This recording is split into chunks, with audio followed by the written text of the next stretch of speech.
Tale of the Heike Monogatari, Volume 11. Volume 11. Chapter 1. Eseikiro. On the 10th day of the first month of the second year of Gen, Ryaku Kuro Teiyu, no, Hagwin Yashitsune proceeded to the palace of the Ho, 6, and addressed this petition to His Majesty through Go-Shirakawa Yasitsune-san. Forsaken by the gods and renounced by your Majesty, the Heike have fled from the capital and are now fugitives tossed hither and thither on the waves. Yet for the space of 3 years they have remained at large and unsubdued, and have occupied many provinces, which is a matter for great regret. Then Yashitsune returned to his quarters and spoke thus to the warriors of the eastern provinces. By virtue of an imperial edict of the Ho, 6, and as the representative of Yoritomo, I am about to start for the western provinces to subdue the Heike. Neither will I desist from attacking them anywhere either by sea or land till my purpose is accomplished. When the rebels of the east and north disregarded the great obligations they were under to our house, and threw off their allegiance to follow Yashinaka and Yoritomo, said Shin, Chunegin Tamamori, no, Kaio. I thought it quite likely that the western provinces might do the same, and said that it would have been better to stay in Miyako and await a decision there. But my opinion alone did not prevail, and so we fled in this timid fashion, and the result is that we have come to this pass. And truly, his words were very reasonable. Now on the 3rd day of the 2nd month, Kuro Hagwin Yashitsune started from Miyako and proceeded to Watanabe and Fukushima in Setsu to get his ships in order, with the intention of attacking Yashima immediately. On the same day, his brother Mikawa no Kami Noriyori left the capital also, and he too went to Kanzaki in Setsu to prepare his ships for a campaign against the Sanyodo.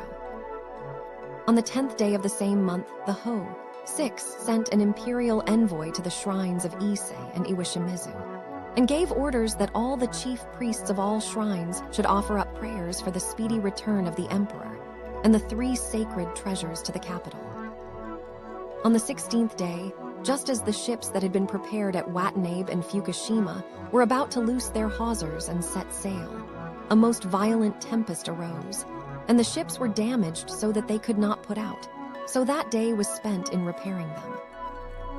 Then the leaders of the eastern provinces, great and small, came together at Watanabe and said, "We have so far had no experience of war at sea, so what shall we do? I think we ought to have a sakero fitted on these ships," put in Kajiwara. "A sakero, what is that?" asked Yashitsune. "What an ill-omened thing to propose at the beginning of a campaign," exclaimed Yashitsune. "You know, armies always set out with the intention of never retreating, and it is only if they meet with a disaster that they retire. So what is the meaning of these preparations for running away? Wild boar or stag, it is all one. The best way to conquer in battle is to attack the enemy front, and attack again and again." Then the chiefs of the eastern provinces, as they did not dare to laugh openly at Kajiwara, showed their feelings in their features, and muttered under their breath to each other. Yashitsune and Kajiwara were on the point of drawing their weapons on each other that day, but fortunately the incident was concluded without any actual quarrel. "Now the ships are repaired and ready," said Yashitsune. "Let us have a bite and a cup in celebration." And while this was being done, the stores and weapons and horses were got on board, and all being prepared, he gave the order to set sail. Whether you die on the sea or on land, it is all the result of the karma of a former life. And if I told you to put out in the teeth of a head, wind, you might blame me with some reason, but with the wind behind us, even if it is a little fresher than usual, not to put out at a critical time like this. They shouted, "Off with those ships, or we shoot every one of Yowl." So when the captains and sailors saw them running up with their bows in their hands, they cried out, "Whether we drown out there in the sea or are shot here, it is all the same, so put off one." And so of the 200-odd ships, 5 at last got away. These 5 were, first the Hagwin ship, then Tajiro no Kwanya ship, then that of Gadabioi and his son, then that of the brothers Kaneko, and that of Yodo no Ganai Tadatoshi, who held the office of Funa Bugio or Marshal of the ships. The rest of the ships, whether from fear of Kajiwara or the weather, did not put out. "There is no need to stop for the others," said Yashitsune. "At ordinary times, the enemy would be afraid and on the alert, but on a stormy day like this, we can land at a place where he will not be expecting us. Thus, we can attack him to advantage. And take care to cover your lights. If the enemy sees many lights, he will take alarm. Follow my ship by keeping your eye on my head and stern lights." So they sailed on all night, and in 6 hours covered a distance that usually took 3 days. It was about 2 o'clock in the morning, on the 16th day of the 2nd month, that they set sail from Watanabe and Fukushima in Setsu, and they arrived off the coast of Owa the next morning about 7. Chapter 2. The fight at Kaotiasuore. As it grew light, they saw several of the red banners of the Hef fluttering in the breeze. "Now listen," said Yashitsune. "The best way we can proceed is this. If we disembark our horses when we are close to the shore, we shall only be a mark for the enemy arrows. So while we are still at some distance, heel the ships and put the horses overboard and let them swim tethered to the ships. As soon as their feet touch ground and the water is shallow enough to ride, get into the saddle and gallop to shore." Though 5 ships had stores and weapons on board, they had also found room for 50 horses. So, according to the Hagwon orders, they put the horses overboard when they were some little distance from the shore, and when the water was shallow enough, they sprang onto their backs. And as Yashitsune rode up onto the shore at the head of his 50 horsemen with loud shouts of triumph, a band of some 100 horse of the enemy, who were waiting on the shore, did not stay to meet their onset, but retired about 2 cho inland. Then, when his men and horses had rested a while on the shore to get their breath, Yashitsune said to Ise Saburo Yashimori, "There is one of those horsemen who looks important. Go and fetch him here, for I have some things I want to ask him." In obedience to the Hagwon command, Yashimori rode off alone into the midst of the 100 horsemen of the enemy, and what he said I know not, but he soon came back bringing with him as his prisoner a man of about 40, clad in armor laced with black leather, who had removed his helmet and loosened his bowstring in submission. "Who are you?" asked the Hagwon, to which the warrior replied, "Hanzai no Kondo Roku Chikya of this province." "Well, whoever he may be, keep your eye on him, men, and do not let him take off his P. 226 armor, for he will be a good guide to Yashima. If he tries to run away, shoot him." Then, addressing Kondo Roku, he asked him the name of the place where they were. "It is called Katsura," he replied. "Oh, no flattery," said the Hagwon, laughing. "It is certainly called Katsura," declared the warrior. "The servants may pronounce it in their dialect as Katsura, but it is written with the 2 characters, Katsu, victory, and Ura, shore." Yashitsune was highly delighted at this good omen. "Listen to that, my lords," he cried. "Is it not lucky that, when I start on a campaign, I should land at Katsura? And now are there any of the supporters of the Ek round here?"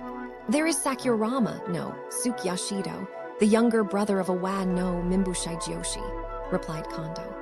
"Well, then let us go and kick him out of our way."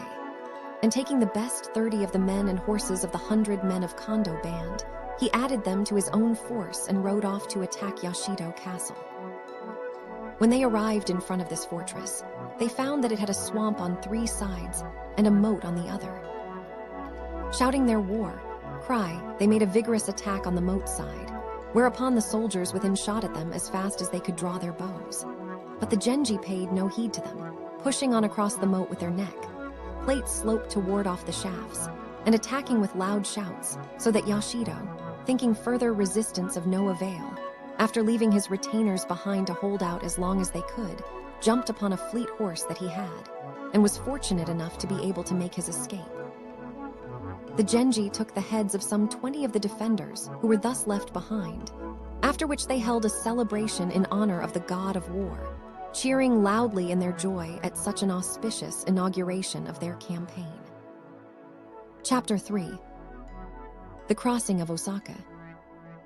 Yashitsune next asked Kondo Roku how many men the Ek had at Yashima, To which he replied that the number was not more than 1,000 horsemen.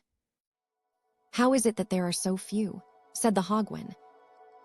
"Because they have stationed bands of 50 or 100 men at every creek and island round Shikoku, and also because an army of 3,000 horse under the command of Dan-no-ura Noriyoshi, the eldest son of Awa, no Mimbushai-jyoshi, has gone over to Iyo to attack Konoshiro of that province, because he would not join them when they summoned him." "Ah, that is a fine opportunity." "I have them." "And how far is it to Yashima from here?" "About 2 days' march," replied Kondo. "Then let us hurry up and get there before they get wind of us." And so they started off, sometimes running and sometimes marching, making as great a speed as they could, until by night they came to the mountain pass of Osaka on the borders of Awa and Sanuki, and began to cross it. About the middle of the night, as they were pushing on over the mountain, they came up with a man carrying a letter. As it was dark, he had not the least idea that they were enemies, but thought they were K soldiers going to Yashima, and began to talk to them quite freely. "You seem to be going to Yashima, so I suppose you know the way," said Yoshitsune. "Can you guide us?" "Certainly," replied the man. "I often go there, so I know the road very well." "Who is that letter from, and who is it for?" asked Yoshitsune. "It is from the ladies in Miyako, and I am taking it to the Daijin Monomori in Yasuyama," was the reply. "What is it about?" "The Genji have already got as far as Yodo and Kawajiri, so no doubt it is to send him tidings of it." "Ah, no doubt that is so," exclaimed the Hogwen. "Seize that letter, men. But do not kill him, p. 228, he added as they took the letter, "for that would be a useless crime." So they bound the man to a tree in the mountains and passed on. When Yoshitsune opened the letter and read it, he found that it was indeed from the ladies in Miyako. "Kuro is a shrewd fellow," he read, "and will not fear to attack however rough the weather may be, so take care not to scatter your force and be very much on the alert." "This letter is godsend to me," said Yoshitsune. "We must keep it and show it to Yoritomo." And he stowed it away very carefully. On the following day, the 18th at the hour of the tiger, 4 a.m., they came to a place called Hikeda in the province of Sanuki, and rested there to give breathing space to the men and horses. Thence, passing through Shuratori and Nibanoya, they arrived before the fortress of Yashima. Calling Rondo Chikya once more, the Hogwen inquired, "What sort of a road is it from here to the palace of Yashima?" "All, you may well ask, but it is really quite shallow," he replied. "At low tide the water between the mainland and the island is not up to a horse belly." "Then we must attack before they know we are here," said Yoshitsune, and setting fire to the houses of Takamatsu, they began their attack on the castle of Yashima. Now at Yashima Dan-no-ura Noriyoshi, the eldest son of Awa, no Mimbushai-jyoshi, had ridden into the province of Iyo with 3,000 horse to chastise Kono, no Shiro, for not coming to join them when he was summoned. But Kono himself had escaped him, so he cut off the heads of some 150 of his retainers and marched back with them to the palace. But as he thought it was not proper to bring the heads of rebels to the palace for inspection, he took them to the headquarters of the Daijin Monomori, when suddenly his men began to shout out that the houses of Takamatsu were on fire. "As it is daytime, it is not likely to be accidental," he cried. "It must be the enemy who is here and has set them on fire. They are sure to be in great force, so we can do nothing. Cornel, come one into the boats." And in great hurry and confusion, they scrambled aboard the ships that were moored in rows along the beach in front of the main gate. In the imperial ship were the imperial consort Kenreimon'in, the mother of the late emperor, and the Nihidona with their ladies, in waiting, while the Daijin Monomori was in another with his son, and the others got on board any ship they could find, and all the ships immediately rowed out a cho or 30 or 40 yards from the shore. Scarcely had they done so when the 70 or 80 horsemen of the Genji, all armed alike, galloped smartly up to the beach in front of the main gate. As the tide was at its lowest ebb in the tidal bay, the water came up to the horses' chests, or knees, or girths in some places, and in others it was shallower still. And so as they dashed through the waves, kicking up a mist of foam and spray all round them, out of which their white banners appeared fluttering here and there, it was no wonder that the Heth, E.K., doomed as they were, should imagine that a great army was upon them. Especially was this so in that the Hagwin, not wishing that the enemy should see the smallness of his force, had divided it up into small groups of from 5 to 10 horsemen each. The Hagwin was attired that day in a hittitair of red and armor of shaded purple, and wore a helmet surmounted by golden horns, a gold-mounted takai, and a quiver of black and white feathered arrows, 24 in number. After him, the rest of the leaders of the Genji proclaimed their names and titles. Tajiro, no. Kwanyanabatsuna of Izu, Kaneko, no. Juro Atada of Musashi, Kaneko Goichi Chikanori, Issei no Saburo Yashimori Gatabioi Sein Moto, Got 5 Shinbioi no Jo Madakyo, Sato Saburoyoi Tsujinabu of Mutsu, Sato Shiroyoi Tadanabu, Eda no Genzo, Kumai no Taro, and Musashi. Bo Benkei, all of them worth 1,000 men. As they came riding up, shouting their war cries, the Heth, E.K. seized their bows and began to shoot from far and near. But the Genji took but little heed of them, ducking to left and right to avoid the shafts, and taking the opportunity to rest and breathe their horses under the lee of those ships that were in shallow water, all the while shouting and fighting furiously.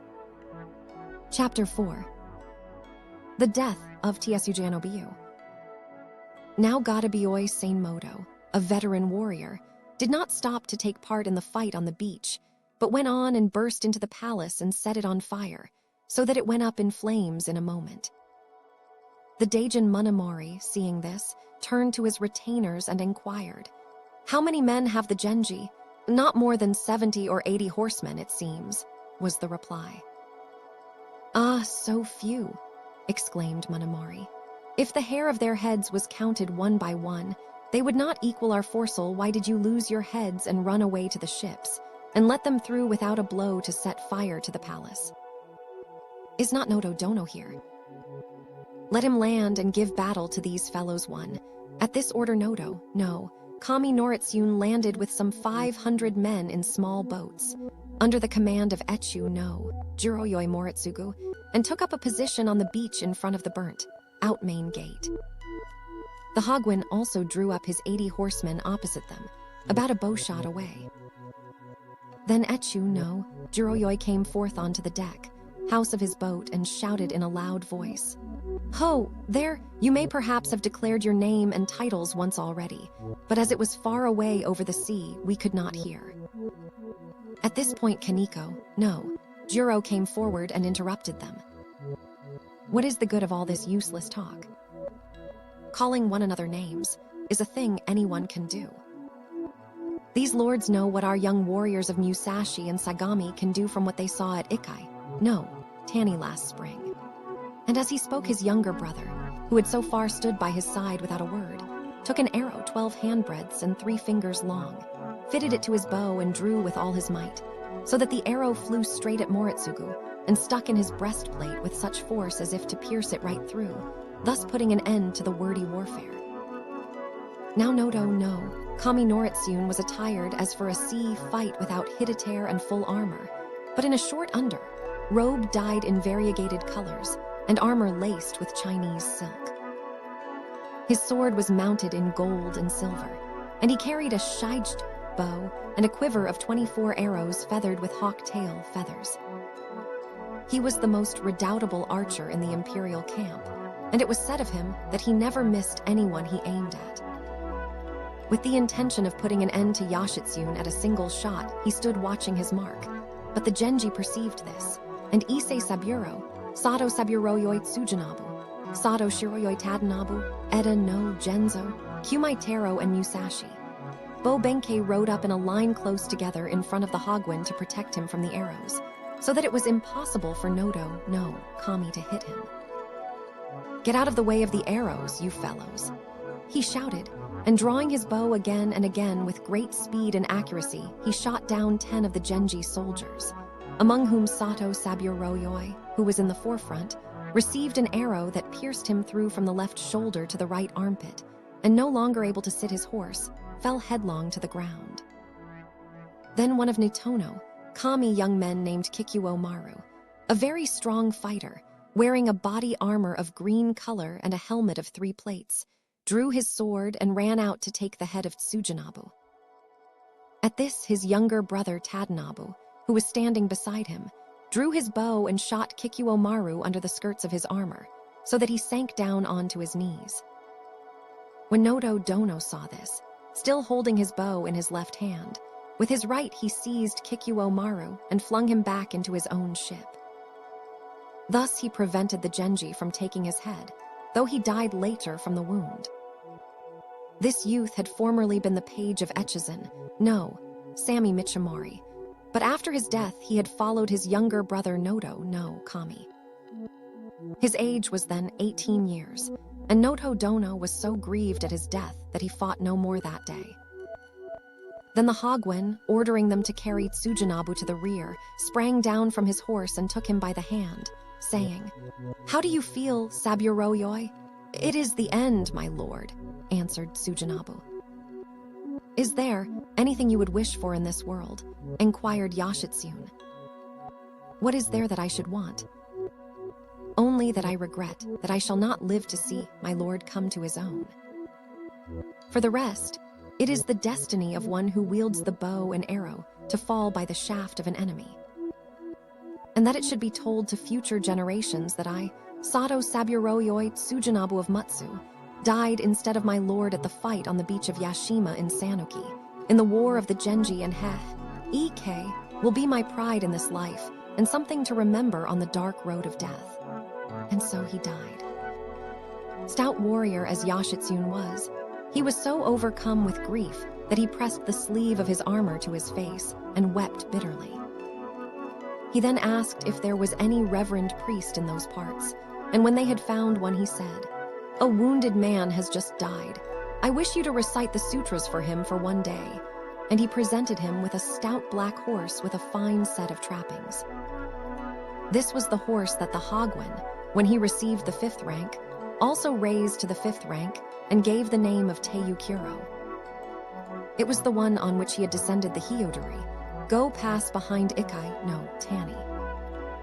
When the other samurai, and especially Tsujinabu younger brother Tadanobu, saw this, they were moved to tears and exclaimed, "For the sake of a lord like this, who would consider his life more than dust or dew." Chapter 5. NASU no Chai.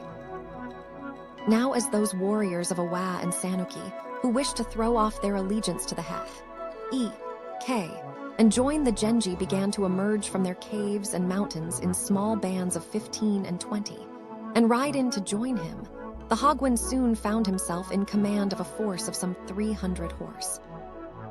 By this time the sun was sinking and both armies were preparing to retire, as no decision could be reached that day, when from the offing a small boat, with no special decoration, was seen to come rowing to the shore. When it had reached a distance of 7 or 8 tan from the water edge, it swung round broadside on, and while the Ek wondered what it would do, a girl, some 18 or 19 years old, wearing a 5-fold robe of white lined with green and a scarlet hakama, took a red fan with a rising sun on it and hung it up on a pole fastened to the gunwale of the boat. Calling Gadabioi Seinomoto, the Hagwon asked him what was the meaning of it. "It is to shoot at, no doubt," replied Godu. "I expect it is a plan of theirs to get you to come and look at this charmer and entice you out in front into bowshot and shoot you, but at any rate we ought to shoot it away." "Who is the best archer we have?" asked the Hagwon. "There are several good shots, but the best is Yoichi Munetaka, the son of Nasu no Taro Sukataka of Shimizuke. He is a small man but a most skillful archer." "What proof have you?" asked Yoshitsune. "He can shoot 2 or 3 birds on the wing with anybody." "Then call him," said the Hagwon. Yoichi was then barely 20 years old. He was wearing a hitotare of greenish blue, with the collar and edges of the sleeves ornamented with brocade on a red ground. His armor was laced with light green, and the mounts of his sword were of silver. He carried 24 arrows with black and white feathers, or rather dark gray, in which hawk's wing feathers were mixed. A turnip-headed arrow pointed with staghorn was also stuck in his quiver. Carrying his shichito bow under his arm, and with his helmet slung to his breastplate, he came into the presence of the Hagwon and did obeisance. "How now, Yoichi," said Yashitsune. "Can you hit that fan right in the middle and show the enemy how we can charm her?" Jap. Kai's K% ticks the expression comes from the verse in the She King. A wise man builds a castle, but a wise woman overthrows it. Cf. Also the description of the Lady Li, one glance from whom could overthrow a castle, odd to a province. 7 or 8 tan. A tan is said to be usually 60 ken, 1 ken equals 6 feet. So it would be about 450 feet, which the commentator considers too far. In these ancient war chronicles, a tan is reckoned as 1 jo or 10 feet, but this is too little. But to hit the rivet of a fan at 70 feet would not be easy, and the shorter distance seems more likely. "Shoot. I cannot say that I can for certain," replied Yoichi, "and if I should miss, it would be a lasting reproach to the skill of our side. So it would be better to entrust it to someone who could be quite sure." This reply greatly angered Yashitsune. "Those who came from Kamakura with me on this campaign must obey my orders," he exclaimed.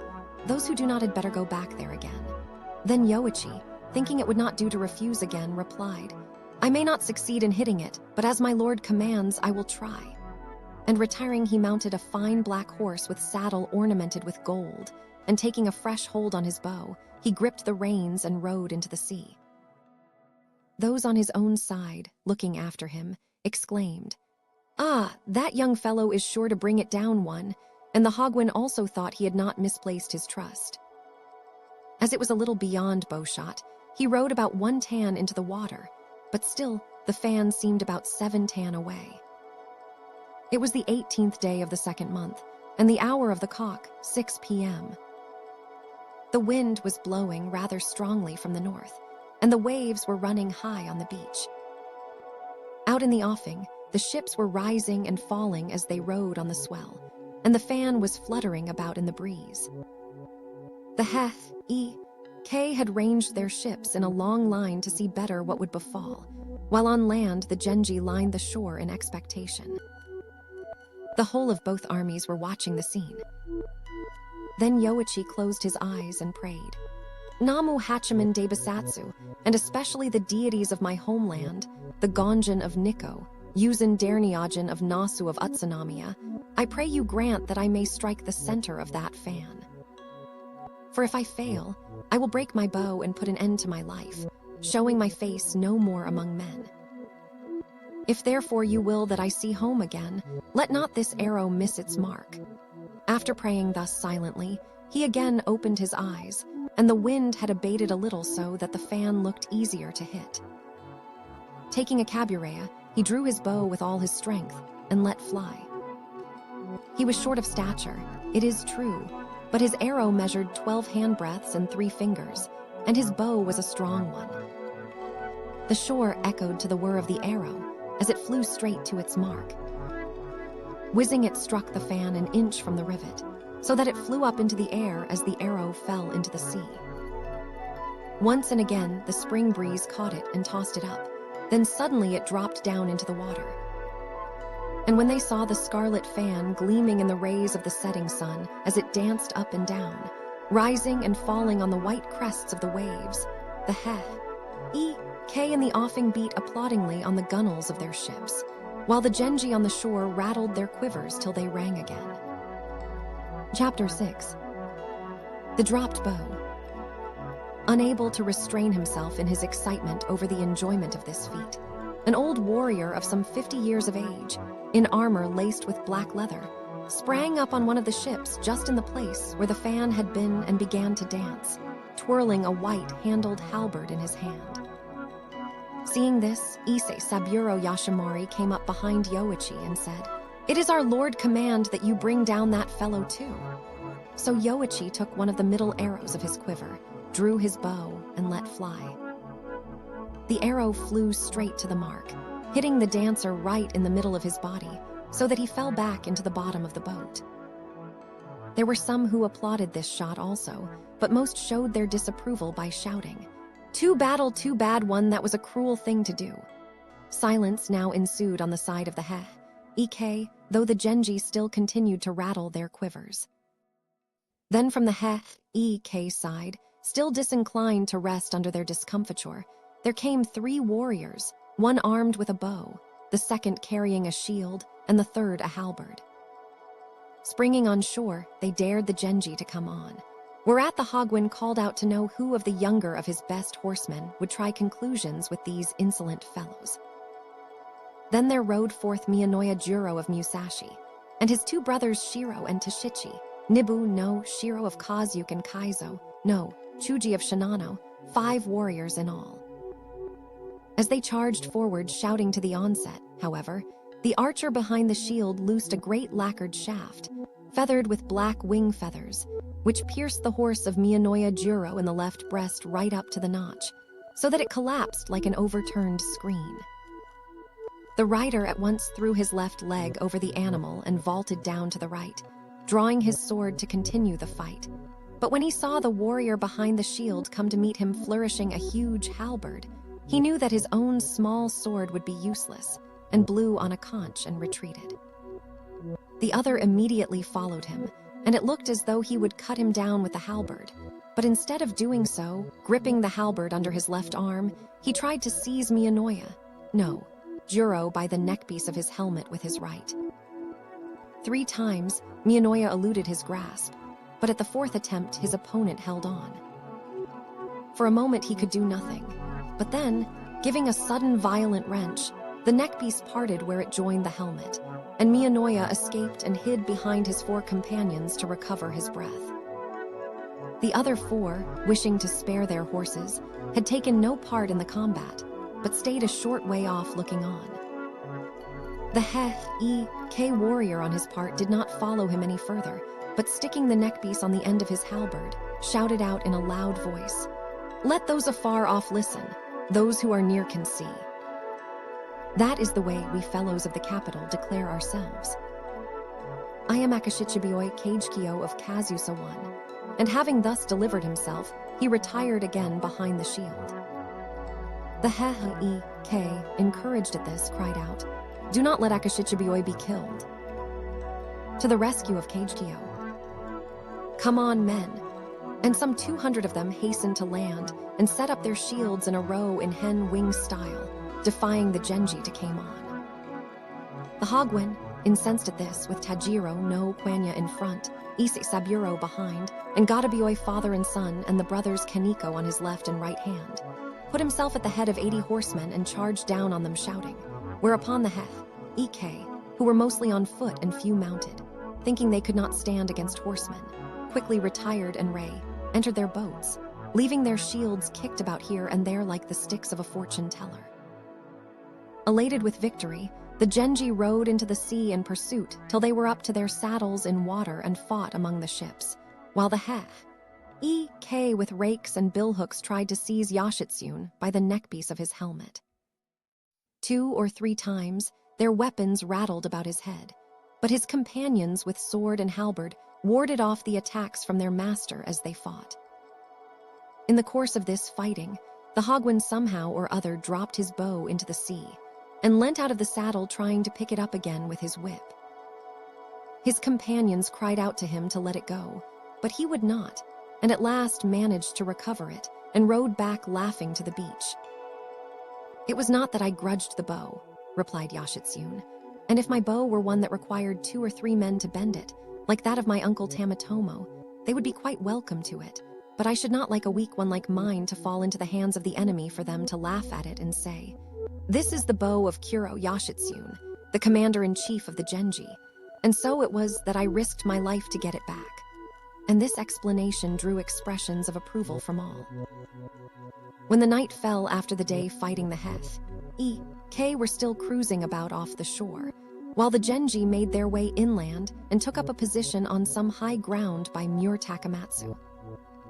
For 3 nights they had had no sleep, for the night before last they had been at sea, and the weather was too rough even for a doze, while last night they had been crossing over the pass after the fight at Katsura in Awa, So after fighting all of this day, both men and horses were tired out and fell asleep where they were, caring for nothing, pillowing their heads on their helmets or quivers or the sleeves of their armor. But the Hagwon and Ise Saburo did not sleep.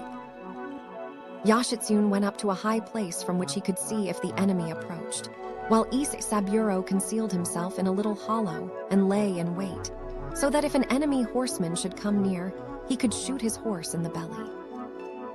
The Heike had made preparations for an attack that night, under the command of Nodo no Kami Noritsune. But as Echu no Jiroyoi and Emi no Jiro could not agree as to which of the two should lead it, the morning broke without anything being done.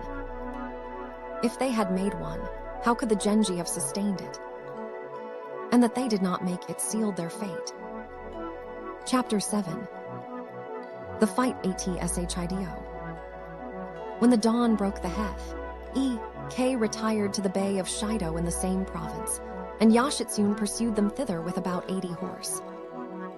When the Heike perceived this, they said, "The Genji have but a few men, let us attack and surround them." So a force of 1,000 men landed and advanced to enclose the Genji and cut them to pieces. But just then the rest of the Genji, to the number of about 200, who had been left behind at Yashima, came riding up, anxious not to be late for the fight. When the Heike saw this, they cried out, "Ali, here is the main force of the Genji. Who knows how many tens of thousands there may be? It will never do to be surrounded one." And so they gave way and retired, and got aboard their ships once more. And so, at the mercy of the wind and tide, they were carried about aimlessly with nowhere to go. A truly miserable plight indeed. Driven from Shikoku by Kuro Hagwon, they yet could not go to Kyushu, so that their condition was like that of spirits wandering between life and death. Now when Yashitsune had finished the count of the heads of the foe taken at the Bay of Shido, he summoned Ise Saburo Yashimori and said, "You know that Dan-no-ura Noriyoshi, the eldest son of Mimbushai Joshi, went to the province of Iyo with 3,000 men to chastise Kono, Shiro of that province, for not obeying the orders of the Heike, and that he returned to the palace at Yashima with the heads of 150 of his retainers. Now I have heard that he will arrive here today, so do you go to meet him and see if you cannot arrange something." So Yashimori withdrew after a respectful salutation, and started off with a band of 16 of his own followers, all attired in white, carrying a white banner that he had received from his master. Before long, Ise Saburo and his men encountered the army of Dan-no-ura, and when they were about 1 cho away, both sides flew their flags, the white and the red respectively. Then Ise Saburo sent a messenger to Dan-no, saying, "As your lordship may have heard, Kuro Teyu no Hagwon Dono, the younger brother of the Lord of Kamakura, has received an imperial edict from the Ho-6 to destroy the Heike, and is now on campaign in the western provinces. I, Ise Saburo Yashimori, belong to his train, but I have not come to fight, for we have no weapons and carry no bows. Only I have something that I wish to discuss with your lordship, so I pray you allow me to pass through your army." At this request, the 3,000 men opened their ranks and let him through. So Ise Saburo met Dan-no-ura and spoke thus: "As your lordship has no doubt heard, Kuro Teyu no Hagwon Yashitsune, the younger brother of Kamakura Dono, has advanced to this country to destroy the Heike, and the day before yesterday he arrived at Katsura in Awa and took your uncle Sakurama, Suke, and destroyed his fortress. Yesterday he marched on Yashima and fought a battle there and burned the palace, after which the emperor threw himself into the sea. Monomori and his son were captured alive, and Nodo Kami has put an end to his life. As for the others, some have committed suicide, and some have thrown themselves into the waves. This morning at the Bay of Shido, all who remained were killed or taken, and among them your father Mimbu Dono was taken prisoner. He was entrusted to my charge, and all last night he was lamenting and saying, 'Alas, my son Dan-no-ura Noriyoshi never dreams of this, and tomorrow he will give battle and be killed.' And so I took pity on him and have come thus far to bring you tidings. Why need you then fight with us and die? For if you will lay down your arms and surrender, you will be able to see your father once again. The matter is in your power to decide." When he heard this, Dan-no-ura said, "What you have told me is just what I have already heard." And so he laid down his arms and surrendered. And as their commander thus yielded, his 3,000 soldiers also gave up their arms and surrendered without more ado to Yoshinori and his 16 men. So Yoshinori brought Dan-no-ura to Yoshitsune and told him all that he had done. "Your plan is not a new one," said the Hagwon, "but it is most admirable." And he bade them give Dan-no-ura his weapons and hand him over to Ise Saburo. He then asked the soldiers what their intentions might be, whereupon they replied, "We are men of distant provinces and do not care for anyone in particular, but are ready to follow any master who will pacify the country and rule it." So the Hagwon, thinking these sentiments very proper, added the whole 3,000 to his own force.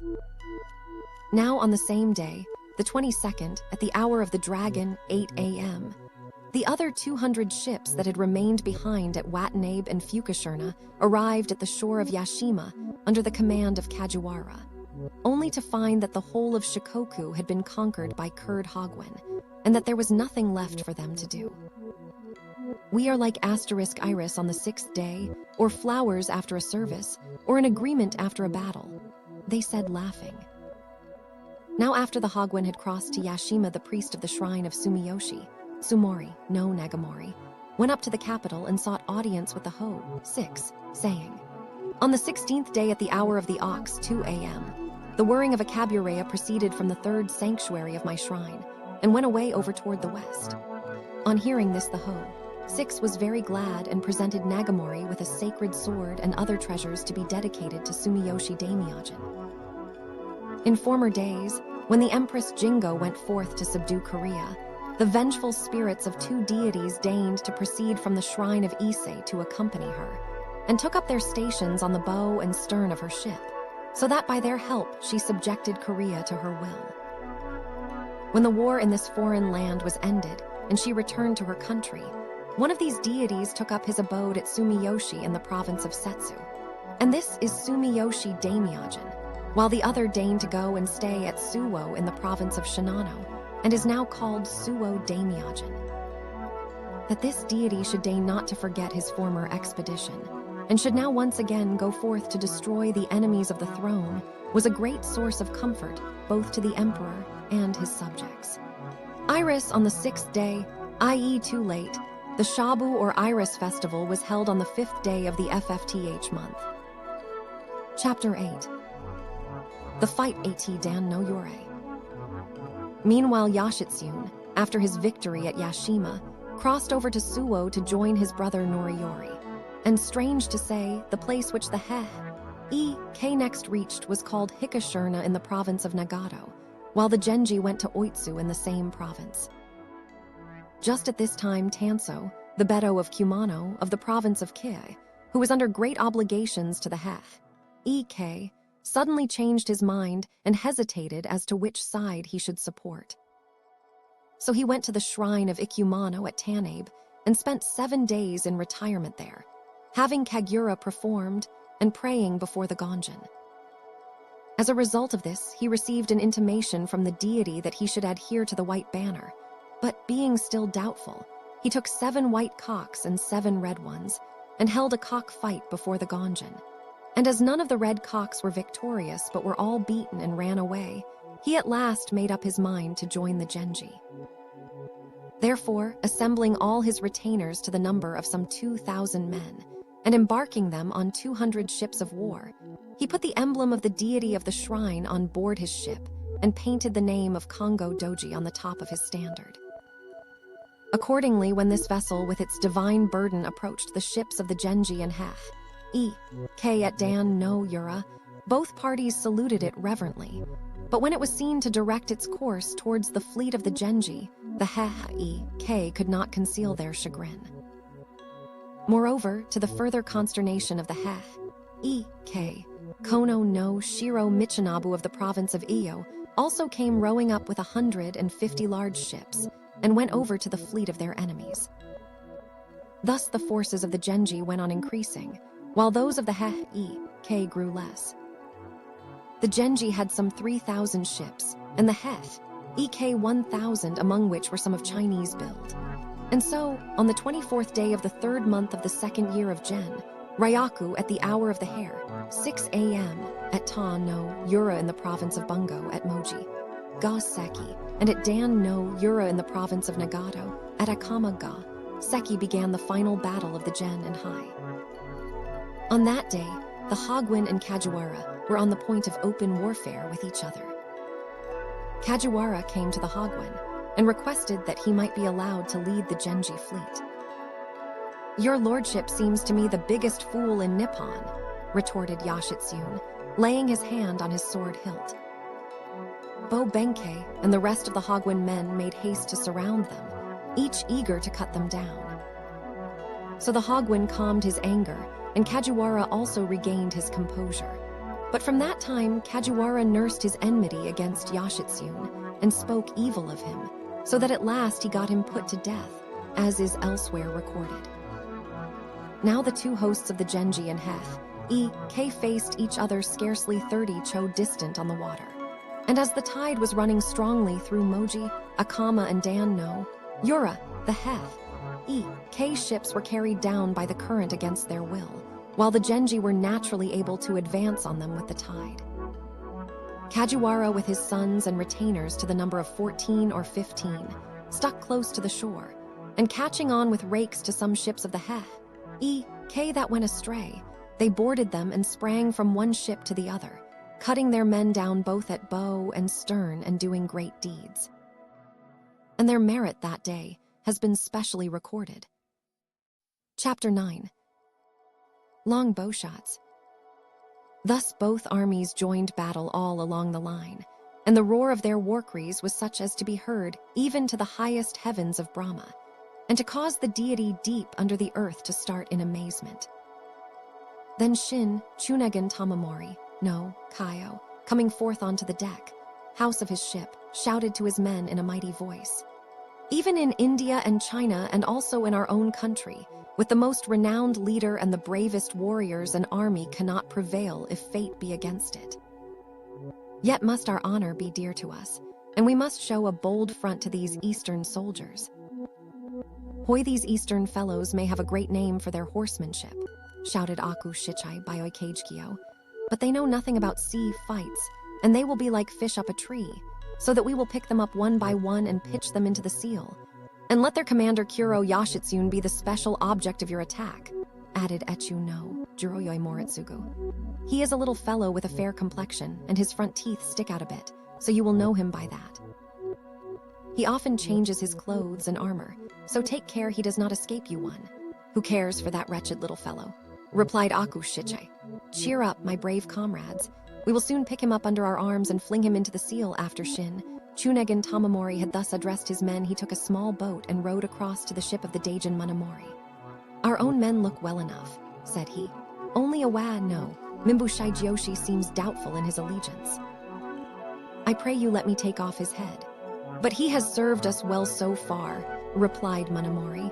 So how can we do this only on suspicion? Anyhow, let him be summoned. So Shigeyoshi came into the presence of the Daijin. He was attired in a hidetere of yellowish-red color with a little black in it, and armor laced with light red leather. How now, Shigeyoshi? Do you intend treachery?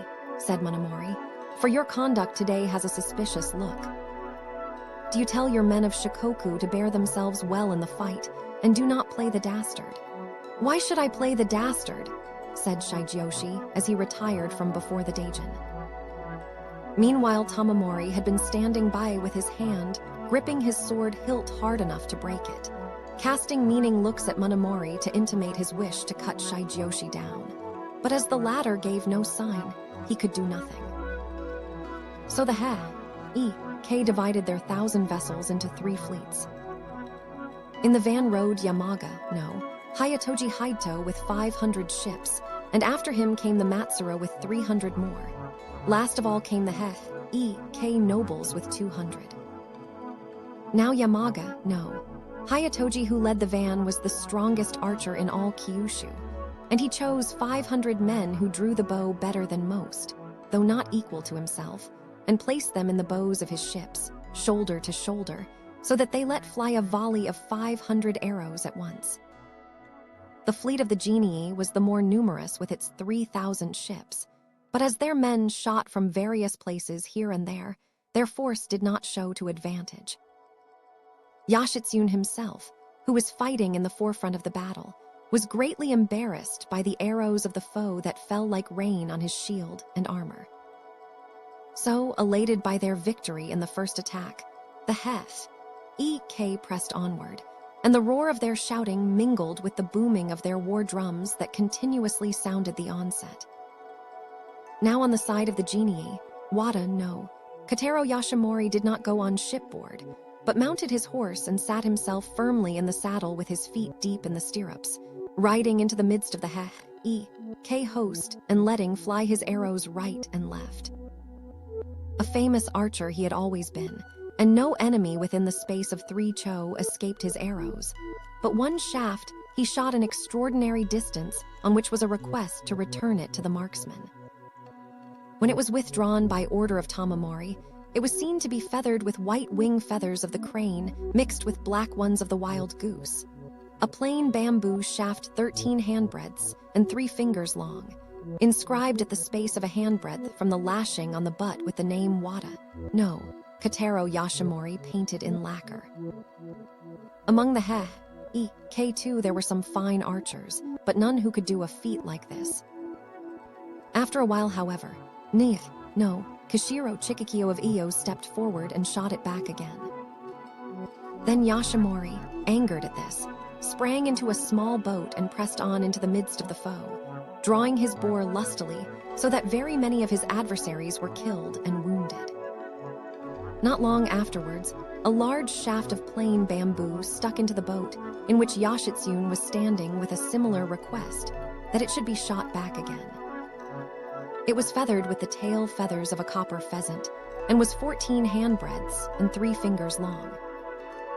At a distance of 1 handbreadth from the butt lashing the name of the sender was painted in lacquer. No Kishiro Chikakyo of Iyo. Then the Hagwon called to Gadabioi Sain-moto and inquired, "Who is there who can return this shaft to the sender?" "Asari, no, Yoichi of the genii of Kai is the most likely," answered Godo. P. 248. "Call him then," replied Yoshitsune. When he came into his presence, "How now, Yoichi?" he exclaimed. "Can you shoot back this arrow that has just been loosed at us from the offing with a request that we return it?" "I can but try," replied Yoichi. Then he took the arrow and measured it. "This shaft is weak and somewhat lacking in length," he objected. "If it is all the same, I would rather use one of my own." And taking a large lacquered shaft feathered with the black body feathers of a bird, 15 handbreadths and 3 fingers in length, and fitting it to his 9-foot lacquered bow, he drew it with all his might and let fly. This also flew more than 4 cho, and hit Kishiro Chikakyo clean in his middle as he stood on the stern of one of the great ships, so that he fell headlong to the bottom. This Asari, Yoichi had long been famed for his skill with the bow, and could bring down a running stag at a distance of 2 cho and never miss. After this, both sides set their faces against each other and fought grimly without a thought for their lives, neither giving way an inch. But as the Heike had on their side an emperor endowed with the 10 virtues and the 3 sacred treasures of the realm, things went hard with the Genji and their hearts were beginning to fail them, when suddenly something that they at first took for a white cloud, but which soon appeared to be a white banner floating in the breeze, came drifting over the 2 fleets from the upper air and finally settled on the stern of one of the Genji ships, hanging on by the rope. Chapter 9. The Drowning of the Emperor. When he saw this, Yoshitsune, regarding it as a sign from Hachiman Dai, Bisatsu removed his helmet and after washing his hands did obeisance, his men all following his example. Moreover, a shoal of some thousands of dolphins also made its appearance from the offing, and made straight for the ships of the Heike. Then Monomori called the diviner Ko, Hake's Haranabu, and said, "There are always many dolphins about here, but I have never seen so many as these before. What may it portend?" "If they turn back," replied Haranabu, "the Genji will be destroyed. But if they go on, then our own side will be in danger." No sooner had he finished speaking than the dolphins dived under the Heike ships and passed on. Then, as things had come to this pass, Awa no Mimbu Shigeyoshi, who for 3 years had been a loyal supporter of the Heike, now that his son Denai Seaman Noriyoshi had been captured, made up his mind that all was lost, and suddenly forsook his allegiance and deserted to the enemy. Great was the regret of Chunagen Tamamori, no, Kaio, that he had not cut off the head of that villain Shigeyoshi, but now it was unavailing. Now the strategy of the Heike had been to put the stoutest warriors on board the ordinary fighting ships and the inferior soldiers on the big ships of Chinese build, so that the Genji should be induced to attack the big ships, thinking that the commanders were on board them, when they would be able to surround and destroy them. But when Shigeyoshi went over and joined the Genji, he revealed this plan to them, with the result that they immediately left the big ships alone and concentrated their attacks on the smaller ones, on which were the Heike champions. Later on, the men of Shikoku and Kyushu all left the Heike in a body and went over to the Genji. Those who had so far been their faithful retainers now turned their bows against their lords and drew the sword against their own masters. On one shore, the heavy seas beat on the cliff so as to forbid any landing, while on the other stood the serried ranks of the enemy waiting with leveled arrows to receive them. And so, on this day, the struggle for supremacy between the two houses of Gen and Hai was at last decided. Meanwhile, the Genji warriors sprang from one Heike vessel to the other, shooting and cutting down the sailors and helms, men, so that they flung themselves in panic to the bottom of the ships, unable to navigate them any longer. Then Chunagen Tamamori no Kaio rowed in a small boat to the imperial vessel and cried out, "You see what affairs have come, tall, clean up the ship and throw everything unsightly into the seal." And he ran about the ship from bow to stern, sweeping and cleaning and gathering up the dust with his own hands. "But how goes the battle, Chunagen Dono?" asked the court ladies. "Oh, you will soon see some rare gallants from the east," he replied, bursting into loud laughter. "What? Is this a time for joking?" they answered, and they lifted up their voices and wept aloud. Then the Dono, who had already resolved what she would do, donning a double outer dress of dark gray morning color and tucking up the long skirts of her glossy silk hakama, put the sacred jewel under her arm and the sacred sword in her girdle, and taking the emperor in her arms, spoke thus: "Though I am but a woman, I will not fall into the hands of the foe, but will accompany our sovereign lord. Let those of you who will, follow me." And she glided softly to the gunwale of the vessel. The emperor was 8 years old that year, but looked much older than his age, and his appearance was so lovely that he shed as it were a brilliant radiance about him, and his long black hair hung loose far down his back. With a look of surprise and anxiety on his face, he inquired of the Dono, "Where is it that you are going to take me, Ama-zi?" Turning to her youthful sovereign with tears streaming down her cheeks, she answered, "Perchance our lord does not know that, though through the merit of the 10 virtues practiced in former lives you have been reborn to the imperial throne in this world, yet by the power of some evil karma destiny now claims you. So now turn to the east and bid farewell to the deity of the great shrine of Ise, and then to the west, and say the Nembutsu, that Amida Buddha and the holy ones may come to welcome you to the pure western land. This land is called small as a grain of millet, but yet is it now but a veil of misery. There is a pure land of happiness beneath the waves, another capital where no sorrow is." And thus comforting him, and binding his long hair up in his dove-colored robe, blinded with tears the child, Sovereign put his beautiful little hands together and turned first to the east to say farewell to the deity of Ise and to show Hachimango, and then to the west and repeated the Nembutsu, after which the Dono, holding him tightly in her arms and saying consolingly, In the depths of the ocean we have a capital, sank with him at last beneath the waves. Ah, the pity of it, that the gust of the spring wind of impermanence should so suddenly sweep away his flower form. That the cruel billows should thus engulf his jewel person. Since his palace was called the Palace of Longevity, he should have passed a long life therein. Its gate was called the Gate of Eternal Youth, the barrier that old age should not pass. And yet, ere he had reached the age of 10 years, he had become like the refuse that sinks to the bottom of the sea. How vain it was to proclaim him as one who sat on the throne as a reward of the 10 virtues. It was like the dragon that rides on the clouds, descending to become a fish at the bottom of the ocean. He who abode in a palace fair as the terraced pavilions of the highest heaven of Brahma, or the paradise where Sakya Muni dwells, among his ministers and nobles of the 9 families who did him humble obeisance, thus came to a miserable end beneath the ocean waves. Chapter 10. The death of no Kami.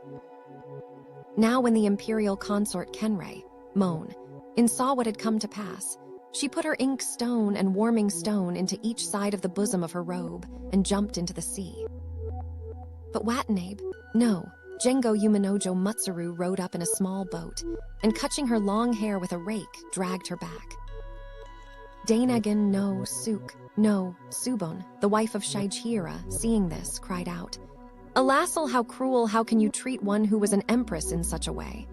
So they informed the Hogwen, and he came in haste to the imperial vessel. This Dainagan, no, Suk had been just about to leap into the waves with the casket containing the sacred mirror, when an arrow pinned the skirt of her hakama to the side of the ship, and she stumbled and fell, whereupon the Genji soldiers seized her and held her back. Then one of them wrenched off the lock of the casket to open it, when suddenly his eyes were darkened and blood poured from his nose. At this, Taira Dainagan Taketada, no Kaio, who had been captured alive and was standing by, exclaimed, "Hold! That is the holy Nashi, Decoro, the sacred mirror that no profane eye must behold one," whereat the soldiers were awe-stricken and trembled with fear. And the Hogwen bade Taketada, no Kaio, put away the casket as it was before. Meanwhile Kadawaki Taira, no Chunagan Norimori and Shuri, no Teiyu Tsunamori placed heavy anchors on their armor and hand in hand leapt into the sea. Kanratsu no Shin Sami Chujo Sukamori, his brother Kamatsu no Shosho Aramori, and their cousin Sama no Kami Yukamori also followed their example and did likewise. But though the other members of the family thus leapt into the waves, the Daijin Munamori and his son did not, but stood on the gunwale of the ship looking round to see what would happen.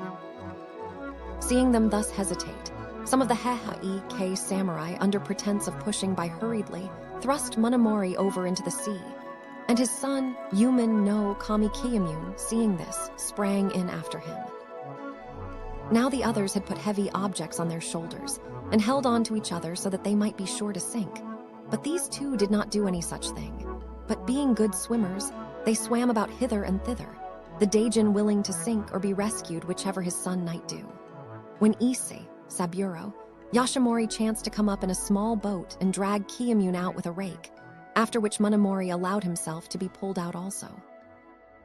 Seeing this, Hida no Saburoman Kagetsune, foster brother of Munamori, jumped into Yashamori boat and aimed a blow at him with his sword, shouting, "Who are you to take my lord captive?" But Yashamori page, perceiving his master danger, thrust himself in between to intercept the blow, which fell full on his helmet and split it open. A second blow cut off the faithful page head, and Yashamori was again in great peril, when Hori no Yatero in the next boat drew his bow and shot an arrow full in Saburoman face. And as he staggered back for a moment, Hori boarded the boat and grappled with him. As the two were struggling together, one of Hori men, who had followed his master close, stooped and drew Saburoman dirk, and lifting up the skirts of his armor, stabbed him so deeply 3 times that his hand and the hilt went in also, after which he cut off his head.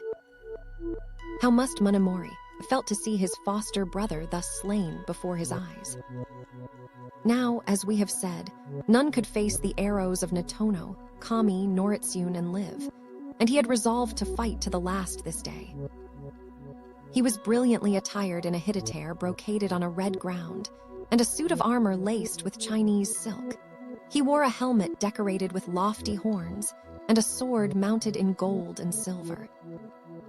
In his quiver were 24 arrows feathered with black and white feathers, and with his shigeto bow in his hand, he shot them hither and thither, killing and wounding many of the foe. Then, when all his shafts were spent, he seized a great black, lacquered two-handed sword in one hand and a white-handled halberd in the other, and cut and slashed on all sides with reckless valor. The Shin, Chunagan Tamamori, no, Kaio dispatched a messenger to him saying, "Why add to your sins by slaying so many men of little repute? Can you find no famous adversary?" "True," replied Noto no Kami. "I will try a fall with some great captain." And shortening his halberd in his hand, he cut his way through the ships, dealing blows vigorously on every side. But as he did not recognize the Hagwon, he took another splendidly armed warrior for him and sprang across to engage him. Now Yashitsune was fighting close by, but somehow or other did not turn to attack Noritsune. The latter, however, having thus chanced to spring on board the Hagwon ship, suddenly espied him and made at him to grapple. Yashitsune, feeling himself unable to meet his onset, stuck his halberd under his left arm and leaped nimbly over to one of the ships of his own side, a distance of full 20 feet. Noto no Kami, less skilled in such tricks, was unable to follow him, and seeing that there was no more to be done, he tore off and flung away the sleeves and skirts of his armor, keeping only the breastplate, and standing on the deckhouse of the ship with his hair all loose and disheveled, he flung out his arms and shouted loudly, "Let any of the Genji who thinks himself somebody come forth and grapple with me and take me prisoner. I should like to go down to Kamakura and have a word with Yoritomo." "Who'll come and try," but there was none who answered his challenge. Now there was a warrior named Aki no Taro Seinmitsu, the son of Aki no Terio Seinyasu of Tosa, who possessed an estate in a district of Iki, and he was so strong that he was said to possess the strength of 20 or 30 men. He had a retainer who was no less powerful than he, while his brother Jiro was also no ordinary warrior. "What is Noto Dono that we should fear him?" they said. "He is no doubt a mighty warrior, but what of that? If he were a devil 100 feet high, we three could settle him." And they got into a small boat and drew alongside the ship where Noritsune was, and boarded it and sprang at him together with their swords drawn. Noritsune on his part sprang forward also, and seizing Aki no Taro retainer who was foremost, kicked higher into the sea. Then, taking Aki no Taro himself under his left arm and his brother Jiro under his right and gripping them tight, he sprang over into the waves, shouting, "Come along, both of you, to the mountain of Shide." And he was 26 years old that year. Chapter 11. Entry of the Sacred Mirror into the capital.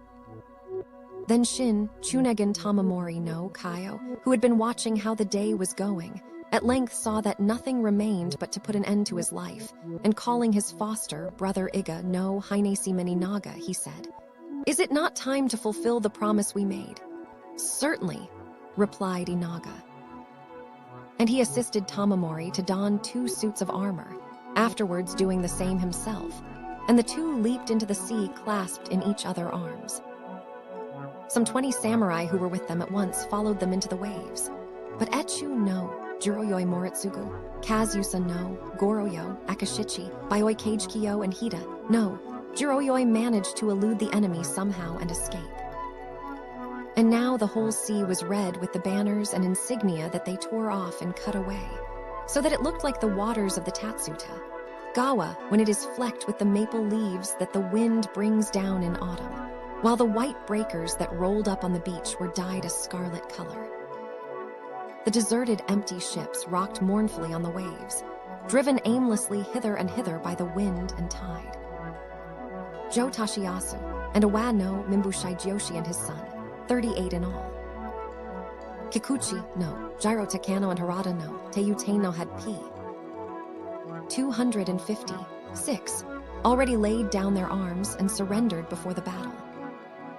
43 court ladies were taken also, including the imperial consort Kenreimon'in, the foster, mother of the Emperor Takakura and wife of Rokujo Madazane, Ro no, Ankata another daughter of Kiyomori, Dainagan no, Suk, Satsu no Suk, Jibu Kaio no Tsubon and others, 43 in all. The imperial consort and her ladies were delivered into the hands of the eastern barbarians to return to the ancient capital with all the courtiers and nobles as captives in the midst of myriads of foes. And their anguish must have been as deep as the regret of Shu, Bai Shin at not wearing brocade, or the resentment of O Sho, Kun when she set out for the land of Ko. When the Ho 6 heard this news, he was exceedingly pleased, and calling Hiritsuna into the courtyard, demanded to be told all details of the battle, in his joy conferring on hire the title of Sahioi on the spot. On the 5th day, His Majesty ordered to Hagwin Nobumori, one of the imperial guard, to go and see that the 2 sacred emblems were properly brought back. So he took one of the imperial horses and set off at full speed for the western provinces without even delaying to go back to his lodging. So Kuro Hagwin Yoshitsune started on his way to the capital, bringing with him the captured courtiers and ladies of the Heth, E.K., and on the 14th day they arrived at the shore of Akashi in the province of Haruma. It is a place famous for its beauty, and when the moon rose bright as the evening grew late, it seemed no less beautiful than the moon of autumn. Little had the ladies of the court imagined that this would be their fate when they passed by a year ago, and when they thought of it, they wept softly. Satsu no Suk Dohono, the wife of Takatada, gazing long at the moon and pondering deeply over all her sad experiences, was dissolved in tears and expressed her feelings in the following verse. As I gaze on the moon, it rests in any sleeves that are moistened. Yell me, I prithee, O moon, tales of the palace of yore. Here the moon is the same as that which shone o'er the palace. Bart, though it still shine bright, how can it lighten our pain? Sang Jibukayo no Tsubon, while Dai, Nagan no Suk no Tsubon added exiles. But for a night do we camp by the shore of Akashi, but how constant the moon ever looks down on this strand. And, stern warrior though the Hagwin was, when he saw how painful were their reminiscences of their former happy days, his heart was moved to its inmost depths. Went forth from the palace to meet them, and the same night, at the hour of the rat, 12 midnight, the sacred mirror and the sacred gem were handed over to the keeping of the Dajakwin. The sacred sword was lost, but the sacred gem in its casket floated on the waves and was recovered by Kataoka no Taro Tsuniharu. Chapter 12. The KPRADD through the SDRATS. When he heard that Prince Morihito, the second son of the late Emperor Takakura, was returning to the capital, the Ho 6 sent a car to meet him. Both his mother and his foster mother Jimyo, Seisho, had been much grieved when he was taken away against his will by his relations the E.K. courtiers, and exposed to hardship with them on the waves of the Western Sea, and they were now overjoyed to receive him back again. On the 26th day the E.K. captives arrived at Toba, and without delay were brought into the capital on the same clay and paraded through the streets. In a car with both the front and rear blinds drawn up, and the side windows open, sat the Daijin Munemori, attired in a white karajinu. In former days he had had a fine figure and a fair complexion, but now, thin and worn and burned black by the salt breezes, he did not look the same person. But he gazed curiously all around him as the car passed on, and did not seem particularly dejected. His son Yumin, Kami Kiyomune, rode in the back of his father car, wearing a white hitatare. Choked with tears and with downcast head, he did not raise his eyes from the ground, and seemed to be sunk in the deepest melancholy. In the next car rode Taira Dainagan Takatada, Kaio, and Sanukino. Chujo, Takazane should have been with him, but on account of sickness he was excused. Kura, no, Kami Nobumoto also entered the city by a side street, for he had been wounded. And to see this spectacle the people came from far and near, from every shrine and temple round about the city, while from the capital itself, high and low, young and old came thronging out in countless myriads, lining the road all the way from the south gate of the Toba Palace, by Tsukuri, Michi and Yatsu, Kato. And so great was the press that the wheels of the cars could not turn, neither could the sightseers look back wards. In the famine of the periods of Jai, Sho, and Yawa, and in the campaigns in the east and north provinces, more men perchance were slain, but the number of the survivors was greater. And as it was not yet a year since the Heike had fled from the capital, the days of their splendor were so recent that none could forget them, so that those who had formerly gone in fear and trembling of them could scarcely be certain whether their present condition was dream or reality. And as the very lowest kind of people who had no particular concern with them were affected to tears by the sight, the feelings of those who had had intimate and friendly relations with them can be imagined. Though for fear of their lives, most of their hereditary vassals, who for generations had lain under heavy obligations to them, had gone over to the Genji, yet they could not at once forget their ancient friendship, and there was not one who was not moved to tears, while most did not even raise their eyes. The ox driver who drove Monomori car was Saburo Maru, the younger brother of that Jiro Maru who had been put to death by Kai's Yashinaka for improper driving. This Saburo Maru had accompanied the Heike to the western provinces and done other work there, and at Toba he had petitioned Yoshitsune. Though tonri and ox drivers are the lowest kind of servants and have no claim to consideration, yet, as I have served my master many years and am greatly attached to him, I pray you grant me the favor of driving his car for the last time. And the Hogwen, touched by the request, gave the required permission. So Saburo Maru, greatly delighted, took from the bosom of his dress a driving rope that he kept about him. And though his eyes were so blinded with tears that he could not see where he was going, he let the oxen find their own way, and so drove his master. The Ho-6 watched the procession from his car at Rokujo Higashi, no, Duin, and all his courtiers and attendants drew up their cars alongside the imperial car. But as the Heike nobles had until lately also been in attendance on him, his majesty was now moved to pity at their fate. Who would have dreamed that these haughty potentates, from whom all but lately sought a word or a glance, could have fallen to their present condition? And there were few who were dry-eyed at the thought.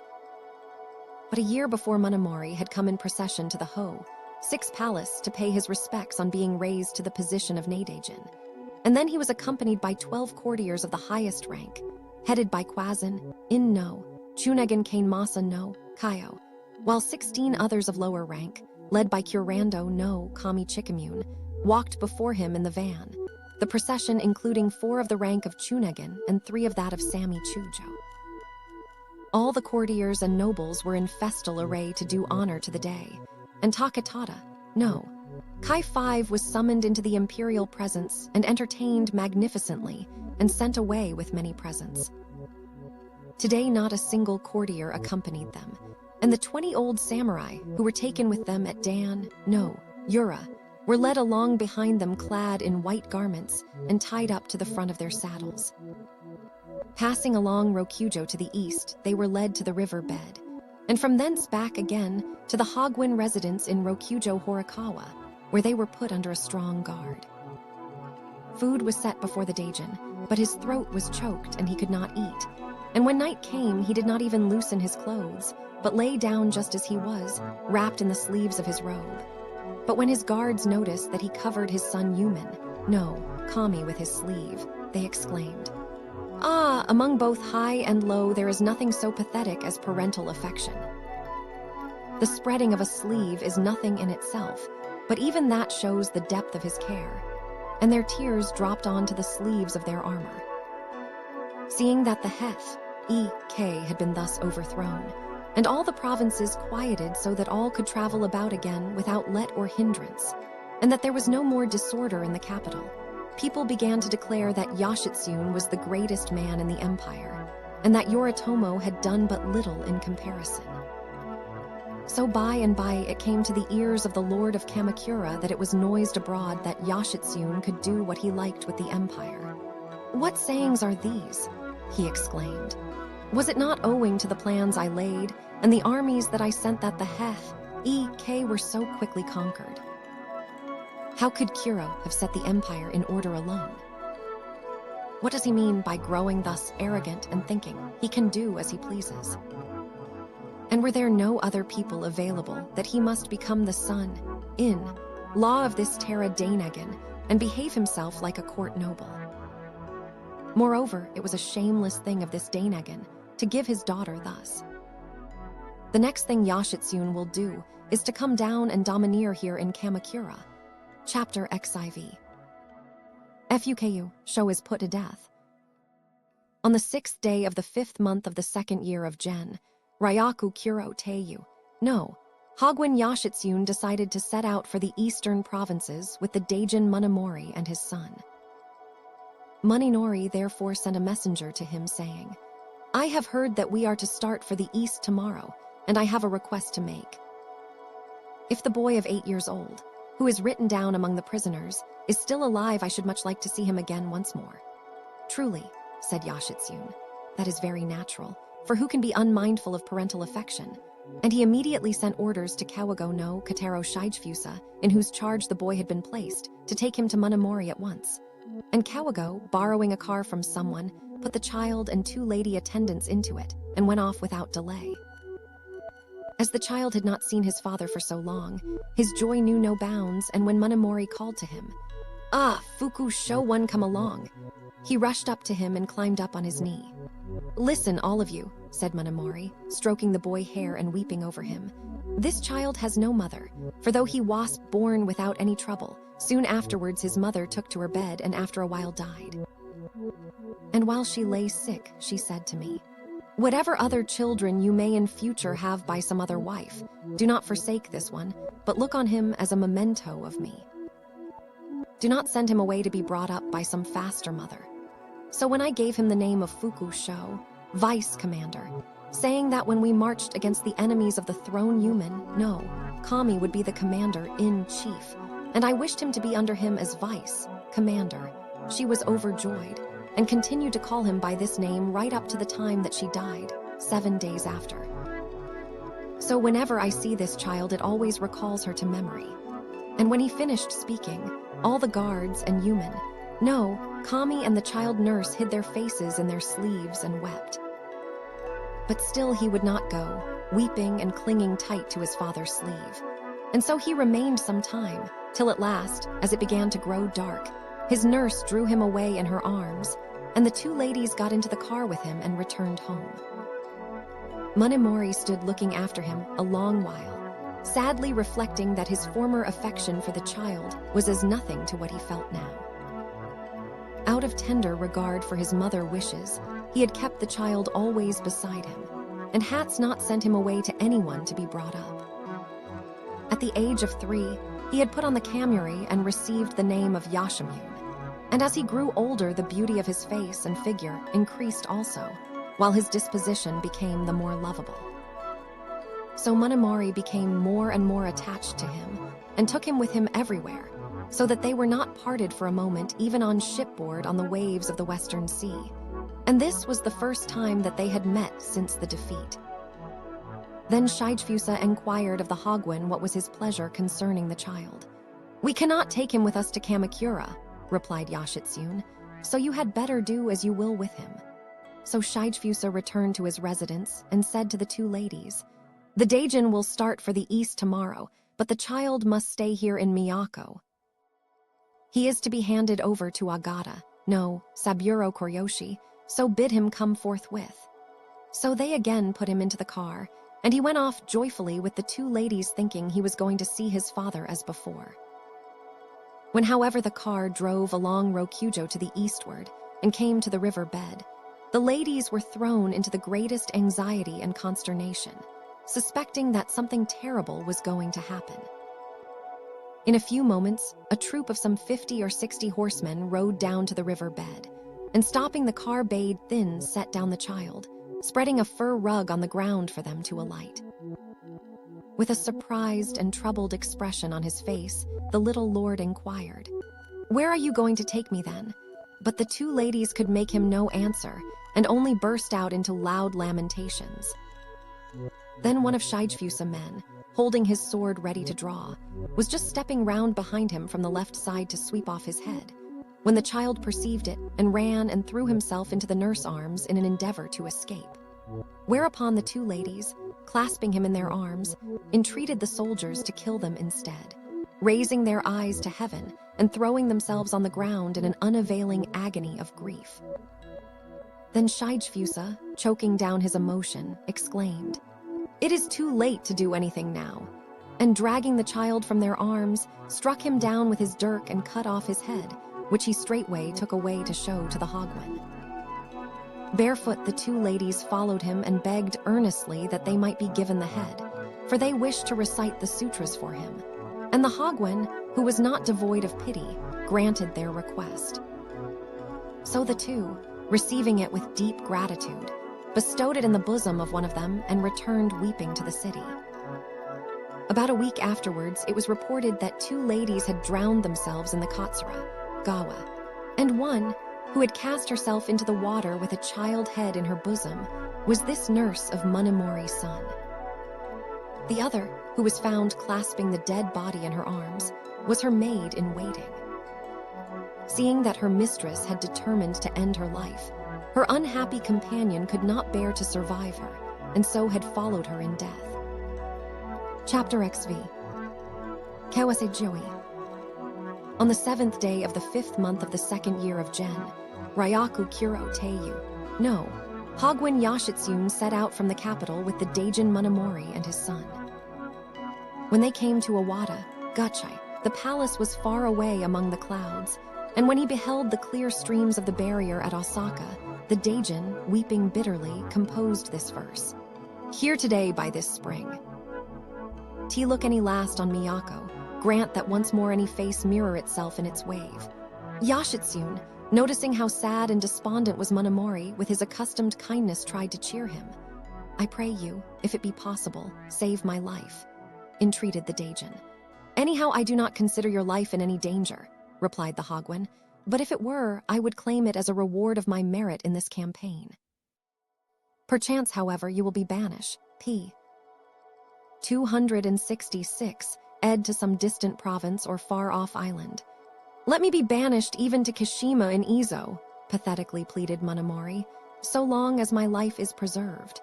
It was a pitiable exhibition. So the days passed, and on the 23rd day it was reported that the Hogwen was about to arrive at Kamakura, but Kajiwara Heizo Kagetoki, who had preceded him, spoke to Yoritomo saying, "Now all Nippon is subject to your lordship will, and your brother Kuro Teiyu, no, Hogwen Yashitsune is the only enemy you have to fear. A straw will show how the wind blows." He declared that if he had not ridden down the mountain behind Ikai, no, Tani, we could not have broken the eastern and western defenses. And then behead everyone, alive or dead, brought to him for inspection, and not to Noriyori, who was of no account at all. Yoritomo, quite convinced by these things, ordered Kajiwara to take every precaution to prevent Yashitsune approaching him, and the feudal lords, both small and great, came hurrying up to his aid, so that he soon mustered several thousands of horsemen. When he saw that he was thus protected, "Kuro is a very clever fellow," quoth he, "cunning enough to get in under these floor mats, but I have outwitted him this time." So he fixed a barrier at Kane Arezawa and there took over Monomori and his son, ordering Yashitsune to retire to Kashigo.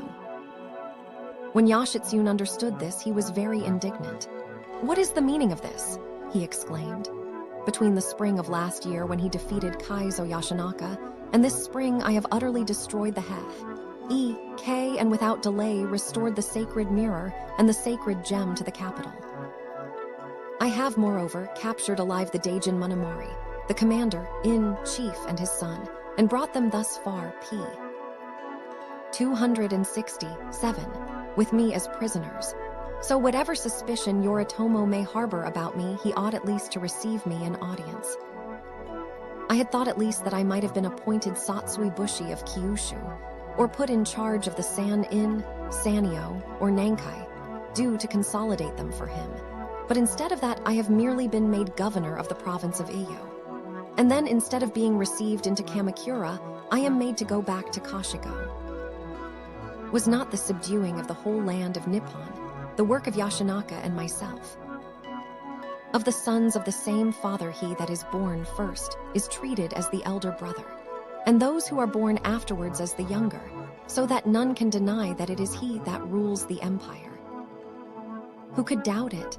But as all his complaints were unavailing, in tears of despair Yoshitsune wrote this letter and sent it to O Hiramoto.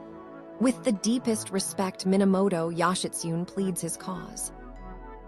Having been appointed to represent your lordship, I have successfully fulfilled the imperial edict in subduing the enemies of the throne and wiping out our former disgrace. Far from receiving any reward for these deeds, on account of some malignant slander, all my great merit has been forgotten, and I have been blamed where I have committed no crime. Though my great achievements are known to all, yet I am thus rebuffed and left here many days to weep bitter tears in vain, and while the truth of the slanders has not been proved, I am unable to come to Kamakura to say anything in my defense. Long is it now since I have been permitted to behold your face. Can it be that our former fraternal relations have now been severed, that in the destiny that brings them to none effect, I am reaping the reward of the evil karma of a former life? Wretched that I ami for then, except the revered spirit of our father were to return to this life, who is there to hearken to my unavailing lamentation, or who will show me any pity? Irrelevant as it may seem to refer to such things, since I was born and my father early death left me an orphan, so that my mother, p. 268, traveled with me in her arms to Yudo in Yamato. Up till this moment, I have never known an hour of ease. What used to describe the risks of my sojourn near the capital, hiding myself here and there, and fleeing to this and that refuge far removed from the haunts of men, subject to the very hinds and peasants.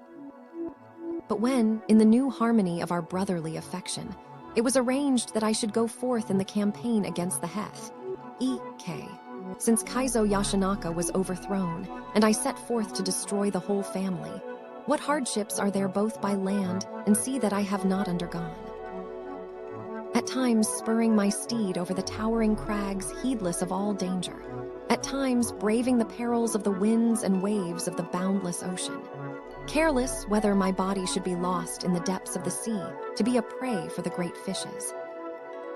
Moreover, my helmet and armor were my only pillow, the bending of the bow my only business, while I put away all thought of aught but appeasing the wrath of our ancestral spirits, the object of my long-cherished desire.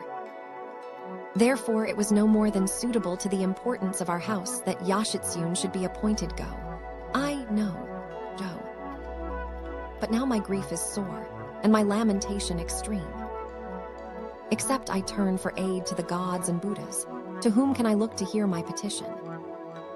Still, if I had all the holy amulets of all the shrines and temples in Nippon, and took all the gods and Buddhas of the whole land to witness that I held no treachery in my heart, however many oaths I might swear he would not forgive me.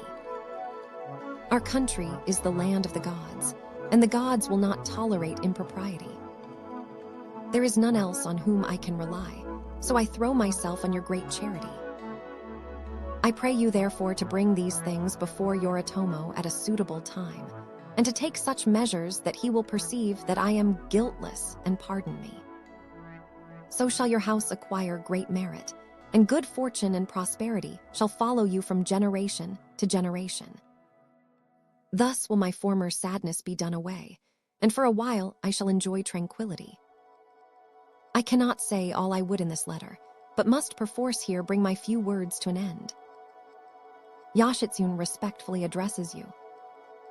The 5th day of the 6th month of the 2nd year of Gen, Ryaku. To Inabat no Kamidono. Chapter XVI. The execution of Emuanimori. So the Daijin Munimori was brought before Yoritomo. He was placed in a room separated by a courtyard from the one where the Lord of Kamakura was seated, and opposite to it, so that Yoritomo could scrutinize him from behind his curtain. Through Heike no Toshiro Yashikazu, he greeted him thus: "Far be it indeed from Yoritomo to regard the Heike family as his personal enemies, since if it had not been for the favor of the late Nudo Kiyomori, he would not have been alive today.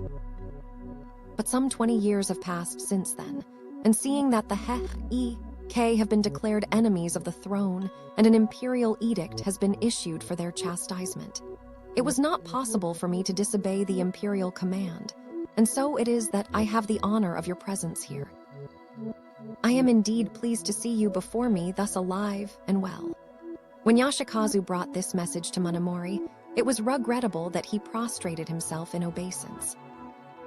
Now among all the lords of all provinces who were sitting there in order were many from the capital, besides some who had formerly been retainers of the Heike house, and there were none who did not consider this behavior contemptible. "Ah," said one, "it is this spirit that has brought him to his present plight." But this low obeisance is hardly likely to save his skin. Now, though the Hagwon made many representations, yet owing to the slanders of Kagetoki, Yoritomo paid no attention to them, but only gave orders that he should immediately return again, taking Monomori and his son with him. And so, on the 9th day of the 6th month, he once more set out with them for the capital. Pitiable to relate, Monomori was glad to hear this, for he thought his life would be prolonged, if but for a day or two. And so, as they went along, wherever they stopped he wondered if he was to die there. In this way they passed through several provinces till they came to Utsumi and Oiri, and as formerly Sama no Kami Yashitomo had been executed here, he expected to meet the same fate, and when they passed on he felt greatly relieved, hoping that he was permitted to live after all. His son Yuman no Kami, however, did not share these hopes, but thought their execution was only being postponed till they were near the capital in order that the heads might not putrefy, seeing that the weather was hot. Out of pity for his father, he said nothing of this to him, but occupied himself with silently repeating the Nembutsu. On the 23rd day, they arrived at Shinohara in the province of Omi. Until the day before, the father and son had been kept together, but on the morning of this day they were separated. Yashitsune, who was ever considerate towards others, had sent on a messenger 3 days before to summon a certain holy man famous for his sanctity, named Honjo, Bo-Tanked of Ohara. On his arrival, Monomori inquired of him, "Where is Yuman no Kami? If we are to be executed, I should like our bodies to fall on the same mat. Why do they part us, while we are still alive? For 17 years we have never been separated even for an hour." The reason why I chose to live and not die in the western provinces, and to expose myself to the shame of being brought thus to Miyako and Kamakura, was only for the sake of being with my son. And he burst into tears as he spoke. The priest too was much affected, but thinking it would not do to break down, wiped away his tears and composed himself, saying, "Alas, since parental affection is the same both among high and low, it is natural that your lordship should feel thus. Since you were born into this world, you have attained to such heights of glory and happiness as have not been paralleled even in the days of old, rising to be chief minister and maternal relative of the heavenly sovereign, and thus draining the cup of earthly greatness. And now that you have fallen to your present plight, since it is the result of the karma of a former life, you must feel no resentment against either the world, or men, or gods, or Buddhas. Even the pleasures of the profound tranquility of the heaven of Maha, Brahma, leaves something to be desired. What then shall we say of this life, evanescent as a flash of lightning or a drop of dew? Even the 100 million and 1,000 years life of the heaven of Indra is but as a dream, so the 39 years of your life till now are but as a moment. Who is there who can taste the elixir of eternal youth, or who can prolong his days like, say, 6 Bo and 2 Bo Saku? Great was the glory of Shi, Kodai of Shin, but he lies buried in his tomb at Risen. Bude of Kan was loath to die, but now he rots under the moss of Torio. All who live must surely die. Even Esakaya Muni could not escape the smoke of the sandalwood. When pleasure is at its zenith, then comes pain, and even the angels are not exempt from the 5 failings. And as Buddha says in the Hanyakayo, when the mind is entirely empty, desiring neither evil nor good, then there is no more hindrance of phenomena.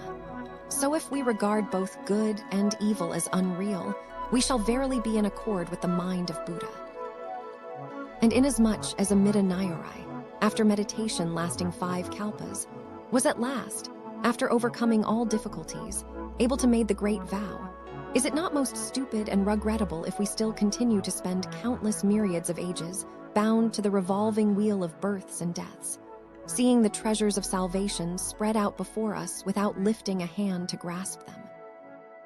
Concentrate your whole mind on these things now. And thus admonishing him, the priest urged him to repeat the Nembutsu. So Monomori, perceiving that he was indeed a saintly priest, suddenly putting all earthly thoughts from his mind, turned to the west and putting his hands together in a loud voice repeated the Nembutsu. As he did so, Kitsu Uma, no, Suk Kanaga drew his sword and moved round behind him from the left side to cut off his head, when Monomori suddenly stopped the Nembutsu and inquired, "Is Yuman, no, Kami already dead?" At this painful interruption, Kanaga thought the head might fall backwards, but it fell to the front. At the sad scene, both the priest and also the rough soldiers of the guard could not refrain from weeping. Now this Kanaga had been a hereditary retainer of the Heth-e-K, and was one of the samurai always in attendance on the Shin, Chunegan Tamamori no Kaio, and however much people might flatter those who were in power, he was held in contempt as a samurai who was quite devoid of fine feeling. Then the priest proceeded to give the same spiritual comfort to Yuman no Kami, and to urge him too to repeat the Nembutsu, whereupon he inquired of him how his father had met his end. "His end was happy," replied the priest, "and so I pray you set your mind at rest." "Then I have no more concern with this fleeting world," said the young noble, "so cut off my head at once." And stretching out his neck, he awaited the blow, which has struck this time by Hori no Yatero Chikitsun. By the order of Kanaga, the corpses of father and son were buried in the same grave. And this was done because Monomori so earnestly requested it, worldly attachment though it was.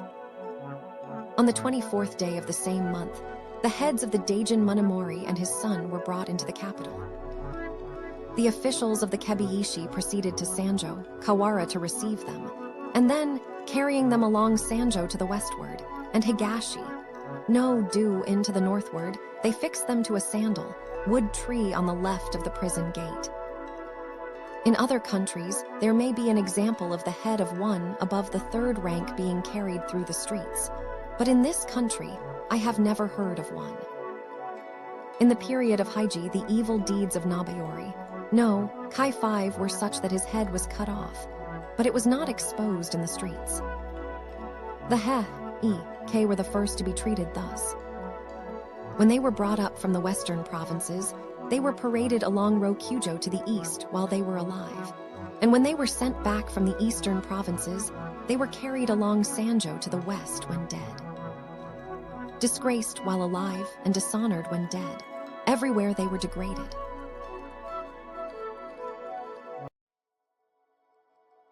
Tale of the Heike Monogatari, Volume 12. Volume 12. Chapter 1. The Execution of S.H. Hijiachare. Now Hun, Sami Chujo Shichihira had been living since the last year in the province of Izu in the charge of Kano no Suk Munashige. But as the monks of Nara were always demanding him, orders were at last sent to Izu no Kurando Teyu Yorikane, grandson of Gen, Sami Nudo Yoramasa, to escort him thither. On this occasion, they did not enter the capital, but turned off at Otsu and took the Dago road by Yamashina, thus passing near Hino.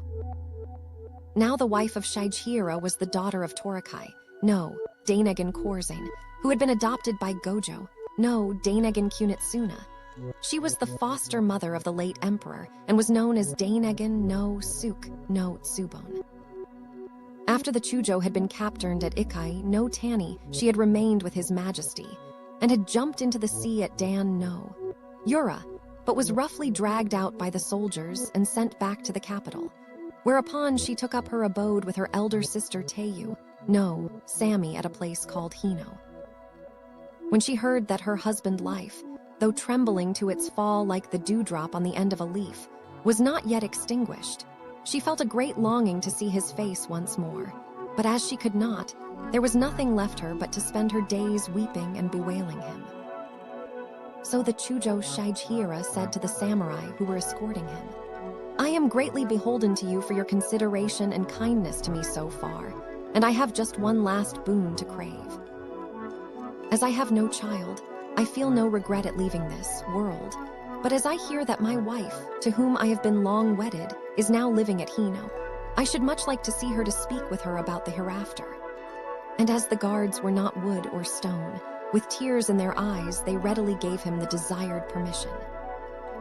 Shijihira, greatly delighted, forthwith sent word to the lady saying, "Is Dan-no-ura no Tsubon within?" Hansemi Chujo, who is on his way to Nara, waits without to see her. "Where is he then?"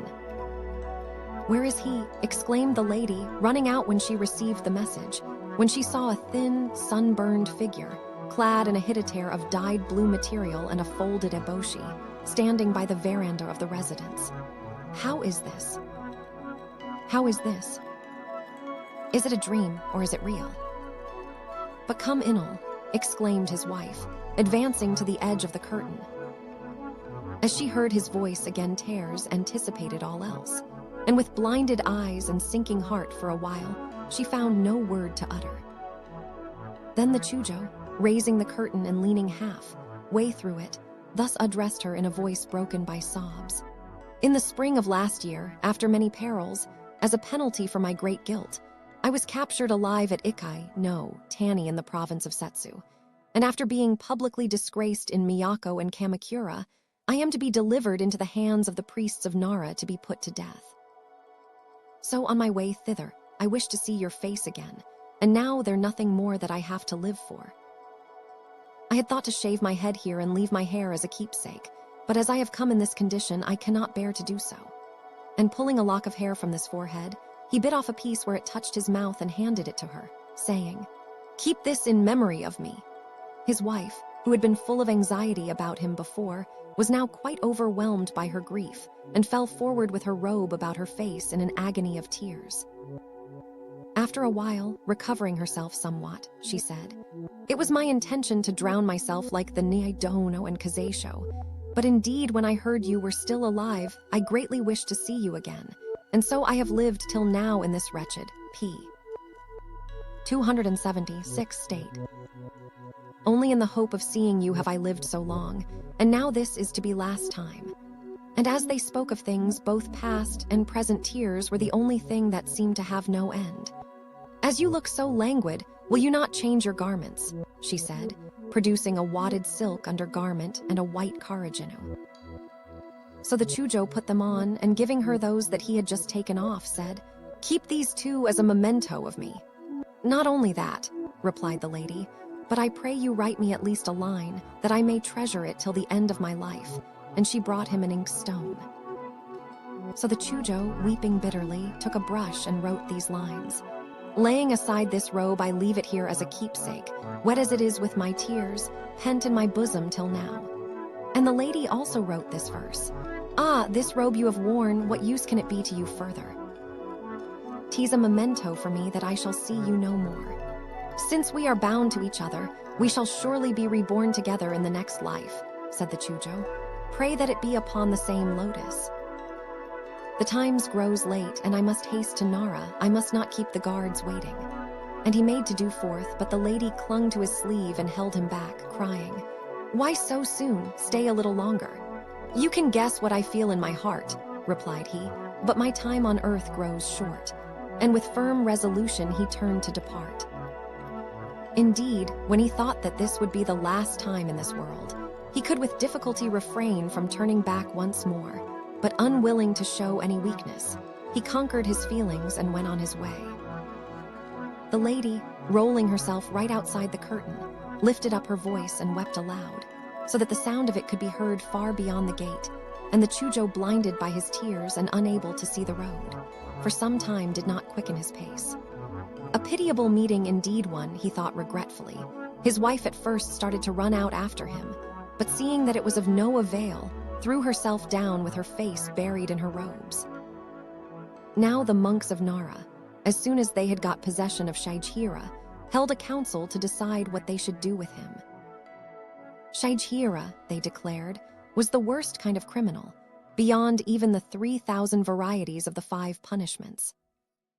Since, under the influence of the most evil and malignant karma, he was an outlaw and enemy of Buddha and the law, he must certainly be paraded round the walls of both the Tadeji and the Kafukuji, and then be buried alive and have his head cut off, or else have it sawn off. But the older priests took objection to this decision, saying that it was too severe a sentence for men of religion, and that he should be handed over to the samurai to be beheaded on the bank of the Gawa.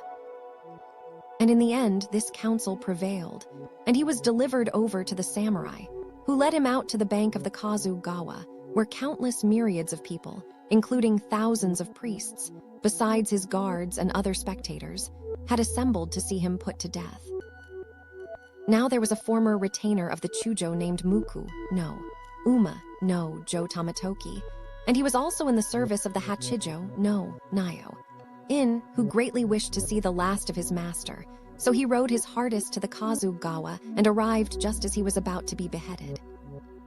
Springing from his horse, he pushed his way through the thronging multitudes till he reached his master's side and called out, "Here am I, Tamatoki, come to see the last of my master." "How admirable is your devotion," replied Chujo.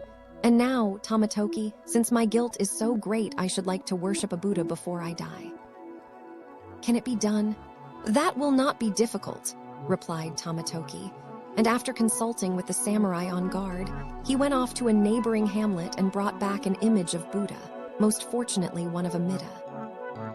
Setting it down on the sand of the river bed, he drew out the cord from the sleeve of his karajinu and fastened one, p. 278, end of it to the hand of the Buddha, giving the other to the Chujo. Holding it in his hand, the Chujo turned toward the Buddha and said, "I have heard that though Devadatta committed the 3 transgressions and burned 80,000 collections of sutras, it was foretold that he should at last become a Tenno Nyorai. And though his crimes were indeed heinous, yet by virtue of the holy sutras his sinful karma was blotted out, and they became the cause of his entering the way of salvation. So that I should have committed this great sin was by no means a purposeless happening, but was in accordance with the principle of things. Who that is born in this world can disregard an imperial command, or who among men can be disobedient to a father will? Buddha is witness of right and wrong. Therefore is my crime requited on the spot, and my doom has now come upon me. However boundless and deep my repentance, yet it is not enough. But the world of the 3 precious ones is a world of compassion and mercy, and many are the paths that lead to salvation. Yuin, Kyo, Ijuyakiyu, Sokuz, Jun, this text is graved on my heart. And as he spoke these words, he stretched out his neck and the blow fell. And though his former deeds had been so evil, yet when they saw his demeanor at the last, even the thousands of priests and the soldiers of the guard could not refrain from bedewing their sleeves.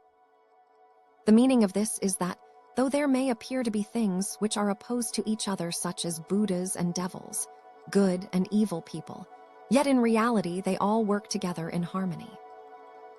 Verily all is in harmony, that which opposes it is that which obeys, burned. When his wife heard what had been done, "If they have cut off his head," she said, "they will have thrown his body away somewhere, so go and bring it that the sutras may be recited over it." And she sent a litter for it. And as she had said, they found that his body had been cast away into the river bed, and they took it up and put it into the litter and brought it back to Hino. Until the day before it had remained unchanged, But as the weather was hot, it had now become unsightly, so the feelings of the lady when she saw it can be imagined. The head also was afterwards recovered by the good offices of Shunjo, Bo, a priest of the Dai, Butsu, who obtained the permission of the monks and sent it to Hino. So they brought both the head and body to a neighboring mountain temple called Hakeji and burned them there, after which they sent the ashes to Koya. They also set up a tomb for him in Hino, and his wife became a nun and put on black robes to pray for his happy rebirth in paradise. Chapter 2. The Great Earthquake. Thus after the Heike had been overthrown and the Genji had come into power, the provinces obeyed their governors, and the manors were once more at the disposal of their owners, so that there was peace and security everywhere. Then on the 9th day of the 7th month at the hour of the horse, noon, there was a very great earthquake which lasted for some time. Around the capital near Shirakawa, the 6 shoji temples were all destroyed, and the upper 6 stories of the 9-storied pagoda of Hisshoji were shaken down, while all but 17 ken of the Sanjusen, Gen-du of Tokucho, Ju-in fell down.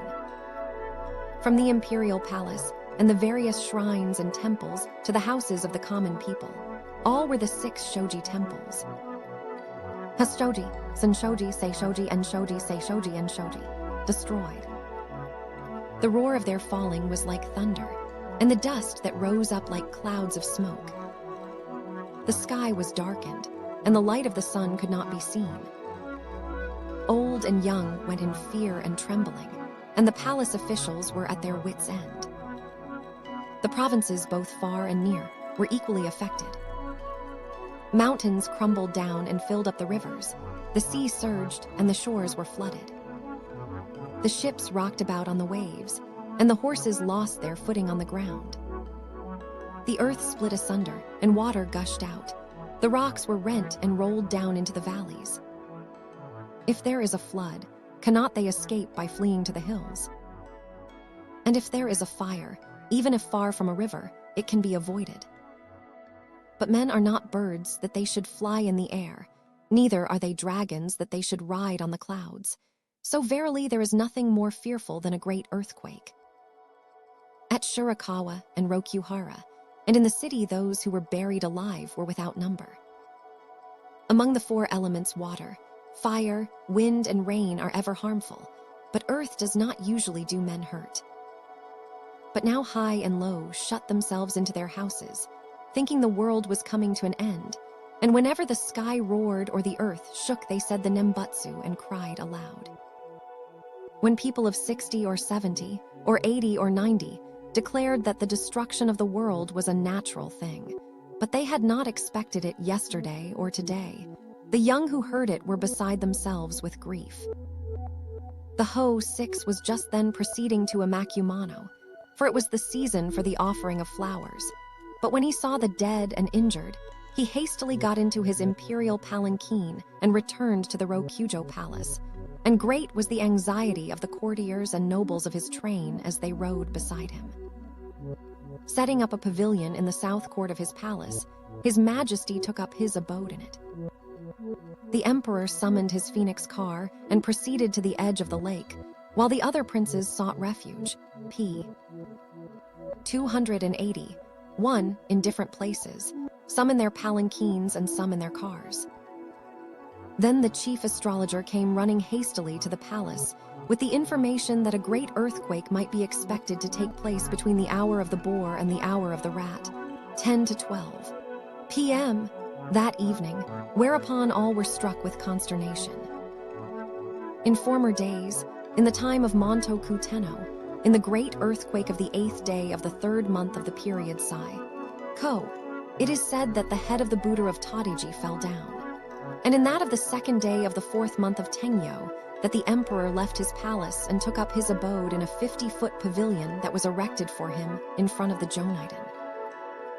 As these things happened, in ancient days, who can tell how it was? And since then, no such thing has been heard of. But since an emperor of the 10 virtues had left the capital and been drowned, and his ministers and courtiers had been captured and brought back to Miyako, and been beheaded and exposed in the streets, or separated from their families and exiled to distant provinces, thoughtful people mourned and lamented, saying that the wrathful spirits of the Heth, EK, would be the ruin of the country. Chapter 3. Concerning the dyer. On the 22nd day of the 8th month, Mongaku Shonin of Takao, having discovered the real skull of the late Sama, no Kami Yashitomo, hung it round his neck and set out for the eastern provinces, bringing with him also the head of Kamada Hayoi hung round the neck of one of his disciples. In the 7th month of the 4th year of Jisho, he had brought some skull or other wrapped in white linen, and showed it to Yoritomo, saying that it was his father's skull, in order to incite him to rebellion, and he had believed it was truly 10, and had risen and obtained the supremacy. The real one, p. 282, which he had now brought, was found thus.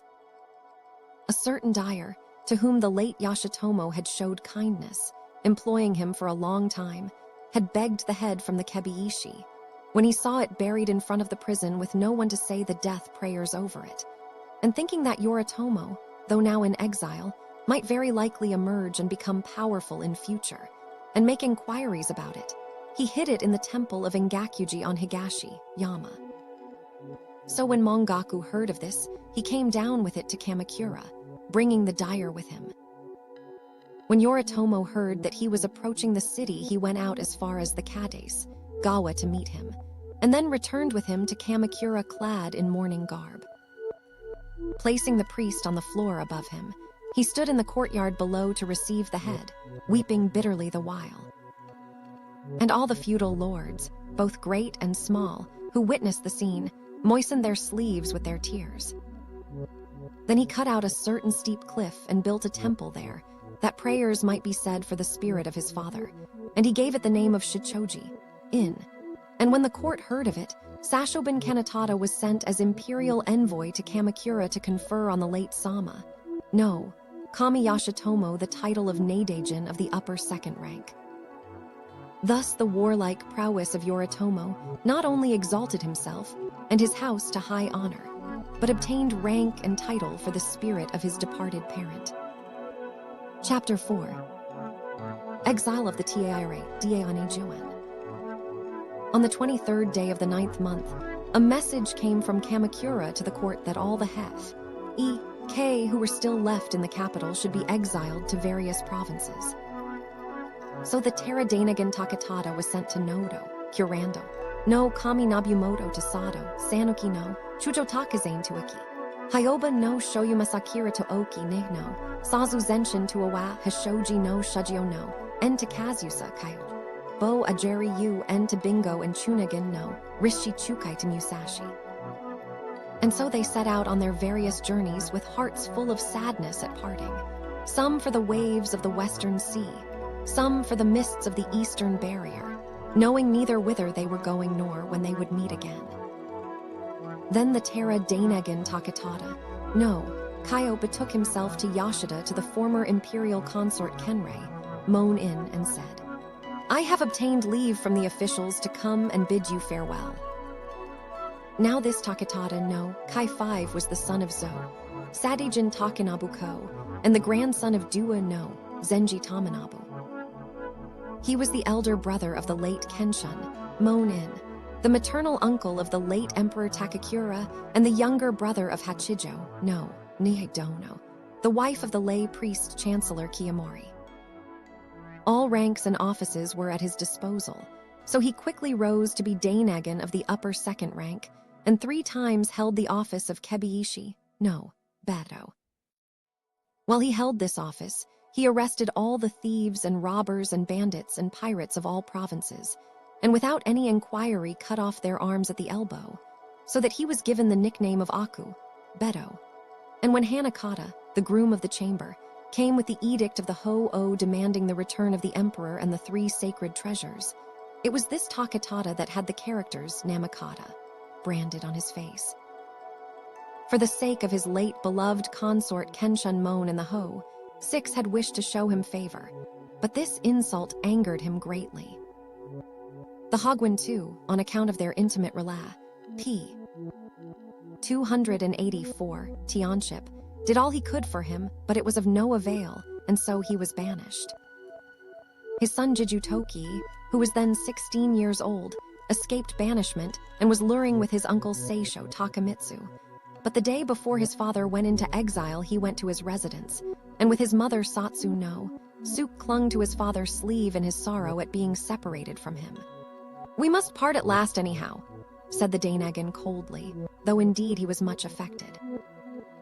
And so, growing old and feeble as he was, he had perforce to part from his beloved wife and son, and start out from the capital he knew so well, looking back longingly at the court as he began his journey to the northern provinces, of which as yet he knew but the name. And so he went on past Shiga and Karasaki, the Bay of Mano and the beach of Katata, and here the Dainagon with tears in his eyes composed these lines. "Hardly again shall I see them casting the nets at Katata, dripping with shining drops, like to the tears in my eyes. Yesterday tossing in a small boat on the waves of the western sea with his load of anguish and resentment, today, buried under the snows of the north country, his sorrow at parting piling up high as the clouds of his native capital." Chapter 5. The Execution of Tosa Bio. Now there were 10 daimyos who had been accompanying Yashitsune by the orders of Yoritomo. But when they found he was under suspicion, they took counsel together, and one by one left him and returned to Kamakura. Since he was the younger brother of Yoritomo and the son of the same father, and had overthrown the Hek from Ikai no Tani to Dan-no-ura, and restored the sacred mirror and the sacred gem without delay to the capital, bringing peace and tranquility to the whole realm, the Hagwon expected to be granted some reward for his merit, and wondered what could be the reason that he was thus sus. P. 285 pected, and consequently distrusted everybody from the emperor to the common people, until he afterwards learned that it was owing to the continued slanders of Kajiwara, who hated him on account of the ridicule he had sustained in the matter of the ore that spring at Watanabe in Setsu. Now Yoritomo wished to strike at Yashitsune quickly, before he could gather any force together, but thought that if he sent his daimyos with an army, the Hagwon would certainly destroy the bridges at Uji and Sita, and then the capital would be thrown into an uproar once more, which would be no good thing. So after long consideration, he summoned Tosa, Go-Shirakawa, and said, "Do you go up to the capital as if on pilgrimage and smite him privily?" So Tosa, Bo made obeisance and immediately started off for Miyako, without even returning to own residence. On the 29th day of the 9th month, he arrived there. But as by the day after he had not visited the Hagwon residence, Yashitsune, who had heard that he had come to the city, sent Musashi, Bo Benkei to fetch him. When he was brought into his presence, Yashitsune inquired, "How now, Tosa, Bo? Have you no letter from Kamakura Dono?" "I have brought no letter with me," replied Tosa Bo, "but the Lord of Kamakura gave me this message by word of mouth. Tell Yashitsune that, since he is in Miyako, everything is quiet and there is nothing special to be done, but he must take every care to keep a strict guard." "That is not likely," retorted the Hagwon. "You have been sent here to assassinate me." So, as things looked very black against him, to avert the present danger Tosa, Bo then and there wrote 7 oaths, and some of these he burned and drank mixed with water, and some he deposited in the sanctuary of a shrine, after which he went back and gathered together samurai from various provinces who had come up to the capital on guard duty, with the intention of making his attack on the Hagwon that very night. Now there was a girl named Shizuka, the daughter of a shurabyoshi called Aiso, no, Zenji, whom Yashitsune greatly loved, and she did not depart from his side either by night or day. And she now warned Yashitsune, saying, "The streets are full of soldiers, and there seems no reason for the city guards to be in this commotion, for they have not been mustered by your orders. I think it must be the work of that priest who swore his oaths here today. Would it not be well to send someone to find out?" So the Hagwon sent 2 of the 3 or 4 boy attendants of the late lay priest-chancellor, whom he had retained in his service, to see what was toward, but though he waited some time, they did not return. Then, thinking that it would be safer to send a woman, he bade one of his maid servants go and see, and after a while she came running back saying, "Two youths who look like the boy attendants are lying dead in front of the gate of Tosa, Bo residence, and a lot of horses are standing there ready saddled, and a war pavilion has been pitched there, in which a number of warriors are mustered, helmeted and in full armor, with their bows bent and arrows ready on their backs, all prepared for an instant attack. They do not look at all like peaceful pilgrims." At this, the Hagwon snatched up his sword and ran out, while Shizuka seized his armor and p. 287 flung it over his shoulders. But without waiting till it was more than half buckled on, he ran out to the middle gate, where his horse was standing ready saddled. Springing onto it, "Open the gate," he shouted, and as it was opened and he stood expecting the foe every moment at midnight Tosa, Bo rode up to the front gate with 50 horsemen, all similarly accoutered, shouting their war cry. Rising in his stirrups, the Hagwon shouted in a loud voice, "Let us see who there is in all Nippon who can best Yashitsune in battle either by night or by dale." And he rode at them right and left, so that, fearing to be ridden down, they parted asunder and let him through. Then Issei no, Saburo Yashimori, Mutsu no, Sato Shiro Byoi Tadanabu, Eda no Genzo, Kyumai no Tar 5 Musashi, Bo Benkei, and the rest of the Hagwon men, all matchless in battle, hearing that an attack was being made on their master residence, came running from their lodgings in all directions, and soon formed a band of some 60 or 70 horsemen, so that though Tosa, Bo and his men attacked fiercely, they were quickly routed without difficulty and many slain. Tosa, Bo himself, seeing that all was lost, managed to escape somehow or other to the recesses of Mount Kurama. But as Kurama was an old haunt of Yashitsune, he was soon caught and brought to the Hagwon residence the next day. He had hidden himself in a place called Sojo, Ga-Tani. He was clad in a hidetere of dyed cloth and wore a suit of armor laced with black leather, with a takin or cowl on his head. That you should regard your lord behest so loyally, and your own life so lightly, is truly admirable, replied the Hagwon with tears streaming down his face. "Look here, Sir Priest. If you care for your life, I will spare it and send you back to Kamakura." "This is indeed an unlooked-for kindness," replied Tosa Bo, making a low obeisance. "But even if I should be willing, would my lord allow me to live? Since I am one of his priests, from the time that he specially chose me for this mission, my life has been forfeit to him, and I know not if he will give it back to me. So the best kindness you can do me is to take off my head at once." So they took him out to the Rokujo, Kawara, and there beheaded him, and there was none who did not praise his conduct. Chapter 6. The HOJWAN leaves the capital.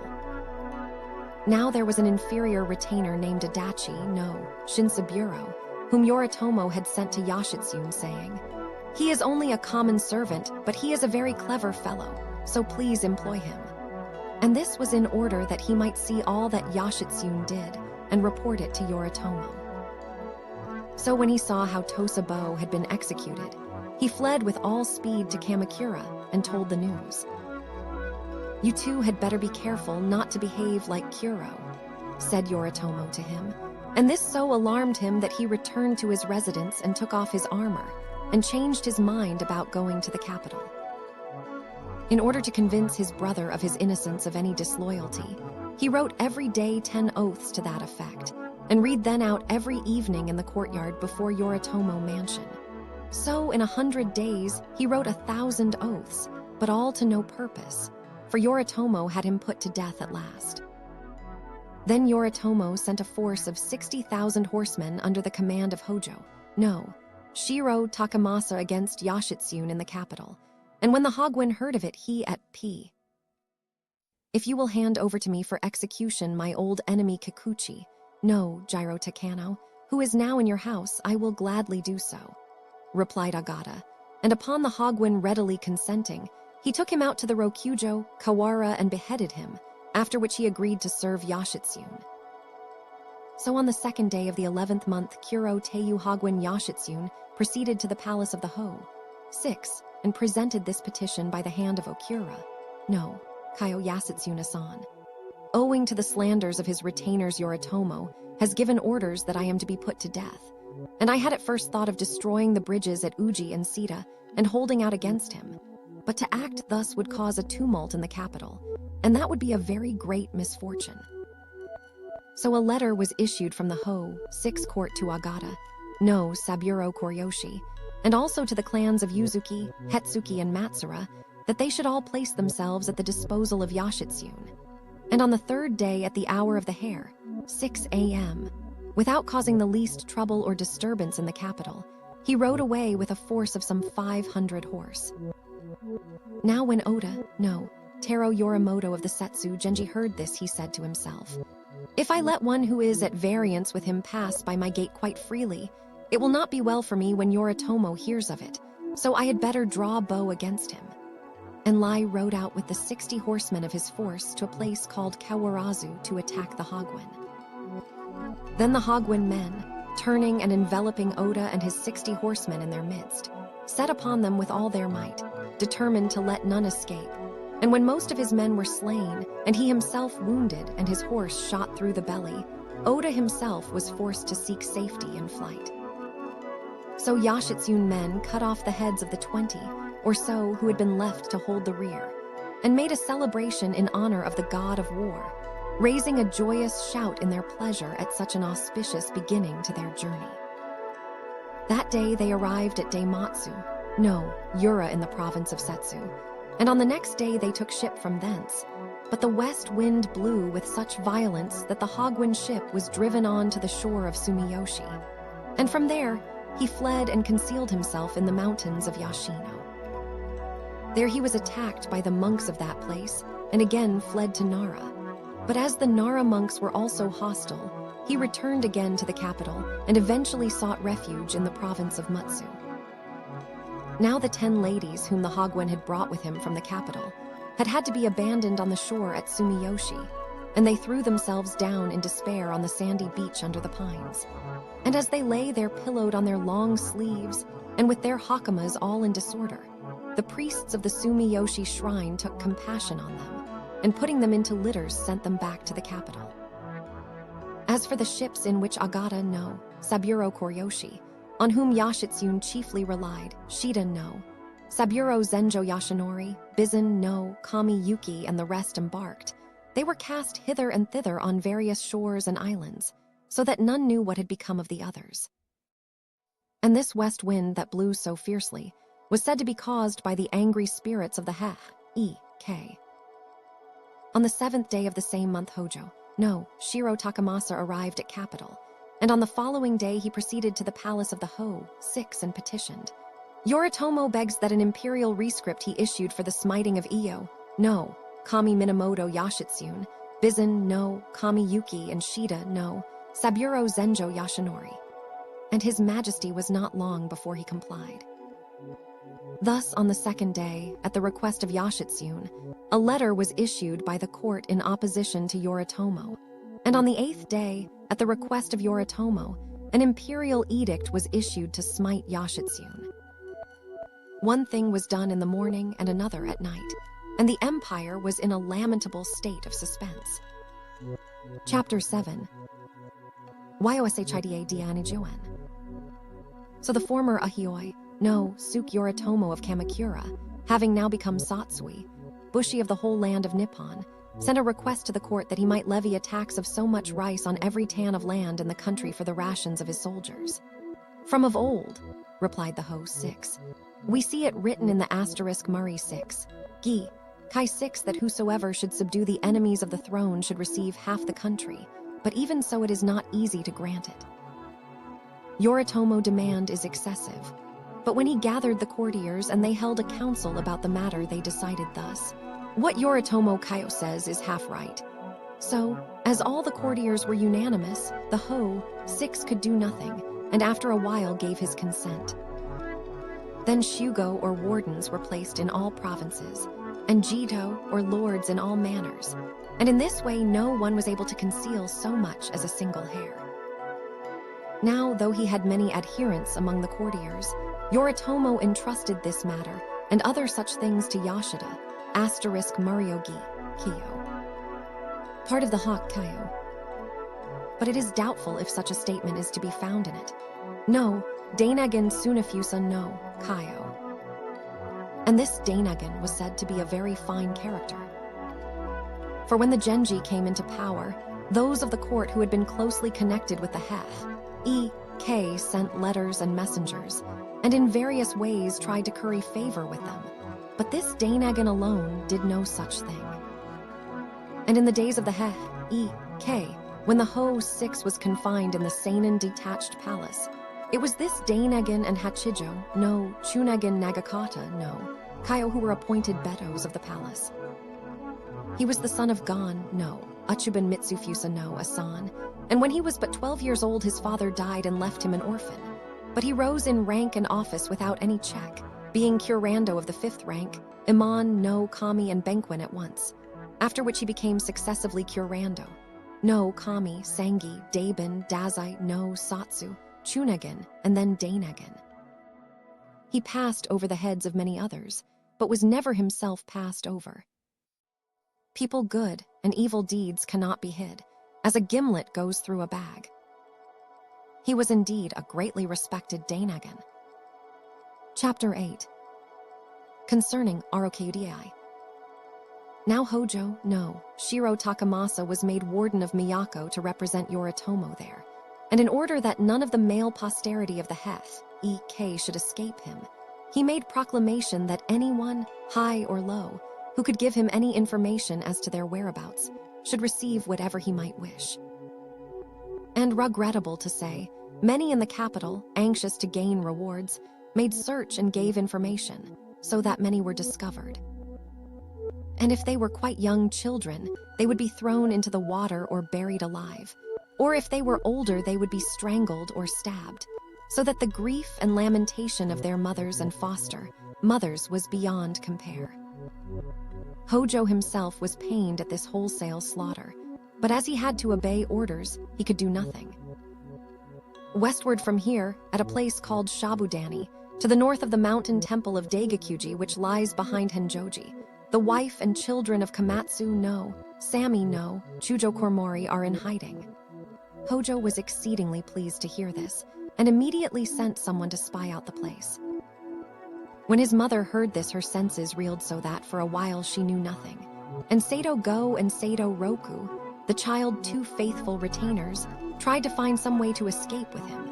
But when they saw the soldiers surrounding them on all sides, they knew it was no use. Then his mother, holding the child in her arms, wept and lamented aloud, crying, "Kill me, Tool and the foster." Mother and the other ladies, falling down in front of her, added their voices to the sad chorus. For a long time they had kept quiet and had not raised their voices above a whisper for fear of discovery. But now all in the house wept and wailed loudly with one accord.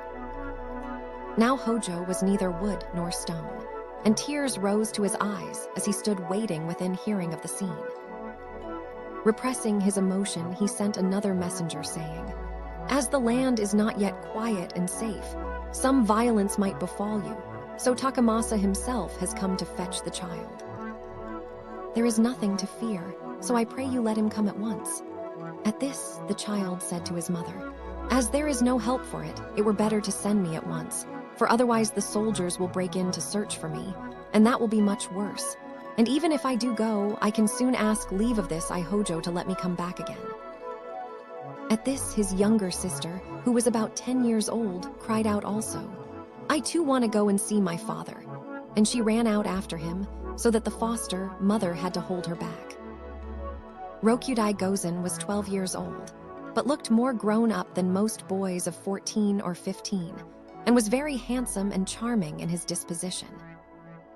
He tried hard to show a bold front to the enemy, but his tears ran down under the sleeve that he pressed to his face as he got into the palanquin, which then moved off surrounded by soldiers on all sides.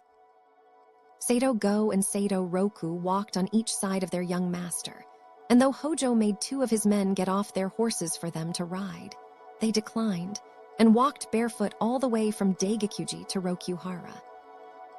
His mother and the other lady flung themselves on the ground, gazing up to heaven in an agony of longing. Presently his mother said to the nurse, "They say that the children of the Heike are being sought out and put to death in various ways, some being drowned, and others buried or strangled or stabbed. I wonder how they will deal with our boy. As he is rather grown up, I think they will certainly behead him. I have often seen children put out to nurse with foster mothers, and even then parental affection is still strong. How much more when we have always kept our child with us ever since he was born, and never let him out of our sight for a minute. But his father and I have brought him up ourselves, regarding him as quite different from other children. And so when I was thus untimely bereft of his father, I had these two left to comfort me. And now, alas, I have only one. What shall I do? For these last 3 years, I have never been free from anxiety, even for an hour. And though it was what I was expecting, yet I did not think it would come thus yesterday or today. You know how I have always relied on the power of Kwannon of Haste, and yet I must suffer his being snatched, from me like this. And they will not suffer him to live long." And so she continued her plaint, pressing her sleeve to her face and sobbing incessantly. Even when night came, her grief choked her throat and prevented her even from dozing. But after a while she said to the nurse, "Just now I fell asleep for a moment, and in a dream I saw my boy coming to me, riding on a white horse, and he came to my side and sat down respectfully, saying that he had got leave to come as he longed to see me so much. But then, to my great regret, I started up suddenly, and when I searched beside me there was no one there. How short is a dream indeed, and how painful is the awaking." And the tears ran down her cheeks as she related it. Thus the long night dragged by, and she ceased not to moisten her couch with her tears. But as all things must come to an end, at last the night watchman proclaimed the opening dawn, and as it broke, Sato Roku came back, and in answer to the anxious inquiry of the lady, told her that the child was quite safe and had sent her a letter. Opening it, she read as follows: "Thus far I am quite safe, but still I fear you must be very anxious. Please give my love to everybody." And when she read his words, written in such a manly style, she pressed the letter to her face without a word, and then cast herself on the ground with her head in her robe. As she remained thus for some time without stirring, Sato Roku said, "Things are uncertain, even for an hour, so pray give me an answer that I may go back." So the lady, weeping, wrote a reply and gave it to him, and he bade her farewell and departed. Then the foster mother, impelled by restlessness of spirit, wandered out of the Daigakuji and was walking about aimlessly in the vicinity, weeping as she went, when she met someone who told her that behind there dwelt a priest of the mountain temple of Takao, called Mongaku, who was very much trusted by Yoritomo in all matters, and that he wished to find a son of some court lady to become his disciple. At this she was overjoyed, and at once making her way to Takao, she begged to see Mongaku and thus addressed him, weeping bitterly the while. "My young lord, whom I have carried in my arms since he was born, and who is now 12 years old, was yesterday carried away by the soldiers. Could not your reverence beg his life and bring him up as your disciple?" And she fell down before the monk, weeping unrestrainedly, so that he knew not what to do. Feeling compassion for her distress, he asked her who the boy was. "It is the beloved child of the wife of Komatsu no Sami Chujo Kormori no Kaio," she replied. "And we were bringing him up, but somebody must have said that he was the son of the Chujo, so yesterday the soldiers came and took him." "Who was the warrior who took him?" asked the priest. "He said his name was Hojo no Shiro Takamasa," replied the lady. "Well, I will go and see him," declared Mongaku, and he went off there and then. If the priest could beg his life, and bring him here so that I could see him once agonal," she exclaimed, and her unceasing tears were this time tears of joy. So the priest went to Rokuhara and asked about the matter. "It is the order of Kamakura Dono," said Hojo, "that every one of the male descendants of the Heike should be sought out and put to death, and among them is Rokudai Gozen, son of Komatsu no Chujo Kormori. But indeed he is such a beautiful child that I am sorry I did not leave him where he was." "Well, may I see him?" asked Mongaku, and when he was taken to where the child was, he found him dressed in a double embroidered hittitere, holding in his hand the rosary of black wood. Such was the beauty of his hair, and the elegance and nobility of his form and bearing, that he hardly looked like a creature of this p. 298 world at all. Though his face was a little thin, and he had perchance not slept much that night, yet he looked indeed very lovable. When the child caught sight of the priest, his eyes filled with tears for some reason or other, and Mongaku too moistened the sleeve of his black robe. However great an enemy he might become in the future, he thought, how could anyone put him to death now? Then, turning to Hojo, he said, "It is no doubt a matter connected with a previous existence, but when I consider this child, I am filled with a great pity for him. Will you not grant him a reprieve for 20 days, while I go down to Kamakura and obtain a pardon for him?" When I went up to the capital in former days to procure an imperial edict to establish the position of Yoritomo, as I traveled all night through the plains around the Fujikawa, I lost my way and was nearly washed away and drowned. And then, after that, I met with robbers in Mount Takashi, and barely escaping with my life, managed to effect an entrance into the prison palace of Fukuhara and receive the edict from the Ho 6. In recognition of this service, Yoritomo promised that whatever request I might make of him at any time, he would surely grant it, and moreover, I have done him many important services since then. It is no new thing that I say, but as I have valued my duty more than my life, Yoritomo will not forget it, unless his high position has puffed him up. And he set out for Kamakura at the dawn of that day. Sato Go and Sato Roku, regarding the monk as a living Buddha indeed, pressed their hands together and wept. They then returned to Daigakuji and acquainted the child mother with all that had happened, to her very great joy. With regard to the decision of Yoritomo, they were in suspense as to what it would be, but were cheered by his life being spared for 20 days, and ascribing it to the power of Kwannon of Hase, they put their trust in that deity. So things went on, and the 20 days sped by like a dream, but the monk did not come back. "How can this be?" they said with sinking hearts, and all their grief and anxiety assailed them once again. Hojo also, as the 20 days that he had agreed to wait had passed, thought that Yoritomo had probably refused the pardon, and fretted impatiently at the delay, for he wished to start immediately for Kamakura. Sato Go and Sato Roku wrung their hands in despair, but as the monk had not returned, neither had he sent any messenger, they knew not what to think. So they went out to Daigakuji and reported, with tears streaming down their cheeks, that the monk had not come back and that Hojo was to start at break of day. The two ladies, who had felt very much cheered when the priest started out so hopefully, and who had also relied on the help of Kwannon, now began to lose heart again, as was but natural. "Is there not some virtuous old man," said the mother to the nurse, "who could be found to take him to meet the monk on the road? For how terrible if he were to come back with the pardon after the child had already been put to death. What will they do? Do they mean to kill him soon? It looks as though they would do so at dawn," replied one of the owing to the behavior of Hojo retainers in his residence. "That is just like him," said his mother. "He is still young in years, but he has the heart of a man already.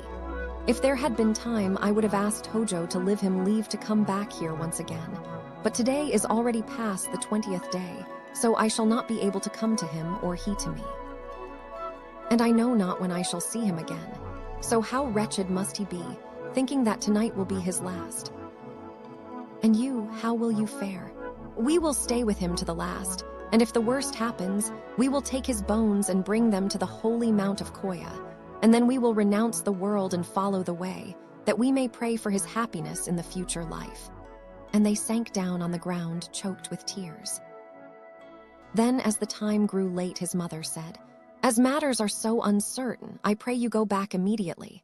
So, weeping bitterly, they took leave and went. So at dawn on the 17th day of the 12th month Hojo, no, Shiro Takamasa took the child Rokudai Gozen and departed from Miyako. Sato Go and Sato Roku went with him, walking on each side of the palanquin. Again, Hojo bade 2 of his men dismount that they might ride, but they declined, saying, "As it is the last time, we are quite content." And so they went their way barefoot, weeping tears of blood. Thus pitifully parted from his mother and nurse, looking back on the imperial city as it lay beyond the clouds. As for the last time he set out on the road to the far, off eastern provinces, the state of the child feelings can well be imagined. If one of the samurai quickened his pace, his heart sank, thinking he was coming to cut off his head, and if one of them chanced to speak to him, "Now is the end," he would guess in dismay. He thought it might be at Shi-no-Miyakawara, but they passed on through Sekiyama and came to the beach of Otsu. He wondered if it would not be at Awazu, no, Hara, but by that time the dusk had already fallen. And so they went on, station by station and province by province, until they came to the province of Suruga, where it seemed that his fleeting life would end. At a place called Senbin, no, Matsubara the palanquin was set down, and the young lord ordered to get out, a leather mat being spread for him to sit on. Then Hojo hastily sprang from his horse, and approaching the child spoke as follows. "I have brought you thus far because I thought we might meet the monk on the way, but if I take you over the Hakone Mountains, I know not what Kamakura Dono would say. So I shall say that I executed you in the province of Omi. As this was foreordained from a previous life, how is it possible anyhow to escape it?" To this Rokyudai made no reply, but calling Sado Go and Sado Roku, he said, "Ah, do not go back to Miyako and tell them that I have been beheaded by the way. They will find it out in the end, but if they hear it now, their grief and lamentations will be a hindrance to me in the afterlife. So tell them you have accompanied me as far as Kamakura." And as they listened to his words, the 2 of them were dissolved in tears. By and by Sate 5, Go overcame his feelings and replied, "After our Lord has become a god or Buddha, we shall never again in this life return to Miyako." And repressing his tears, he bowed to the ground. Then the young lord, seeing that his time was come, pulled back with his beautiful little hand the long hair that hung about his shoulders, whereat the soldiers of the guard exclaimed, "See how he is yet master of himself." And they all moistened the sleeves of their armor. Then, looking toward the west, he joined his hands together, and repeating the Nembutsu in a loud voice 10 times, stretched out his neck for the blow. Then, Kano no Kyudo, Saburo Chikatoshi, who had been chosen as the executioner, seized his sword and moved round behind him from the left, and was just about to strike, when his eyes darkened and his senses reeled, so that he could not see where to aim his weapon. "I cannot do it," he exclaimed, hardly knowing what he did. "Pray choose someone else." And he threw down his sword and withdrew. Then as they cast about to find someone to take his place, there appeared a priest in black robes, riding a cream-colored horse which he was whipping up furiously. And as the people round about called out to him, "See the handsome young lord whom Dono is just beheading in the pine wood," and ran thronging to see the sight, he waved his whip at them anxiously, and in his excitement and suspense pulled off his hat and beckoned to them with it. Then, as Hojo stood waiting to see what was the reason, the priest rode up, sprang down from his horse, and exclaimed, "The young lord is reprieved. Here are instructions from Yoritomo." Hojo took the document and read, "Concerning Rokyudai Gozen, the son of Kamatsu no Sami Chujo Kori Mori no Kaio, whom you have arrested. He is reprieved at the request of Mongaku, Bo, the priest of Takao. Let there be no mistake." To Hojo no Shiro Dono. Yoritomo. Hojo read it through several times, ejaculating, "Marvelous. Marvelous," and then put it away. Sado Go and Sado Roku, it is unnecessary to say, and even Hojo own retainers, shed tears of joy and relief. Chapter 9. Heiasi Arokayudai. Mongaku thus appearing and declaring, "The young lord is reprieved," was indeed a brave sight. When Yoritomo at first declared that, as his father the Sami Chujo Dono had been in command in many battles, he could not pardon him, whoever might ask it, said Mongaku, I reproached him again and again for his heartless ingratitude and demanded to know why I had lost his favor, but it was all in vain, and he went off to hunt at Nasuno. But I followed him to his hunting ground, and at last prevailed on him to grant my request. That was why I was so late. When the 20 days that we agreed upon had passed, replied Hojo, I concluded that Kamakura Dono was unwilling to spare him. How fortunate it is that I brought him with me and met you here, and so was saved from error. And he provided Seido Go and Seido Roku with spare saddled horses that he had, and sent them back to the capital. After he had gone some distance with them to see them on their way, he took leave of them, saying, Since I have many weighty matters to report at Kamakura, I will now say farewell. And so he resumed his journey to the eastward. He was a very gentle warrior indeed. So Mongaku Shonin of Takao took charge of the child Rokyudai and traveled day and night towards the capital, so that when he reached the vicinity of Atsuta in Oiri, the year had already come to an end, and it was the evening of the 5th day of the new year when they arrived in the capital. Making their way to a residence that Mongaku had in Nijo in Okuma, they stopped there that the child might rest a while, and it was midnight when they reached the Daigakuji. They knocked at the gate, but no one came, and there was no sound. Only the little white dog that Rokyudai had kept came running out through a hole in the plastered wall, wagging its tail in its joy at seeing him again. The rest of the night they spent there, and at dawn they inquired of one who lived near, who told them, Last year they went to the Dai, Butsu, but since the new year we hear they are living at Hase, Dara. So Seido Roku hastened at once to Hase and told the lady what had happened, whereupon, without a moment delay, she started for the capital and came to Daigakuji. Ah, Rokyudai Gozen, she exclaimed when she saw him. Is this indeed real, or is it a dream? But you quickly renounced the world. But Mongaku, thinking it a pity, did not make him a monk, but took him to Takao and built a little cell where his mother could live with him also. In former days, also there are like examples of the great mercy and compassion of Kwanin, that succors both sinners and righteous alike. It was indeed a wondrous blessing. Chapter 10. The Execution of Rokyudai. So Rokyudai Gozen grew up thus, until he was 14 or 15 years old, when he was so beautiful that he shed as it were a radiance all about him. But that his mother should have said in admiration, If we were in power he would now be an officer of the Kano, was too outspoken.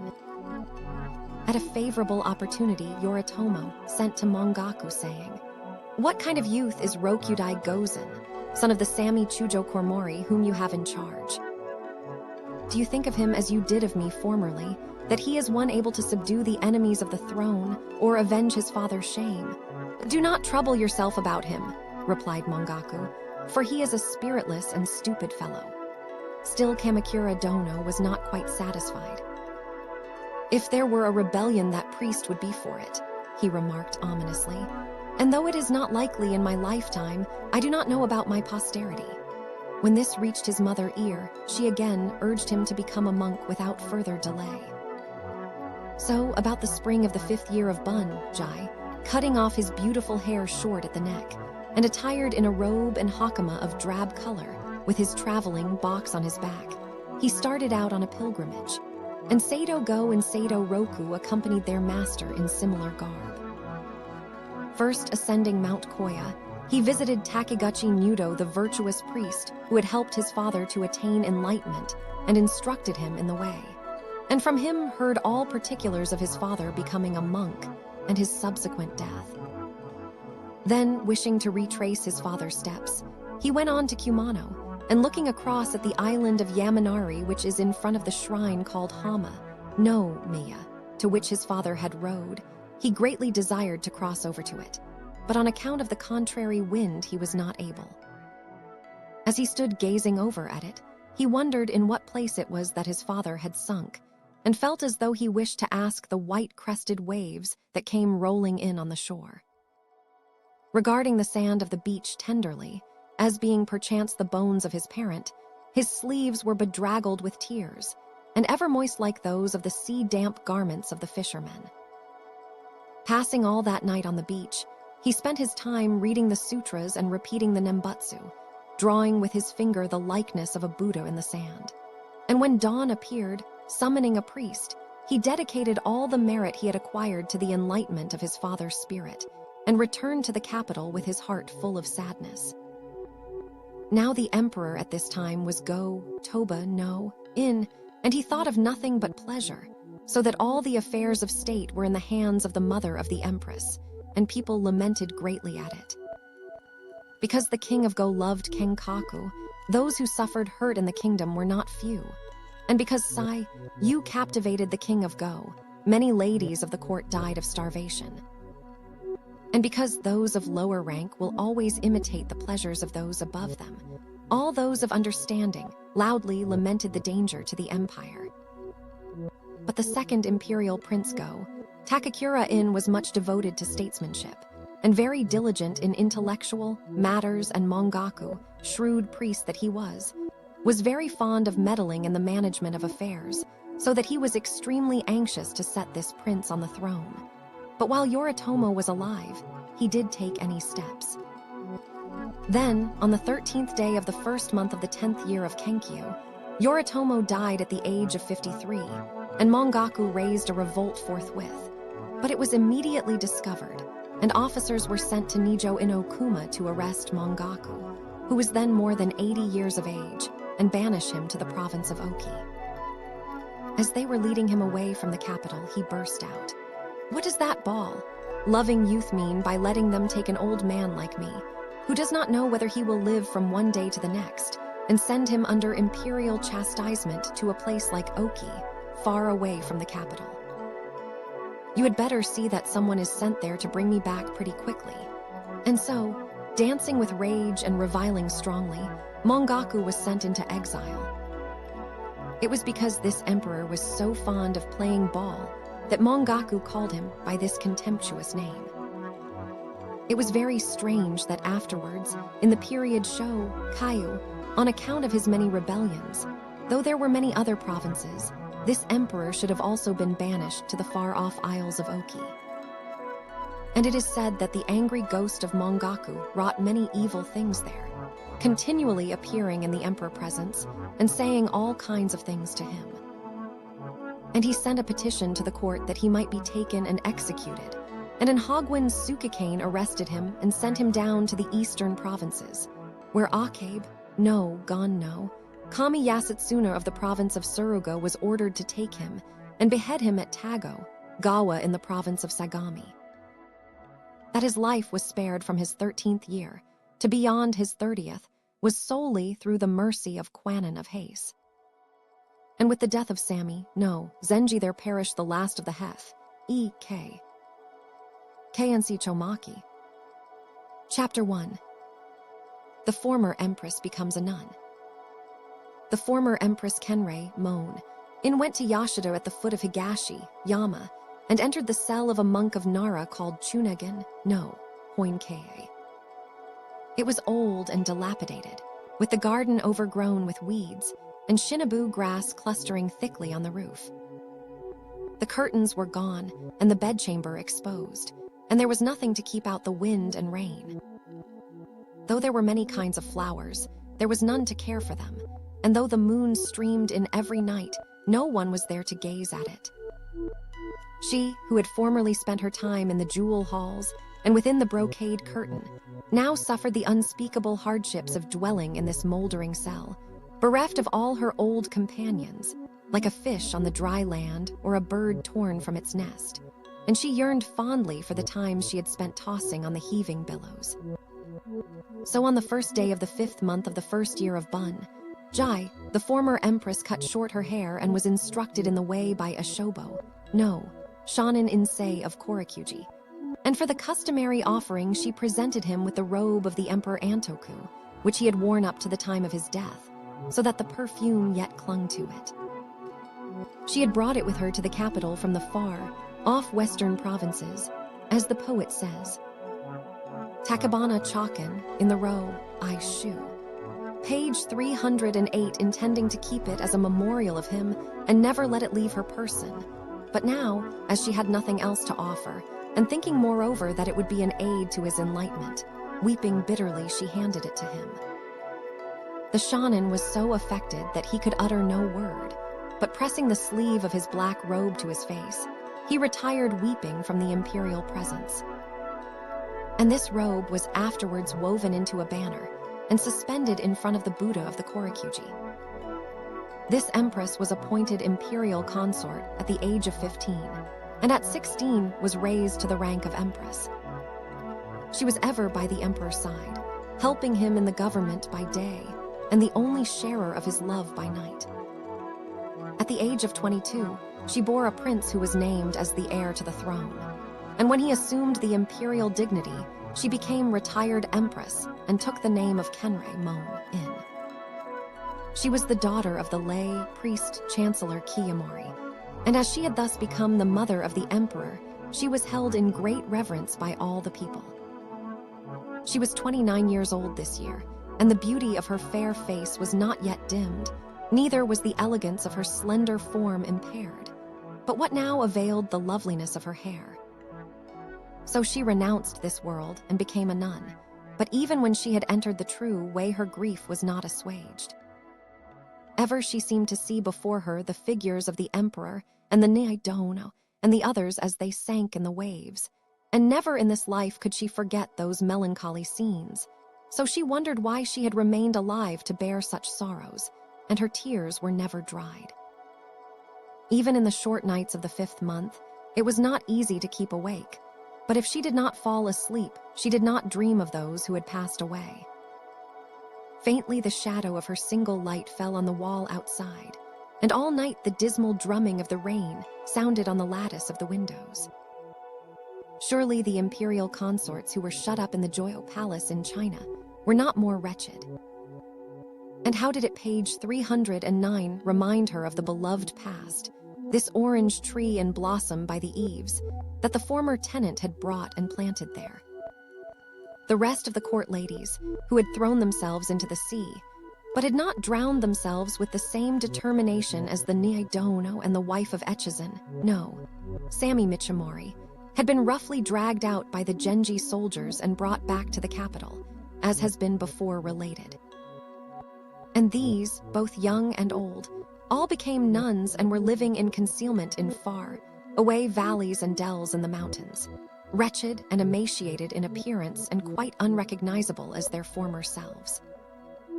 The places where they lived have gone up in smoke, and the empty site is all that remains. They have all turned into overgrown moorland, and no former intimate ever comes nigh them. All is as unfamiliar as his home to one who is bewitched by fairies and returns to it after 7 generations. Chapter 2. The former empress goes to Oichiare.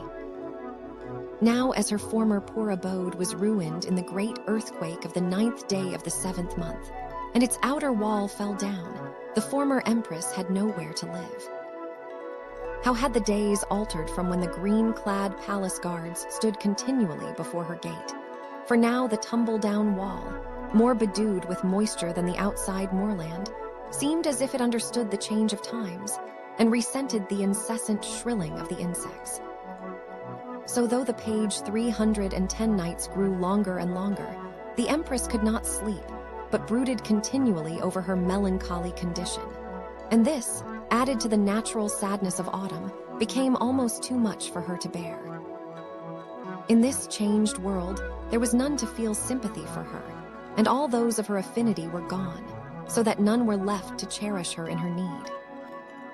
Only the wife of Ryizai, no Dainagan Takafusa, no Kaio, and the wife of Shichijo, no Shuri, no Teiyu Nobutaka, no Kaio, used to send and assist her secretly. "Ah," she exclaimed, "in former days who would have ever dreamed that I should have come to accept anything from such as these?" And as she wept afresh at the thought, the ladies who accompanied her could not refrain from moistening their sleeves. Since her present dwelling was too near the capital, and attracted the eyes of curious passers-by, She thought she would like to go to some place far away in the depths of the mountains to spend her days remote from all sound of unrest. But for some time, she was unable to hear of any.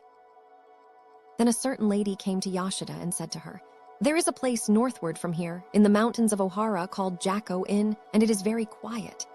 "A mountain abode is very lonely, it is true," she answered, "but it is good to live in, for it is remote from the troubles of this world."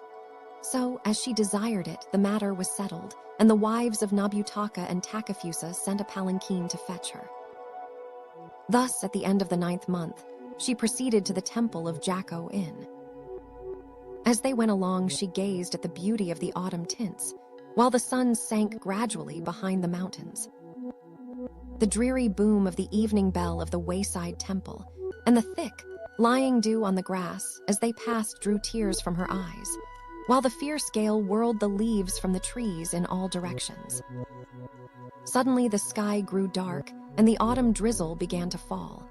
The cry of a deer sounded faintly, and the shrilling of the insects was incessant. Nothing was wanting to add to the sum of her afflictions, which seemed indeed such as few had been made to page 311 suffer.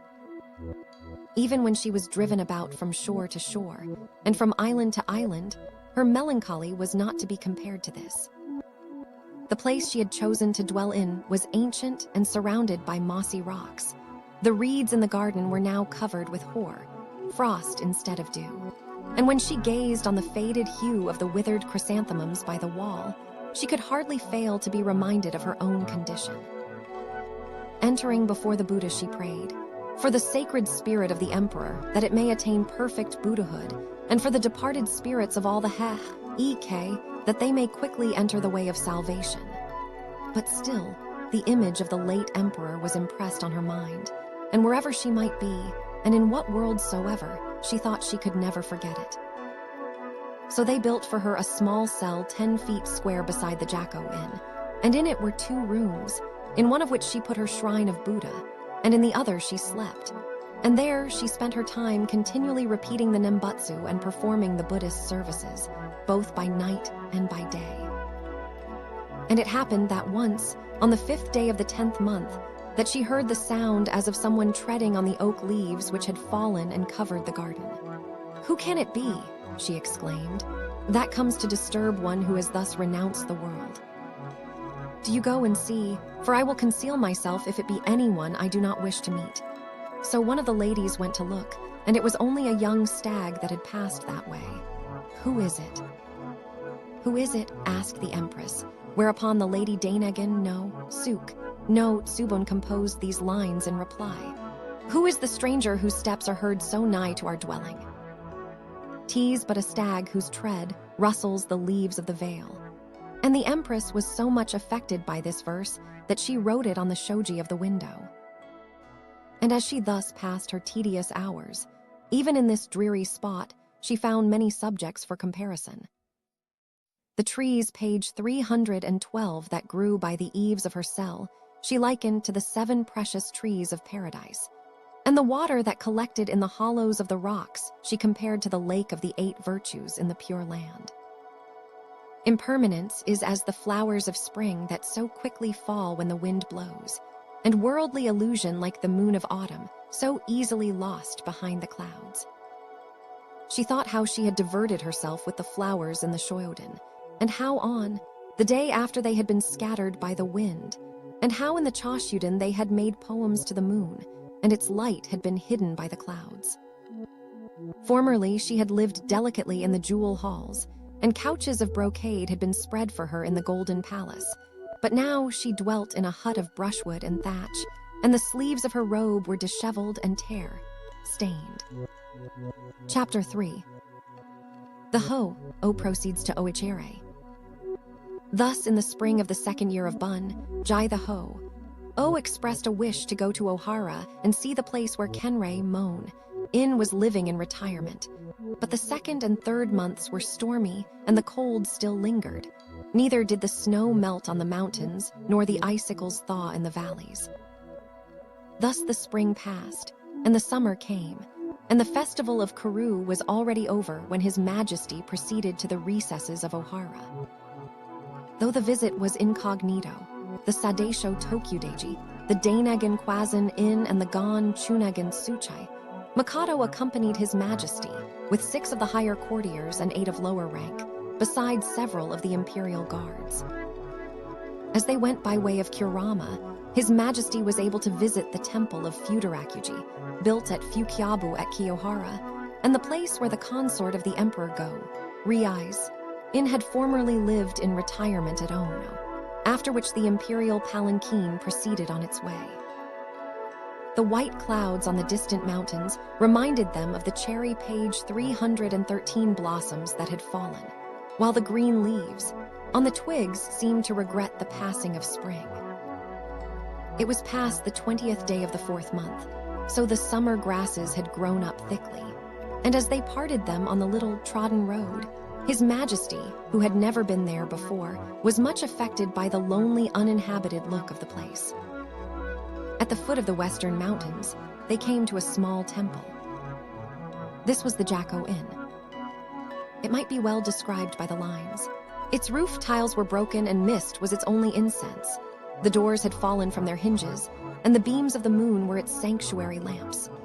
But the pond and trees of its ancient garden were dignified. The young grass had grown thick, and the slender shoots of the willow were all hanging in confusion, while the floating water, plants on the pond might be mistaken for spread-out brocade. On the island, the purple hue of the flowering wisteria mingled with the green of the pine tree, while the late, blooming cherry among the green leaves was more rare than the early blossoms.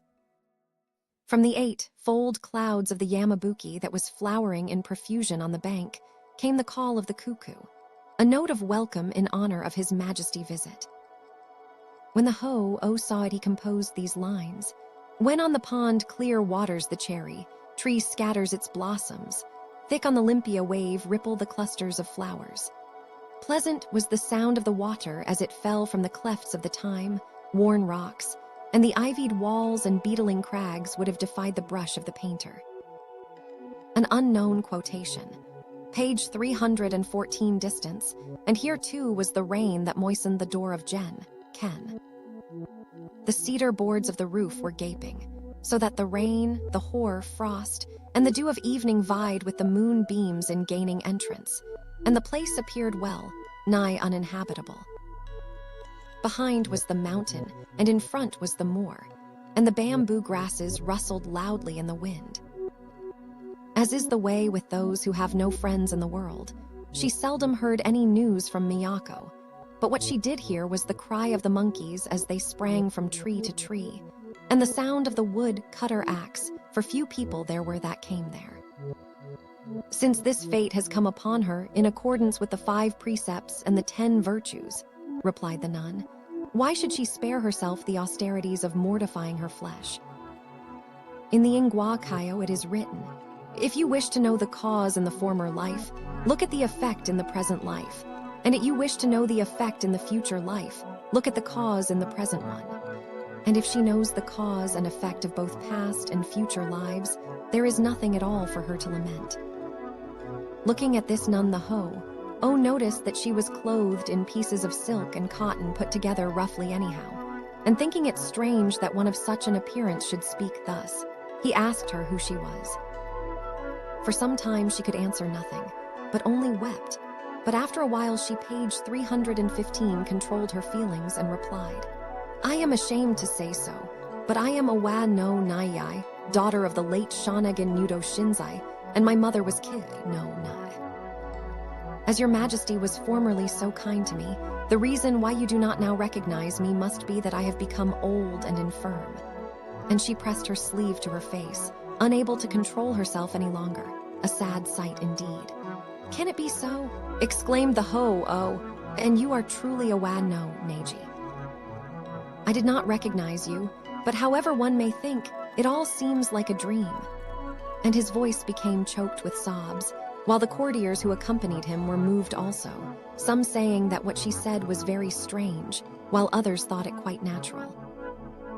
And the Ho-Oh looked about him hither and thither, and the plants of the garden, heavy with dew, fell against the boundary wall, and the surface of the rice fields was covered with water so that there seemed not even room for a snipe to perch.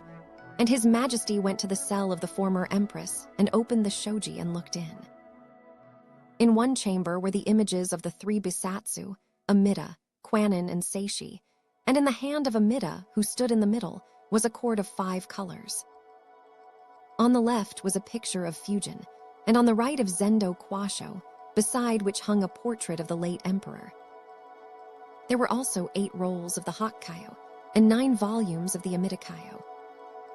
Instead of THT perfume of orchid and musk, the smoke of incense filled the air. The merit of Jamio Koji Asterisk, who in a 9-foot square cell ranged in order 32,000 floors and invited all the Buddhas of the 10 quarters, could hardly have been greater. On the shoji were stuck texts from all the sutras, written on colored paper, and among them was one written at Shoryosen in China by No Sadamoto, which ran thus: "Sounds of celestial melody are heard afar off, and from the regions of the setting sun Amida comes to save mankind." A little removed from Jamio Koji. Vimalakirti, for this miracle see Dickens, note on the same subject in his translation of the Ho, Jo Kai P. 28, page 316, these was a verse that seemed to be from the former empress' own pen. "Who would have dreamed that from here I should view the moon of the palace? Far from the haunts of men, lone in the depths of the hills." Then on the other side, he saw what appeared to be her bed chamber. On a bamboo pole hung her robes of hempen cloth, besides some bed, quilts of paper. And when he thought of the countless beautiful robes of silk gauze and rich brocade, wrought of the stuffs both of China and of her own land, that she had worn in the dream, like days of her dominion, the tears coursed down his imperial cheeks, and the courtiers of his escort also could not help moistening their sleeves at these evidences of her altered condition. As she spoke, she burst into tears, and the Ho, and his courtiers also applied their sleeves to their eyes. The former empress, since she was living apart from the world in this way, was so overwhelmed with shame at seeing them that she would gladly have hidden herself somewhere to avoid them, but she could not. Every evening, she girt up her long sleeves to draw the water for the offering, and early every morning they were wet and bedraggled with the mountain dew. So, as she could not again retrace her steps to the mountain, neither was she able to get into her cell. The old nun came to her as she stood dumbfounded and took her basket from her hands. Chapter 4. The SLX Paths. "Since you have renounced the world," said Awa no Neji, "what does it matter about your appearance?" So the former empress repressed her emotion and entered her cell. "Before my window in prayer I await the coming of Amida, and at my lowly door I look for the savior of mankind. But your majesty gracious visit I did not expect," she said, and the Ho, looking upon her, thus replied, "Even those who live for 80,000 kalpas in the highest heaven of the world of formlessness must surely die, and the denizens of the 6 celestial worlds of desire cannot escape the 5 changes. The wondrous bliss of the city of delight of the heavens of Indra, and the passionless serenity of the high pavilions of the mid-dhyana world of the heavens of Brahma, even these, like the rewards of dreamland or the pleasures of a vision, eternally change and dissolve, turning and revolving like the wheels of a chariot. And since the celestial beings are subject to the 5 changes, how shall men escape? But I hope that you still hear tidings from your old acquaintances, for you must think much of old times." "There are none from whom I hear anything now," replied the empress, "except from the wives of Nobutaka and of Takafusa, who continually send me help. But in former days, I never even dreamed of being assisted by people such as they." And as she spoke, het tears flowed, and her lady companions also hid their faces in their sleeves. After a while, she controlled her emotion and continued, "Though I need not say that being reduced to such a condition has been a great grief to me, yet I feel gladness on account of my enlightenment in the next world. By the help of Sakya Muni, reverently relying on the great vow of Amida, I may 6 paths.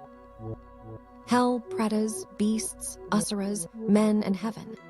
Page 318 escape the troubles of the 5 hindrances and the 3 obediences, and in this latter age purify the 6 senses, so that, fixing my hopes on the highest heaven, and fervently praying for the enlightenment of our whole family, I may await the coming of the saving host."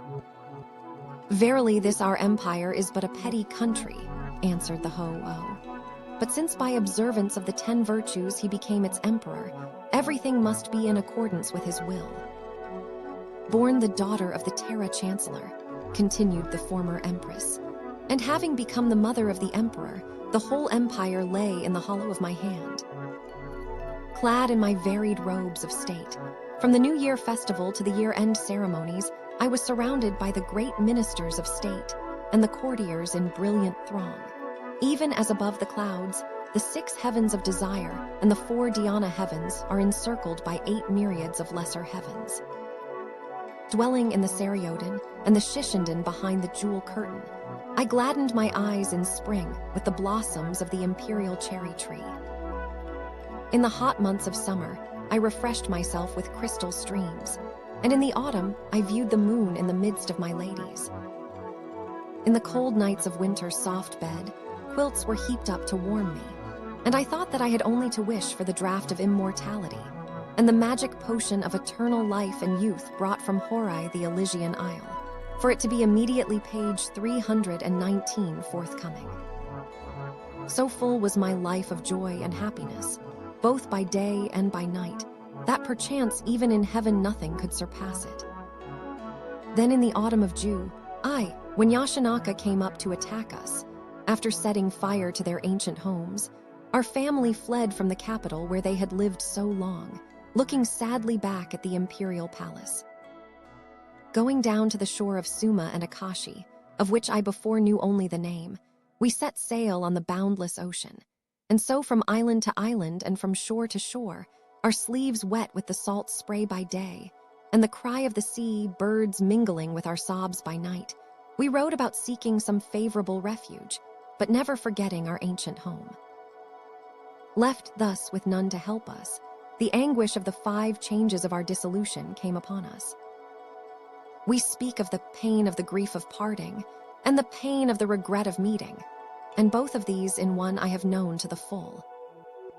For when we came to Dazifu in the island of Kyushu, thinking that there we might find safety for a while, Koryoshi drove us out again, so that we could find no rest for our foot throughout all the length and breadth of the land. And so the next autumn arrived, and we who had always been wont to view the moon from the sacred enclosure of the 9-fold palace, now spent our nights watching it on the 8-fold sea road. And in the 10th month, seeing that the Genji had driven us from the capital, and we had been expelled from Kyushu by Koryoshi, so that we were like a fish in a net having no place whither to escape, the Chujo Kiyomune, hating to live any longer, threw himself into the sea in despair. And this was but the beginning of our afflictions. Tossing on the waves by day and spending our sleepless nights in the ships, we had no tribute of rice with which to prepare the imperial food, and sometimes, when we wished to prepare it, we had no water with which to do so. Afloat on the vast ocean, we could not drink its salt water, and thus we underwent all the suffering of the Preto world. Then, after we had won 2 fights at Muroyama and page 320 Mizushima, the spirits of our family were revived, and building a fortress at Tani in the province of Setsu, all the courtiers and nobles doffed their court robes and clad themselves in armor for the fight, and the din of battle was incessant both by day and night, even like unto the battle of the Asuras with Indra and his devas. Then in our flight after the defeat at Tani, parents were left behind by their children and wives separated from their husbands. And if we saw a fishing boat in the offing, we trembled lest it should be a ship of the enemy, while a flock of white herons in the pine trees threw us into panic, lest it should be the white flag of the Genji. And at last, when in the fight at Moji, Akama and Dan-no-ura she saw that our doom was sealed, the no-ama weeping exclaimed, "Now it seems our last hour has come, and in this fight there is little hope of any of the men surviving." And as in a dream we listened to her words, of a sudden a great wind blew, and the drifting mist came down upon us, so that the hearts of the warriors were confounded, and in the face of heaven they could do nothing. Then, as the No, Amma took the emperor into her arms and went to the gunwale of the vessel. With a look of anxiety on his face, he inquired of her, "Where is it that you are going to take me, Amma, Z?" Turning to her youthful sovereign with tears streaming down her cheeks, she answered, "Perchance our Lord does not know it, but though through the merit of the 10 virtues practiced in former lives you have been reborn to the imperial throne in this world, yet, by the power of some evil karma, destiny now claims you. So now turn to the east and bid farewell to the deity of the great shrine of Ise, and then to the west, and say the Nembutsu, that amid a Buddha and the holy ones may come to welcome you to the pure western page 320, one land. This land is called small as a grain of millet, but yet is it now but a veil of misery." And thus comforting him, and binding his long hair up in his dove-colored robe, blinded with tears the child, Sovereign put his beautiful little hands together, and turned first to the east to say farewell to the deity of Ise and to show Hachimangu, and then to the west and repeated the Nembutsu, after which the No, Amma, holding him tightly in her arms, leaped with her sovereign into the sea. My eyes darkened and my heart stood still, and it is a thing I can never forget or bear to think of. And at that moment, from all those who still lived there, went up so great and terrible a cry, that the shrieks of all the damned burning amid the hottest hell of Avicii could not exceed it. And so, after being roughly dragged out of the sea by the soldiers, as I was being sent back again to the capital, I came to the shore of Akashi in the province of Harima. And as I chanced to fall asleep there for a space, I saw in a dream as it were our former palace, but of greater and more surpassing beauty. And there sat our former emperor with all the courtiers and nobles of our house, ranged about him in all their ceremonial grace and dignity. Such a sight as I had not seen since we left our ancient capital. And when I asked where this place might be, the No Amma answered and said, "This is called Ryugu, the palace of the dragon king of the sea." "Ah, how blessed one," I replied. "And is it then a land where is no more sorrow?" "In the Ryu Chikukayo you may read," she said, "and never neglect to pray fervently for our future happiness." And as she said this, I awoke, and since that time I have done nothing but read the sutras and say the prayers for their future bliss. And all this, I think, is nothing else but the 6 paths. "In China," said the Ho-O * Ryu Chikukayo. This reference is obscure. Nishizo Shonin, a famous Shingon priest who lived in the period N-Kai. Genzo Sanzo, the Chinese priest He Wen-xiang. Page 322. Genzo Sanzo saw the 6 paths before he received enlightenment, and in this country Nishizo Shonin, by the power of Zo-O Gonjin *, is said to have seen them. That you have been permitted to have gazed on them with mortal eyes is a blessing indeed. Chapter 5. The passing away of the former empress. But the boom of the bell of Jacko proclaimed the closing day as the evening sun began to sink in the west, and His Majesty, full of regret at saying farewell, set out on his return journey with tears in his eyes. The former empress, her mind occupied in spite of herself with thoughts of her bygone days, and shedding on the sleeve of her robe the tears she could not restrain, stood watching the imperial procession until she could see it no more. And then, again entering her cell, she prostrated herself before the Buddha to pray that the sacred spirit of the former emperor might attain complete Buddhahood, and that the departed spirits of all the He might quickly enter the way of salvation. To express the regret and affection she still felt for her past life, the empress wrote these verses on the shoji of her cell. "When shall I learn once more what I now for so long have forgotten? Raw things go in the court, scenes that I long to review. Now that the things of the past have vanished away into dreamland, so from this brushwood cell, soon may I too disappear." Zo-O Gonjin. Kongo Zo-O, a deity of MT. And while the former empress was weeping and meditating on the past and the future with pain mixed with pleasure, the cry of the mountain cuckoo sounded twice or thrice as the bird flew by and suggested to her these lines: "Cuckoo, why do you come to measure your plaint with my anguish? So in this fleeting world, what am I too but a voice?" Thus of the 20 survivors of the He who were taken alive, Some were paraded through the streets and beheaded, and some were exiled to distant provinces, far from their wives and children. With the exception of Heike Monogatari, there was not one left living in the capital. Of the 40 and more ladies who were left, nothing is known. They were taken in by their kinsfolk and looked after by their relations. With their hearts full of concealed regrets, they spent their days in lamentation.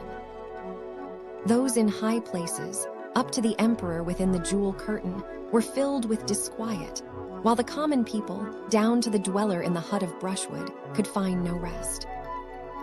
Husband and wife were parted and far remote from the palace, while parent and child knew not each other abode.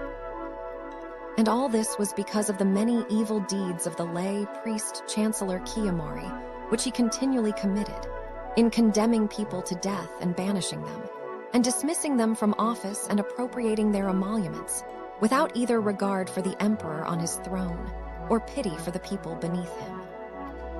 So certain is it that the good or evil deeds of the fathers will descend upon the heads of the children.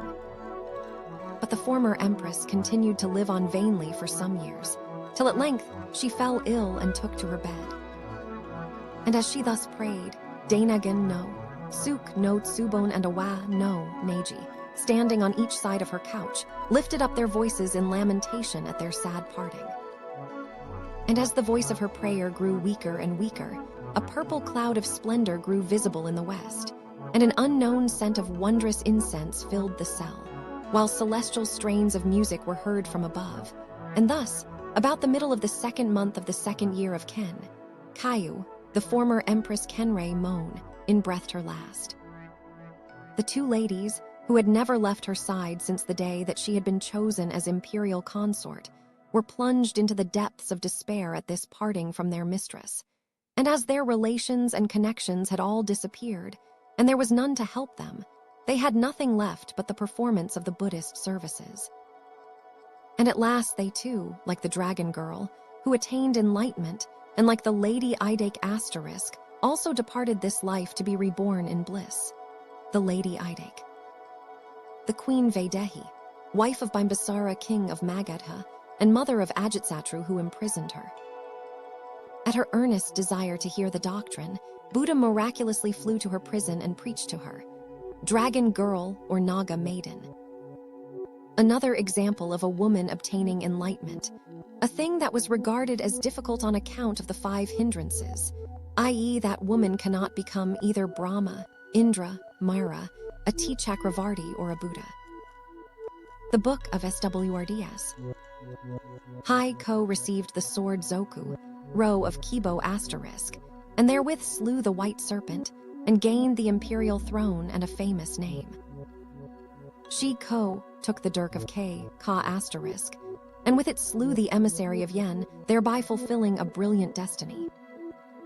The authority of the white standard and the golden axe Asterisk, the might of bow and horse and arrow and stone, the 5 rules of strategy and the 4 kinds of benevolence, these are the methods of ruling a country and the foundations of a lasting sway. But swords are the weapons worthy of the highest praise. Now in Nippon, there are many famous swords. There are the sacred swords Tatsuka, no, Tsurugi, the 10, hand-breadth sword, Heige Kiiri, the beard cutter, Hiza Maru, the knee cutter, and Kagarasu, the little crow. And concerning the origin of Heige Kiiri and Hiza Maru, it is thus related. Seiwa Tenno, the 56th earthly sovereign, had many sons, and of these princes the 6th, named Sadazumi Shino, had a son Tsunemoto Roku. Son O, whose eldest son Tada no Mitsunaga Kazusa no Kami was the first to take the name of Genji. Being appointed by imperial edict to protect the empire, Mitsunaga exclaimed, "How can I protect the empire unless I have a good sword?" So he procured iron and had smiths summoned. But when they had forged the swords, there were none that he found to his high Pei Kung, afterwards known as Kao Tsu of Han. Kan no Ko So. Kibo MS unknown. Okada, Keikai. CF. Volvi, CH7 asterisk Shiko. Shi Huang Ti, the white standard and golden axe. Insignia of a Chinese general. This first paragraph, which is written in Chinese prose, is not found in many copies and seems to be a late addition. Liking. While he was wondering what to do, someone told him that there was a smith who had come from abroad, who had been working for many years at Tsuchiyama in the district of Mikusa in the province of Chikuzan. So he ordered that he should be summoned, and they brought him to the capital. But though he also forged many swords, not one of them found favor in the eyes of Mitsunaga, so there was nothing for him to do but to return with his purpose unfulfilled. "Alas," said he, "if I go back thus, after having made this long journey from far-off Tsukushi to no effect, what will be left of my fame as a craftsman?"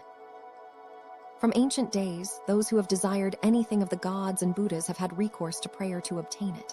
And he betook himself to the shrine of Hachiman and prayed, "Kimio, Korai Hachiman Dai, Basatsu one grant that I may make a sword such as I wish, and I will become a vessel at thy disposal."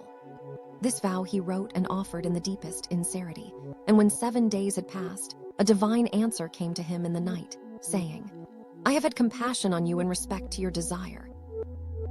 Go now forthwith, and forge the iron for 60 days, after which you will snake 2 swords of the finest quality."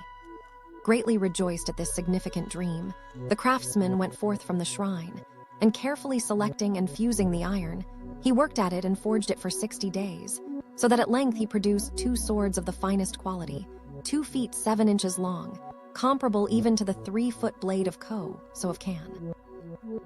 Mitsunaka was greatly pleased with them, and had them tried on 2 criminals, whereat one cut through to the beard, so he named it Heige Kiri or beard cutter, while the other cut through the knees also, and this he named Hiza Maru or knee divider. So with these 2 blades, he ruled the empire, and the very trees and herbs inclined before him. And so in due time, he was succeeded by his eldest son Yorimitsu, in whose time many extraordinary things happened. And one of these strange things was the disappearance of many people.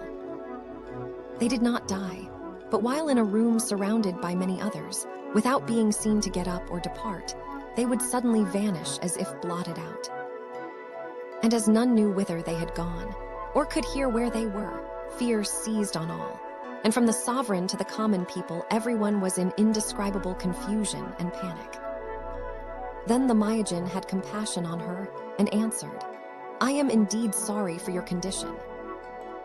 If in truth you wish to become a demon, you must change your appearance and go and bathe yourself in the Ujikawa from the 3rd to the 7th day."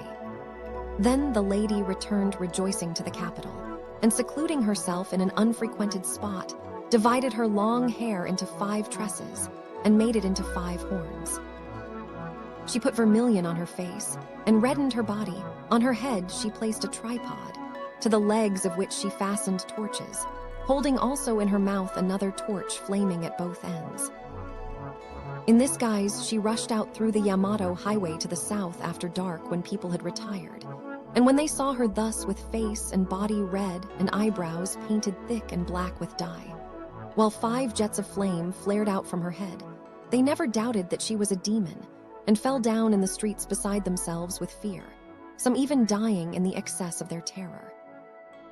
Then she went to the Ujikawa and bathed herself in its waters between the 3rd and 7th day, whereupon, according to the promise of the Kibune Myojin, she was transformed living into a demon. And she it is that is known as Uji no Hashi, Haim, or the Lady of the Bridge of Uji.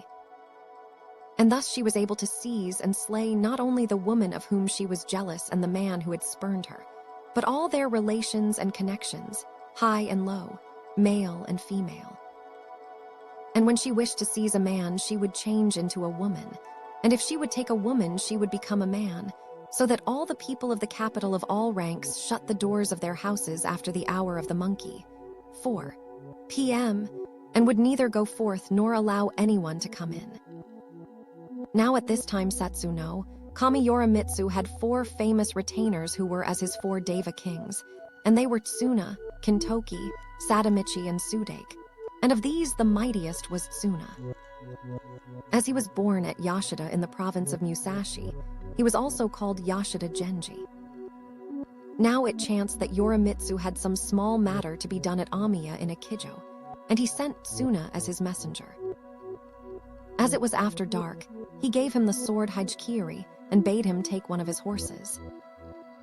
And so he went and made inquiry at the place, and was on his way back again with the reply, when, as he was crossing the bridge once more at Go-Shirakawa, he saw at the eastern end a girl who seemed to be about 20, with a skin as white as snow and a most graceful figure, dressed in a robe of a plum-red color with an amulet bag hung round her neck, and a volume of the sutras carried in her sleeve. She was quite alone and unaccompanied, and was going along to the south as Tsuna passed the western end of the bridge and rode clattering across. "Whither are you going?" she called confidingly to him. "I am going to Gojo, but as it is getting so dark, I feel frightened, so will you not see me on my way?"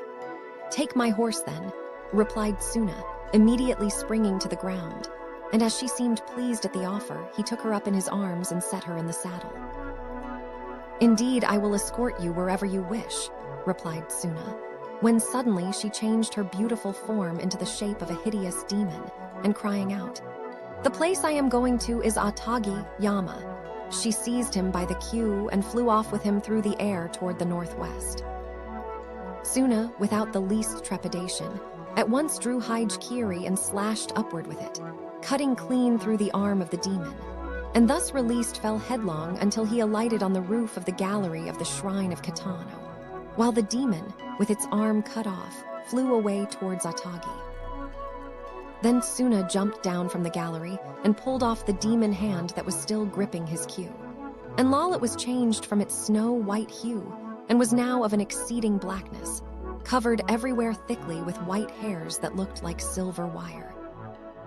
When he brought it and showed it to Yorimitsu, he was exceedingly astonished, and thinking it a very strange happening, he summoned the diviner Haruma no Kami Abe no Seimei and asked him what was to be done. "Let Tsuna strictly seclude himself in his house for 7 days," he advised, "and let him keep the hand of the demon carefully shut up and guarded, while he occupies himself with reading the Neo Sutra." Tsuna did so, and when 6 days had already passed, at dusk someone came knocking at the door of his house, and when he inquired who was there, the voice of his foster mother replied that it was she who had come from her home at Watanabe to see him. Now this foster mother was the aunt of Tsuna. Knowing that it was not right to talk at such a time, he went to the gate and said, "I am glad to see you after such a long time, but I am now undergoing a religious seclusion for 7 days, and today is but the 6th day, so until tomorrow is over I cannot see anyone soever. I pray you stay somewhere until the day after tomorrow, and then I will gladly see you." At this, she burst into tears. "What am I to do?" she exclaimed. "Is it for this that I took you in as soon as you were born and brought you up? My rest was often broken at night, and I chose the damp places to sleep on myself that you might rest in the dry. And so, until you were 4 or 5 years old, no bitter wind was suffered to blow upon you. And day and night I prayed that I might live to see you grow up to be preeminent among men. And now my prayers are answered, and in the house of our Lord Setsu no Kami Dono there is none to equal you. And as your fame is in the mouths of all, both high and low, I have rejoiced greatly, but until now I have never been able to traverse the long country road to see you. But there is no pain like that caused by parental affection, and of late I have many times had bad dreams about you, so fearing that some evil might have befallen you, I have come all the way from Watanabe to see you, and now you will not allow me even to enter your gate. How could I have loved such an ungrateful son?" Then Tsuna, unable to withstand her arguments any longer, opened the gate and brought her in. At this she was very glad, and for some time they talked about her journey and about what she meant to do henceforth, after which she asked him what was the reason of his 7 days' seclusion, and as he could hardly conceal it, he told her everything as it had happened.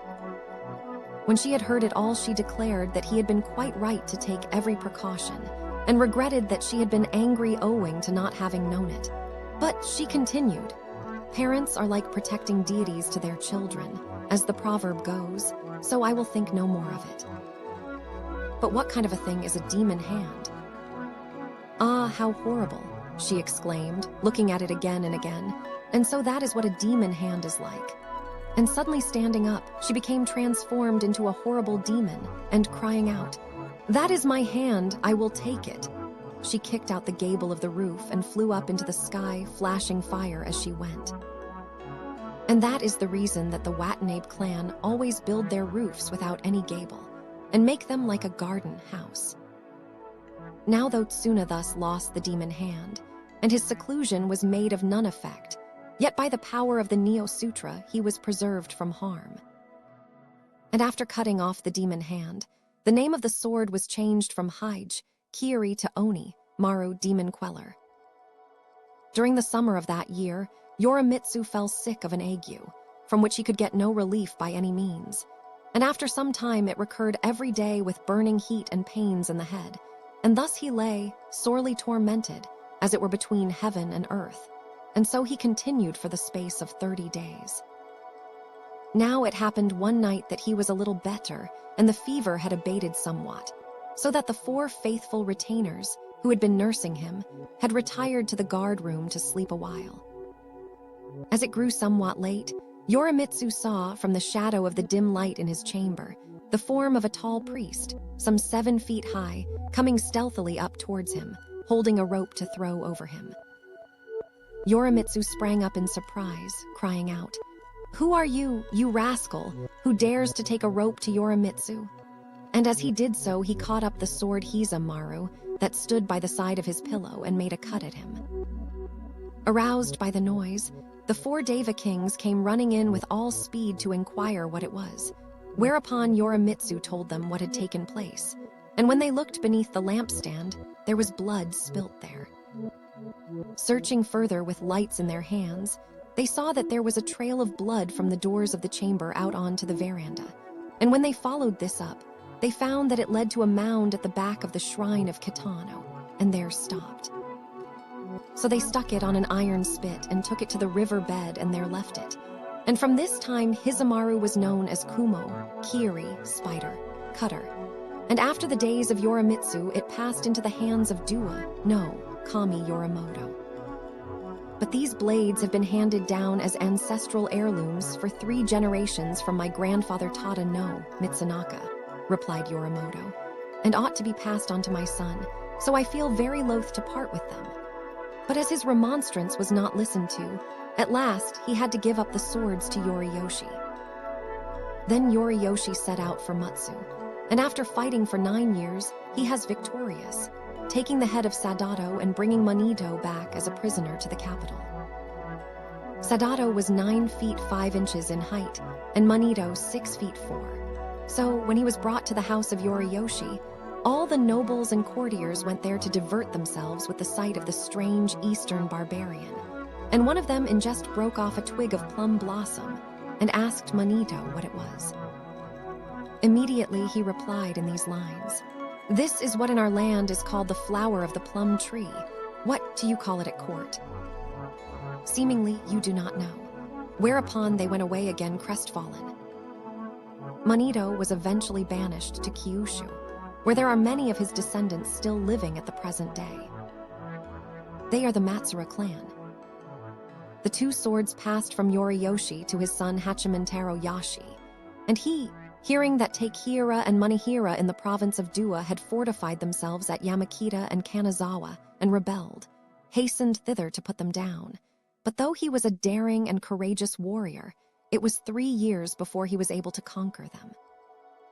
So, adding the 9 years campaign of Yoriyoshi to this, these swords did battle for 12 years, and always, by reason of the virtue that was in them, the enemy was defeated.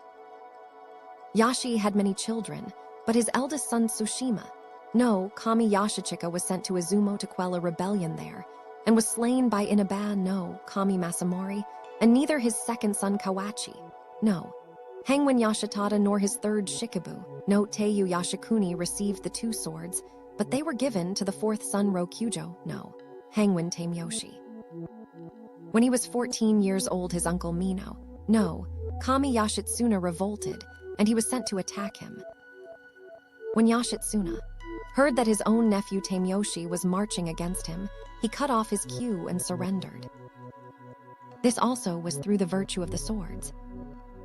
Again, when he was 18 years old, some rebel priests of Nara made a confederacy against the throne and marched on the capital, many myriads strong, whereupon Tameyoshi with only 16 horsemen rode out against them to Kurokuyama, and by the might of the two blades, drove them back again. So, as a reward for thus having made his uncle prisoner at the age of 14, Tameyoshi was appointed to be Shaken, and for his loyalty in having repelled the Nara monks at the age of 18, he was made Jo. At 38 he became Seaman, and at 39 Kebiishi. Afterwards he set his heart on becoming governor of Mutsu, but this province was a place of ill omen for him, since his grandfather Yoriyoshi had been fighting there for 9 years, and his father Yashi for 3, so that it was thought that the people would still feel enmity against the family, and if Tameyoshi were appointed to govern it, disorder might ensue, so they asked him to take another province instead. But he replied that if he could not have his ancestral province, he did not want any at all, and so the matter ended by his receiving none. Now Tameyoshi had 46 children by various mothers, and he had a consort also at Kumano, who had a daughter called the Maid of Tatsudahara. And it happened once that the 6 Go-Shirakawa made a pilgrimage to Kumano and inquired if there was a bet there.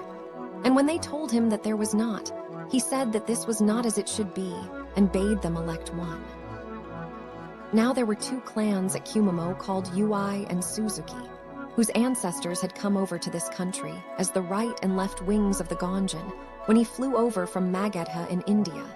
And they had taken possession of Kumano and behaved themselves as they pleased without regard to anyone. And the Suzuki planned to make a certain Yamabushi, who came there to pray and offer flowers before the shrine, the Beto. He protested that he was not fit for the office, but they constrained him, and this was the origin of Kaioshin Beto. Then they said that a Beto must be hereditary, so that he must not live as a priest, but take a wife. Looking about to find one for him, they thought that Tameyoshi daughter, the maid of Tatsudahara, would do very well, so they married her to him. When Tameyoshi heard of it, he was displeased at it, saying, "The man who becomes my son, in law ought to be a warrior of distinction among the Taira or Minamoto clans."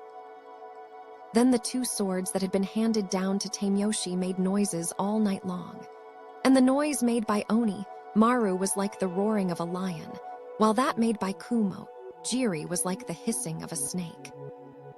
So they changed the name of Oni, Maru, to Shishi no Ko, lion cub, and that of Kumo, Jiri, to Ho Maru, roarer. At this time it was noised abroad that the Genji and K had taken up hostile positions, and there would be a battle, so within the capital there was great confusion. As the news soon penetrated to the remotest mountain and province, it was not long before Kaioshin Beto heard it. "I may be unfilial," said he, "but at a time like this I will cast in my lot with him, and perhaps he will pardon my neglect." So he gathered all the priests of all ranks who were living at his shrine, and who could bear arms, and rode up to the capital with some 10,000 horsemen. When people saw them, they exclaimed, "What kind of a man is this?" In the provinces of Ki and Izumi, we do not remember to have heard of a great leader like this. But when they inquired more closely, they heard that it was Tameyoshi's son, in-law Kaioshin, the Beto of Kumano. When his father-in-law heard that he had come to join him, he declared that he was a very worthy fellow, though he knew nothing about his name or lineage. And when he afterwards ascertained that he was the youngest grandson of Senkata Chujo, and by birth by no means beneath himself, he was sorry he had not troubled to meet him till now. So he forgave him and received him, and in recognition of his goodwill towards himself, presented him the ancestral sword Ho, Maru, as a wedding gift. But Kaioshin Beto, declaring that such an one as he was not worthy to possess the hereditary blade of the Genji, offered it to the shrine of the Gonjin. And Tameyoshi, thus bereft of one of his swords, felt as though he had lost a hand. So he summoned his favorite swordsmith from the province of Harima, and bade him forge a blade that should be the exact counterpart of Shishi no Ko. The smith made one of the finest temper, and Tameyoshi was exceedingly pleased with it. And as he fitted it with menyuki made in the shape of crows, he named it Ko-Garasu, or Little Crow. So he treasured these two blades, Shishi no Ko and Ko-Garasu, as being of equal worth, but Ko-Garasu was 2 bu longer than the other. But when he examined the point to see whether it was broken or cut off, there was no sign of either thing. Still wondering, he looked at the hilt, but the menyuki were not disturbed. So he removed the blade from the hilt, and beholded 2 bu of the tang inside it had been newly cut away, while when he pushed out the menyuki, they seemed to be lower down. Concluding, therefore, that Shishi no Ko had cut the piece off, he changed its name to Tomo Kiiri, or Comrade Cutter. Thereafter, being advanced in years and infirm, and considering that the swords could be of no further use to him, he handed them on to his heir Shimazuke, no Mi Yashitomo. Then, when the War of the Hojin period began, Yashitomo was summoned to the Emperor Palace, while Tameyoshi went to that of the retired emperor with his 6 other sons. On the 11th day of the 7th month of the year of Hojin, the battle began at the hour of the tiger, 4 a.m., and at the hour of the dragon, 8 a.m., it ended. For in 3 hours the army of the retired emperor was shattered and defeated. Then Tameyoshi fled to Hiezan, and becoming a recluse changed his name to Gi Ho Bo, while his son Yashitomo, anxious to save his father's life, sought earnestly to obtain his pardon. But since he was an enemy of the throne, it was of no avail, and after a while, to his infinite sorrow, he received the news that he had been put to death. Yashitomo himself, as a reward for his services on this occasion, was promoted to be Sama no Kami, but of his 6 brothers who had been summoned by their father, 5 were slain, and 1 only, Tamatomo, escaped. He, after some time had elapsed, was brought from Tain in Kyushu and banished to the province of Izu. But in the end, he too was executed, and his 4 sons with him. Thus Yashitomo alone survived. But in the first year of Heiji, he was persuaded by Aku, Yumen, no Kami Nobuyori, to raise a rebellion. He had many sons, but of them all he singled out the 3rd, Ahioi no Suke Yoritomo, to succeed him as the head of the house in the next generation. And at the age of 13, he clad him in a suit of armor called Suzashi, and girt on him the sword Tomo Kiiri, giving him the preeminence over all the others. But he was defeated in the battle that ensued, and being an enemy of the throne, he fled from the capital and took refuge at Hira in the west of the province of Omi. And there all night he murmured against the god Hachiman Dai, Basatsu. In former days with this blade I smote my enemies and laid them low as grass in the wind. But now the virtue has gone from it, and the Dai, Basatsu, has surely forsaken me, else should I not have been thus impotent in the battle. Then the god answered him in a dream and said, I have not forsaken you, and the sword Tomo Kiiri, which was suddenly given to Mitsunaka, would not have lost its efficacy if it had still kept its early name Heije, Kiiri, or Hiza, Maru. But as its name has been changed several times, it has gradually grown weaker. And when at last it received the name of Tomo Kiiri, it cased to smite the enemy and turned against its own possessor.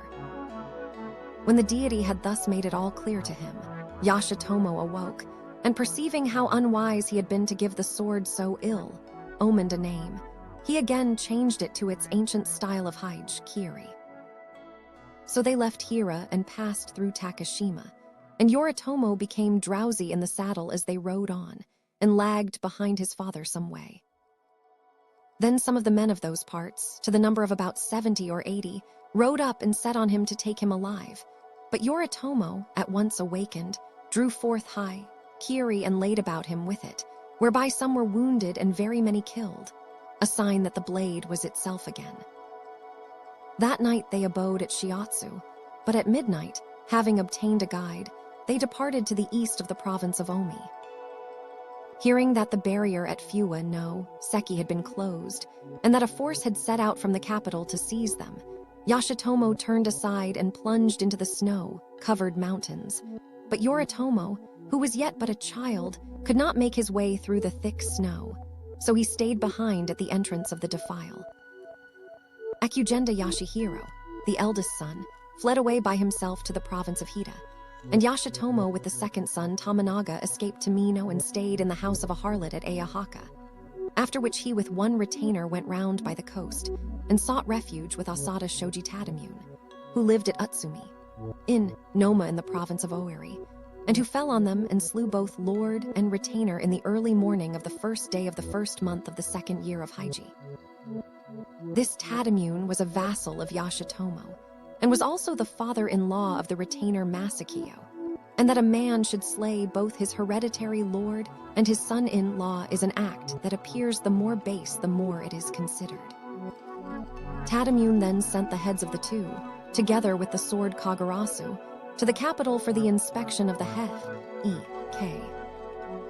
Yoritomo was left behind at the entrance to the mountain pass, but was rescued by one Kusano Shoji from eastern Omi.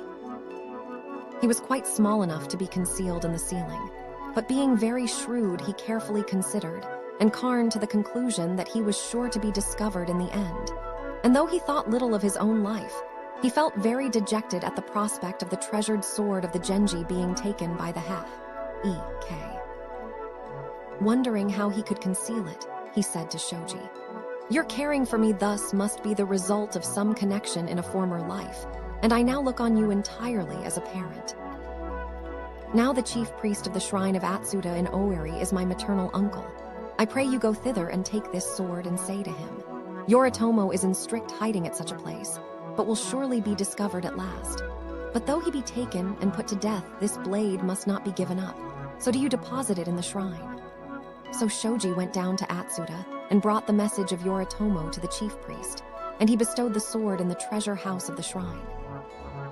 Now Kiyomori younger brother Kami Yorimori had been made governor of Oiri as a reward for his merit in the fighting of Heiji, and he appointed Yaebioi Munikio his Mokudai or deputy. And he, when he was going up to the capital, having heard where Yoritomo was concealed, arrested him and took him with him. Being kept for a while in the house of Munikio, he would have certainly been put to death but for the entreaties of Ike no Gozen, the wife of Mori, but was only banished to Huru, Ga Kajima at Hojo in the province of Izu. 21 years later, in the summer of the 4th year of Jai, Sho, when he had reached the age of 34, having raised a revolt at the bidding of Takakura, Miya, and also according to the imperial edict of the Ho, 6 he sent to the shrine of Atsuta for the sword Heige, Kiri, and once more girded it on. And so it was that he was able to subdue the whole empire to his will. Now at the time of the wars of Heiji Takiwa had a child who was then called by his youthful name of Ashiwaka, and who afterwards at the age of 9 entered the temple of Kurama, and was instructed by the priest Kakuin, Bo Ajeri and Jo the disciple of Toko, Bo Ajeri Anin, and thereafter changed his name to Shano. In the spring of the 4th year of the period Sho, and at the age of 16, he set out for the East Country in the company of a gold merchant of Gojo named Kitsuji Suharu, and on the way underwent the ceremony of Jempuku, taking the name of Kuro Minamoto Yashitsune. Then he was received by Gontaro Hidehira of Mutsu, and while sojourning there, he heard that Yoritomo had begun his rebellion, and in great joy rode away to join him. At a place called Kanazawa, he met his brother, and amid mutual rejoicing, they related to each other all that had befallen them up to that time. Then Kaizo Kwanya Yashinaka of Shinano, also in obedience to the order of Takaku Miya, rose in rebellion, and beginning with Shinano and Kabuki, subdued all the 7 provinces of the Hokurikyudo, after which he advanced on the capital, and after driving out the Heth, E.K., for a while did as he pleased with the whole empire. But Riot satisfied with this, he must needs attack the Hajuji, Den, the palace of the Ho 6, and without paying any heed to the nobles and courtiers burn and destroy it, even going so far as to shut up the Ho-Oh in the Gojo palace, and dismiss from office and imprison his courtiers. Therefore was a messenger sent from the court to Kamakura to complain of all these outrages, and Yoritomo in great indignation sent an army of 60,000 horsemen under the command of his 2 brothers Kaba, Kwanya Noriyori and Kuro, Kwanya Yashitsune. On the 20th day of the first month of the first year of Gen, Ryaku they entered the capital, when Kaizo Sama, no, Kami was defeated and driven out, and his head was taken at Awazu in Atsu. Then, when they were about to press on to Ikai, no, Ani in Setsu to destroy the Heth, E.K., Tanso the Bedo of Kumano came to the capital. Now concerning him, it had come to pass that the 5 sons that the Bedo Kaioshin had were appointed each to one of the shrines of Kumano, to Hongu, Shingu, Nachai, Wakata, and Tanabe, and the one who was the most distinguished was to succeed him as Bedo according to his command which he left behind.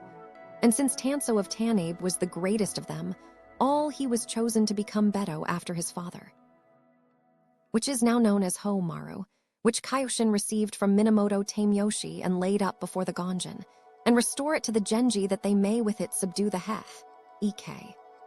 So he received the sword from the Gonjin and went up to the capital and presented it to Kuro Yashitsune, who rejoiced beyond measure and gave it the name of Yuzu, Midori, or light, green. And this was because it came forth from the spring mountains of Kumano, for in summer the hills of that place are of a deep green color, but in spring they are light green. And from the time that he possessed this sword, the men of the San-in and San-yo districts, and the warriors of the Nankai-do and Sankai-do, who had up till this time been on the side of the Heth, E.K., renounced their allegiance and came over to the Genji.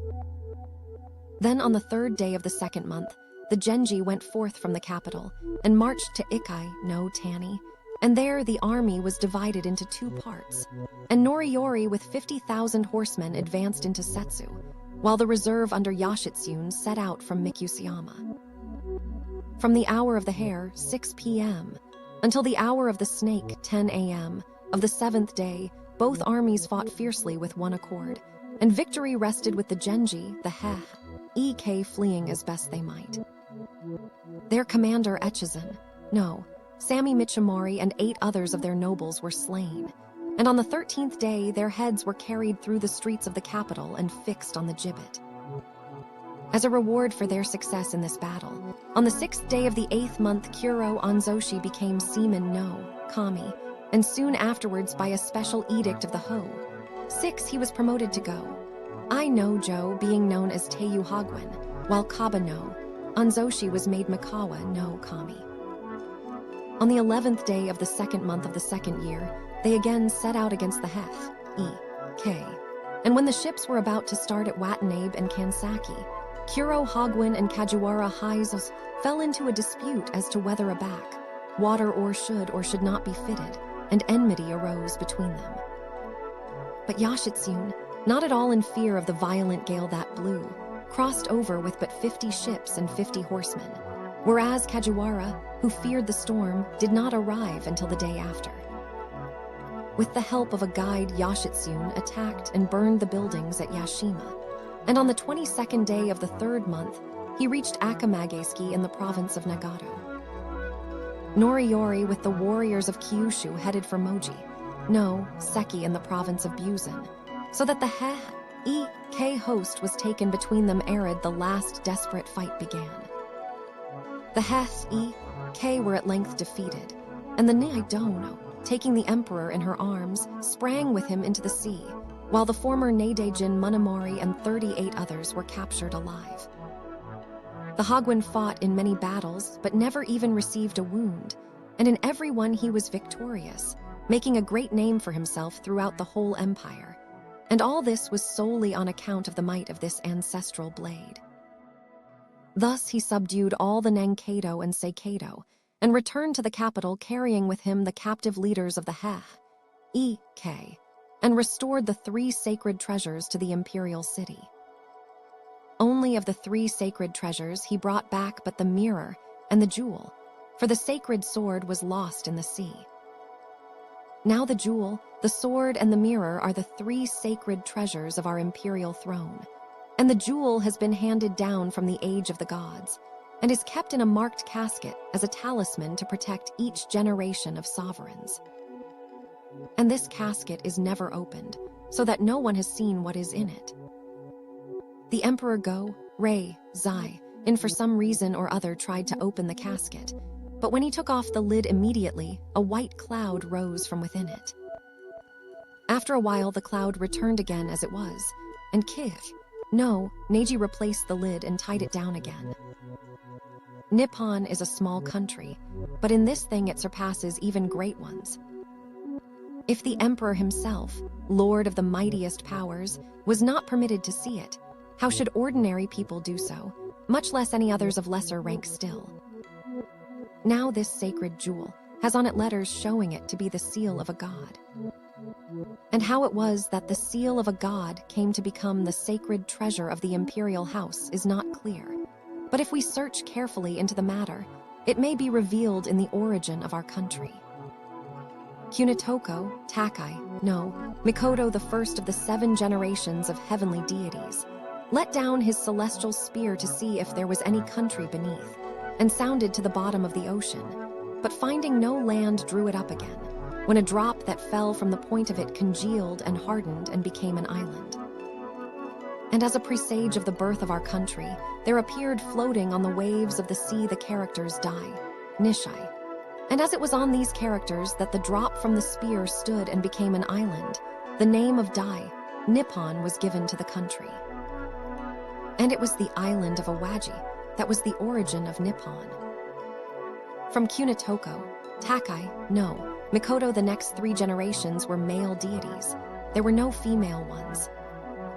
In the following 3 generations from Yu, Hiji, Nai, no, Mikoto of the 4th generation to Omo, Daruno, Mikoto of the 6th, there were both male and female deities, but they did not marry.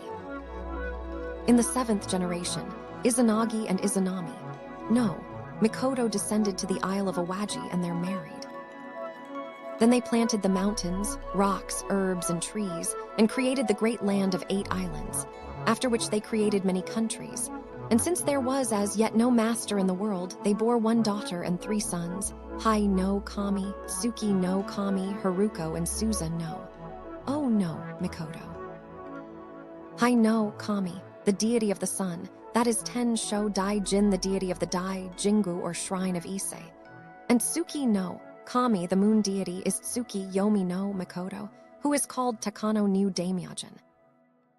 As for Haruko, since this deity was not able to stand on his feet for 3 years, he was put into a celestial boat of camphor wood and set adrift on the ocean, whereupon he floated till he came to the province of Setsu, becoming the deity of the sea, and revealing himself as Ebisu Saburo Dono, whose dwelling is at Nishi, no, Maya. Suzano, oh no, Mikoto was a deity of uproarious temper and was banished to the province of Izumo, where he afterwards became the deity of the great shrine. Thus Izanagi and Izanami, no, Mikoto gave this country to Tenshidajin, and the mountains to Tsuki Yomi, no, Mikoto, while Haruko received the sea as his domain, but Suza no, oh no, Mikoto got nothing, and so he often fought with his brethren, and for this unfilial conduct he was banished to the land of Izumo. But though Tensho Daijin had thus received the land of Nippon, she was unable to govern it according to her will. For Mara of the 6 Devalokas, the Lord of Evil who dwelt in the Paranormita Vasavartin, held possession of the 6 Devalokas to do as he would therein. And since the land of Nippon was beneath the 6 Devalokas, he claimed that it fell within his sphere and should be under his authority. But seeing that this country was an island that had its birth on the characters Dai Nishai, it must be a land devoted to the law of Buddha, and in that case, its inhabitants would be able to escape from the circle of birth and death. So he wished to keep it entirely in his own power, so that no people should be suffered to live there, and so Buddhism might be prevented from spreading. And as he would not allow her, Tensho, Daijin could do nothing, and so 315,000 years passed. So after this long period, the deity sought out Mara to obtain permission and said to him, "If you will grant me to take possession of the land that has been given to me, I will not let the Buddhist law or priesthood come nigh it." And when Mara heard this, he opposed her no further and permitted it on this condition. And when this permission was given, the deity sealed it in token of agreement. And this seal is the sacred jewel. With regard to the sacred sword, it appears that there were 2 divine blades handed down from the age of the gods. And these are Aim no Murakumo no Tsurugi and Aim no Haha Kiri no Tsurugi. Of these it is the first, Aim no Murakimono Tsurugi, which is the sacred sword or divine talisman of the sovereigns. In the 6th month of the 1st year of the era Shu, Cho, during the reign of Temu Tend, it was deposited in the shrine of Atsuta in the province of Oiri. Aim no Haha Kiri no Tsurugi was formerly called Tatsuka no Tsurugi, or the 10 handbreadth sword. But after the slaying of the great serpent, it was renamed Aim no Haha Kiri no Tsurugi. This was because the serpent tail was called Haha. It was also called Orachi. And this sword was afterwards deposited in the shrine of Iso no Kami Furu in the province of Yamato. In ancient days, when Suza no Oh no, Mikoto resided in the province of Izumo, a great serpent lived in the mountains about the upper waters of the river Hai in that province, and it had 8 heads and tails, and its 8 tails filled 8 valleys. Its eyes were like the sun and moon, and on its back moss grew, and all manner of trees and herbs sprouted.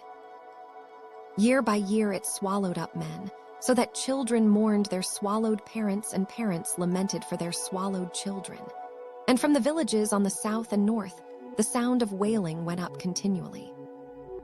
So the whole population of the land was destroyed, and 2 mountain deities, Nazu Kai and his wife Ashi Nazu, Kai alone were left. They had an only daughter named Inada, Haim, aged 8, and placing her between them, they mourned and wept without ceasing. Suza no, oh no, Mikoto felt compassion for them and asked what the matter was, whereupon the deity Nazu, Kai answered and said, "We weep for our dearly loved only daughter Inada, Haim, who will be devoured this night by the 8-forked serpent. Will you give the maiden to me if I slay the serpent?" answered he, taking pity on them. Then Nazu, Kai and Ashi na Zuchai rejoiced greatly and replied, "If you will kill the great serpent, we will gladly give you our daughter." Then the deity made a plan to slay the great serpent. Making up a lofty bed, he dressed Inada, Haim in splendid attire and sticking a yuzu, suma comb in her hair, stood her thereon. On all 4 sides he kindled fires around it, and beyond the fires he placed jars full of sake on 8 sides. At midnight came the 8-forked serpent to devour Inada, Haim, and saw her on top of the bed, but as the fires were burning all round her, he could not approach.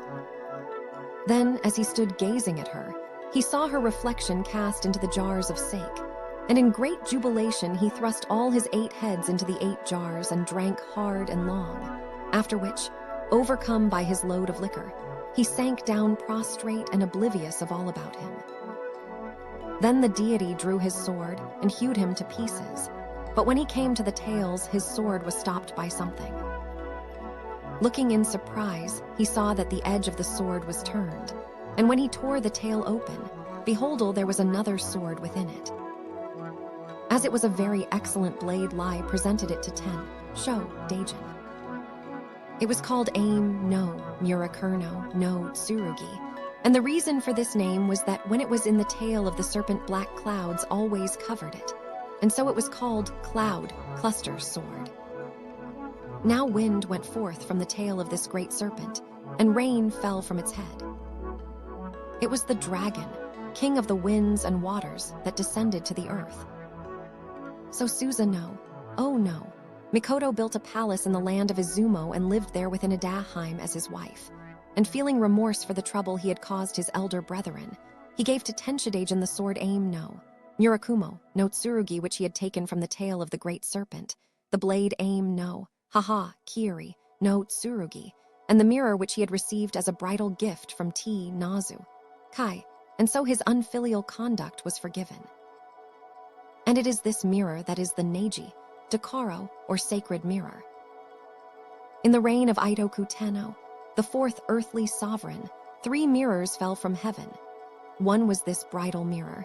The other 2 were those which Sho Daijin made when she shut herself into the heavenly rock dwelling, that the reflection of her features might be preserved therein, and that when her descendants looked on them, they might see as it were herself. The first that was made was small, and so another was made. And the first is that which is worshipped in the shrine of Heike-no-ura in the province of Kii, while the second is attached to a rock about 1 rai off the coast of Futami-no-ura in the province of Ise. And when the tide rises, it comes up upon the rock, and when it ebbs, it falls again. And formerly they used to go over thither in a boat, when the sea was calm, and worship it. And the bridal mirror is the sacred mirror, which is kept in the palace as the imperial talisman. But in the days of Sujin Tenno, the 10th sovereign, the hall where it was kept became unsuitable, so a new one was built and a new mirror cast, the old one being given back to Sho Daijin. And this newly cast mirror, as well as the sword which was Rei, made were not at all inferior to the original ones in divine virtue. But in the 40th year of Ko Tenno, the 12th sovereign, many of the eastern barbarians rebelled against the imperial rule, and the eastern provinces were disquieted.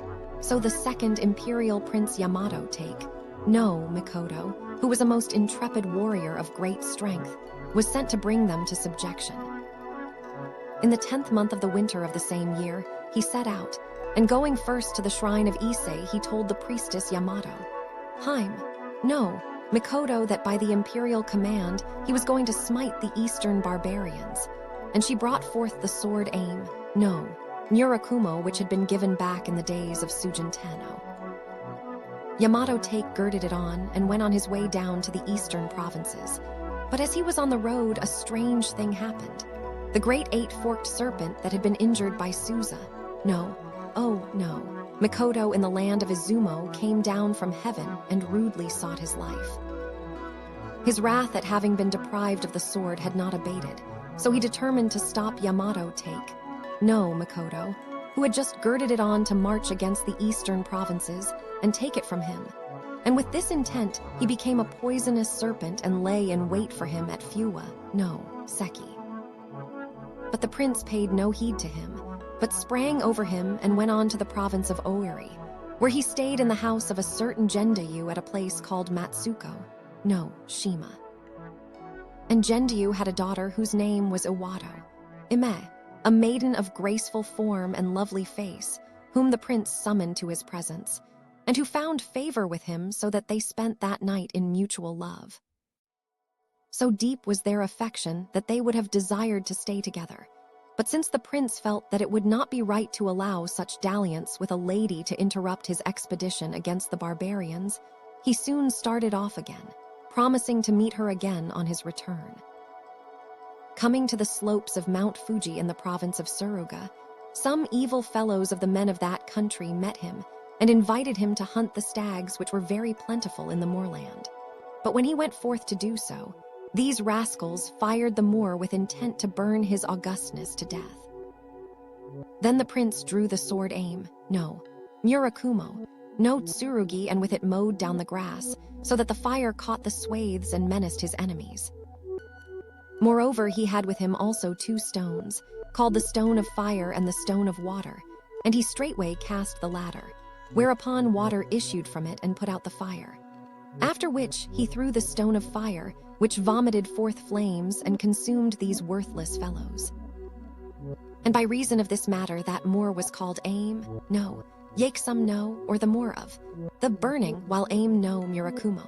Tsurugi was Rei, named Kusa Nagi Tsurugi, or grass mowing sword.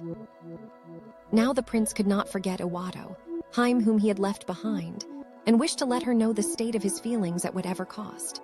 So he flung the stone of fire and the stone of water from the slopes of Fuji to Shima in the province of Suruga, and they fell, the one on the northern part and the other on the southern part of the rice, fields cultivated by a certain Kidayu.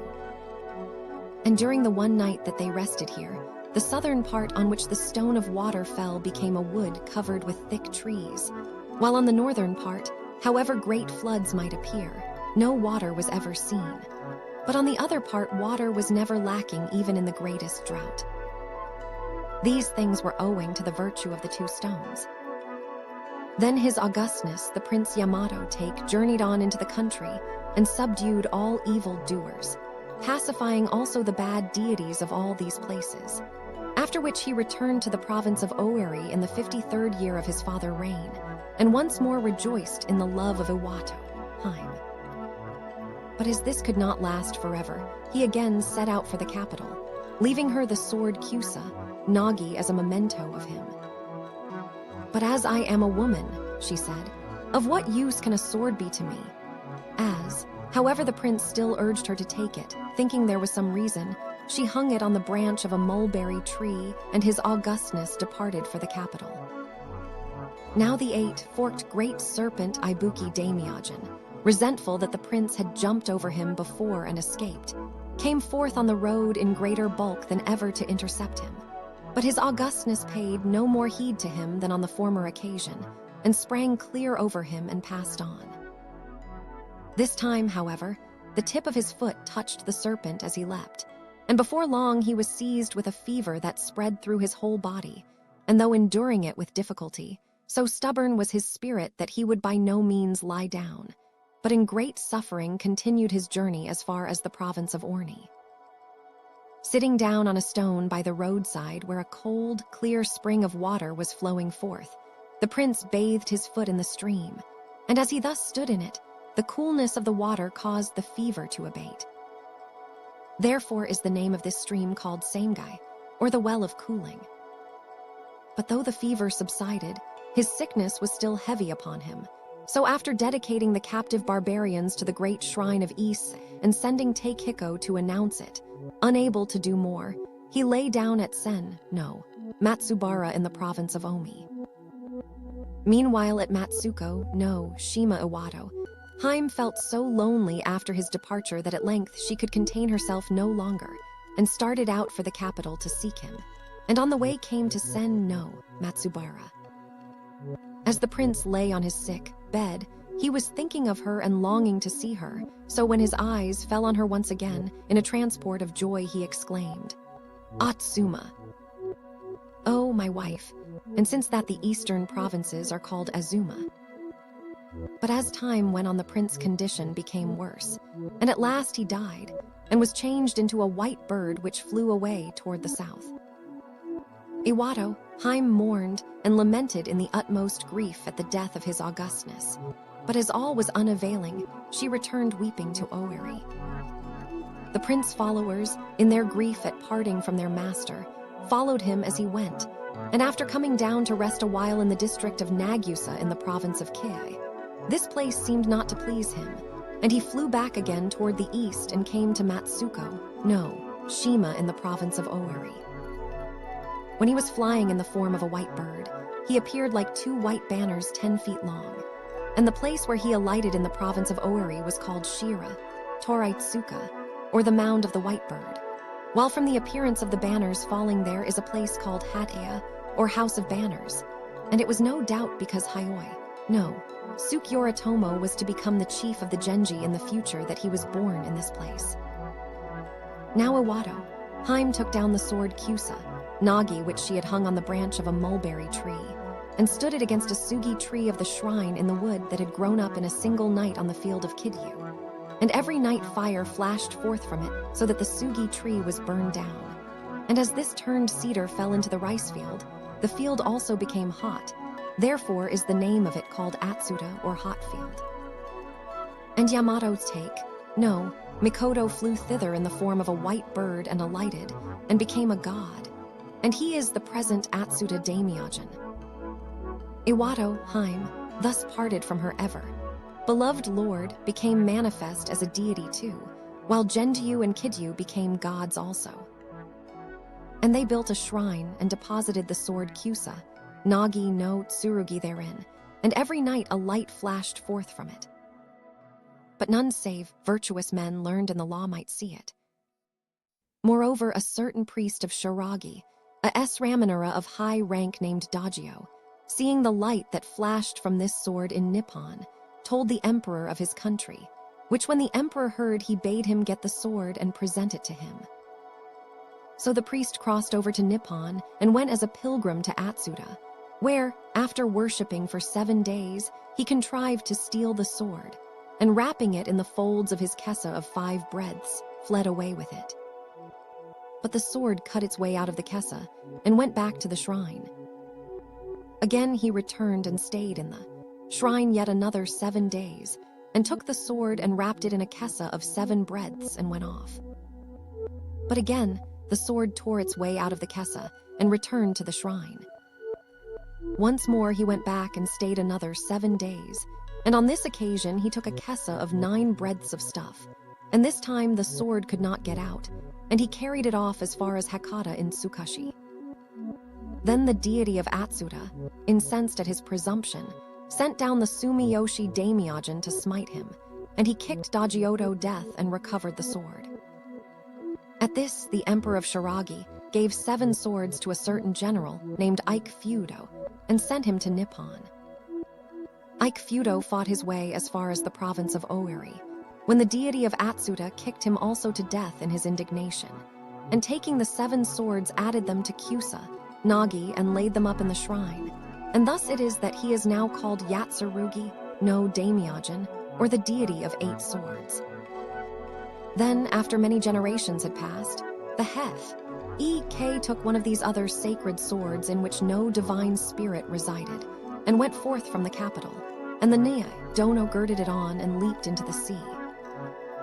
Greatly grieving that what had been preserved from such ancient days should now be lost in this generation, they procured divers to search for it, but skilled as they were, they could not find it.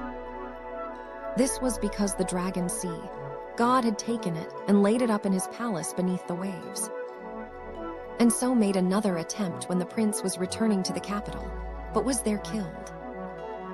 Afterwards he again appeared under the guise of Ike Feudo, and also in the form of the 8-year-old emperor, but was unable to get the real sword, and only obtained the later one, with which he sank down to the bottom of the waters of the Western Sea. And as he deposited it in the palace of the Dragon Sea, God, it could not be found. Now Kuro Hagwin Yashitsune proceeded to the eastern provinces with the Heth Ek captives, but owing to the slanders of Kajiwara, he was not allowed to enter Kamakura, but stayed outside at Kashigo.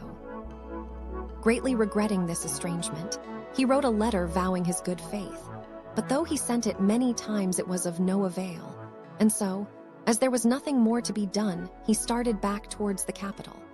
But on the way he went to the shrine of the Hakon Gonjin and offered the sword Yuzumidori, entreating the deity to bring about a reconciliation with his brother. Then Tosa, Bo Shashan, came up to the capital and plotted to take his life, but the Hagwin discovered it, and Tosa, Bo fled into the recesses of Mount Kurama to Sojo, Go Danny. But the monks of Kurama remembered their ancient friendship, and seized him and handed him over to Yashitsune, who gave orders to Nakatsukasa, no, Jo Tamokuni, that he be put to death at Rokujo to the west of Shujaku. Then, hearing that another force was coming up against him from the east, Yashitsune put out in a ship with 500 horsemen on the western sea.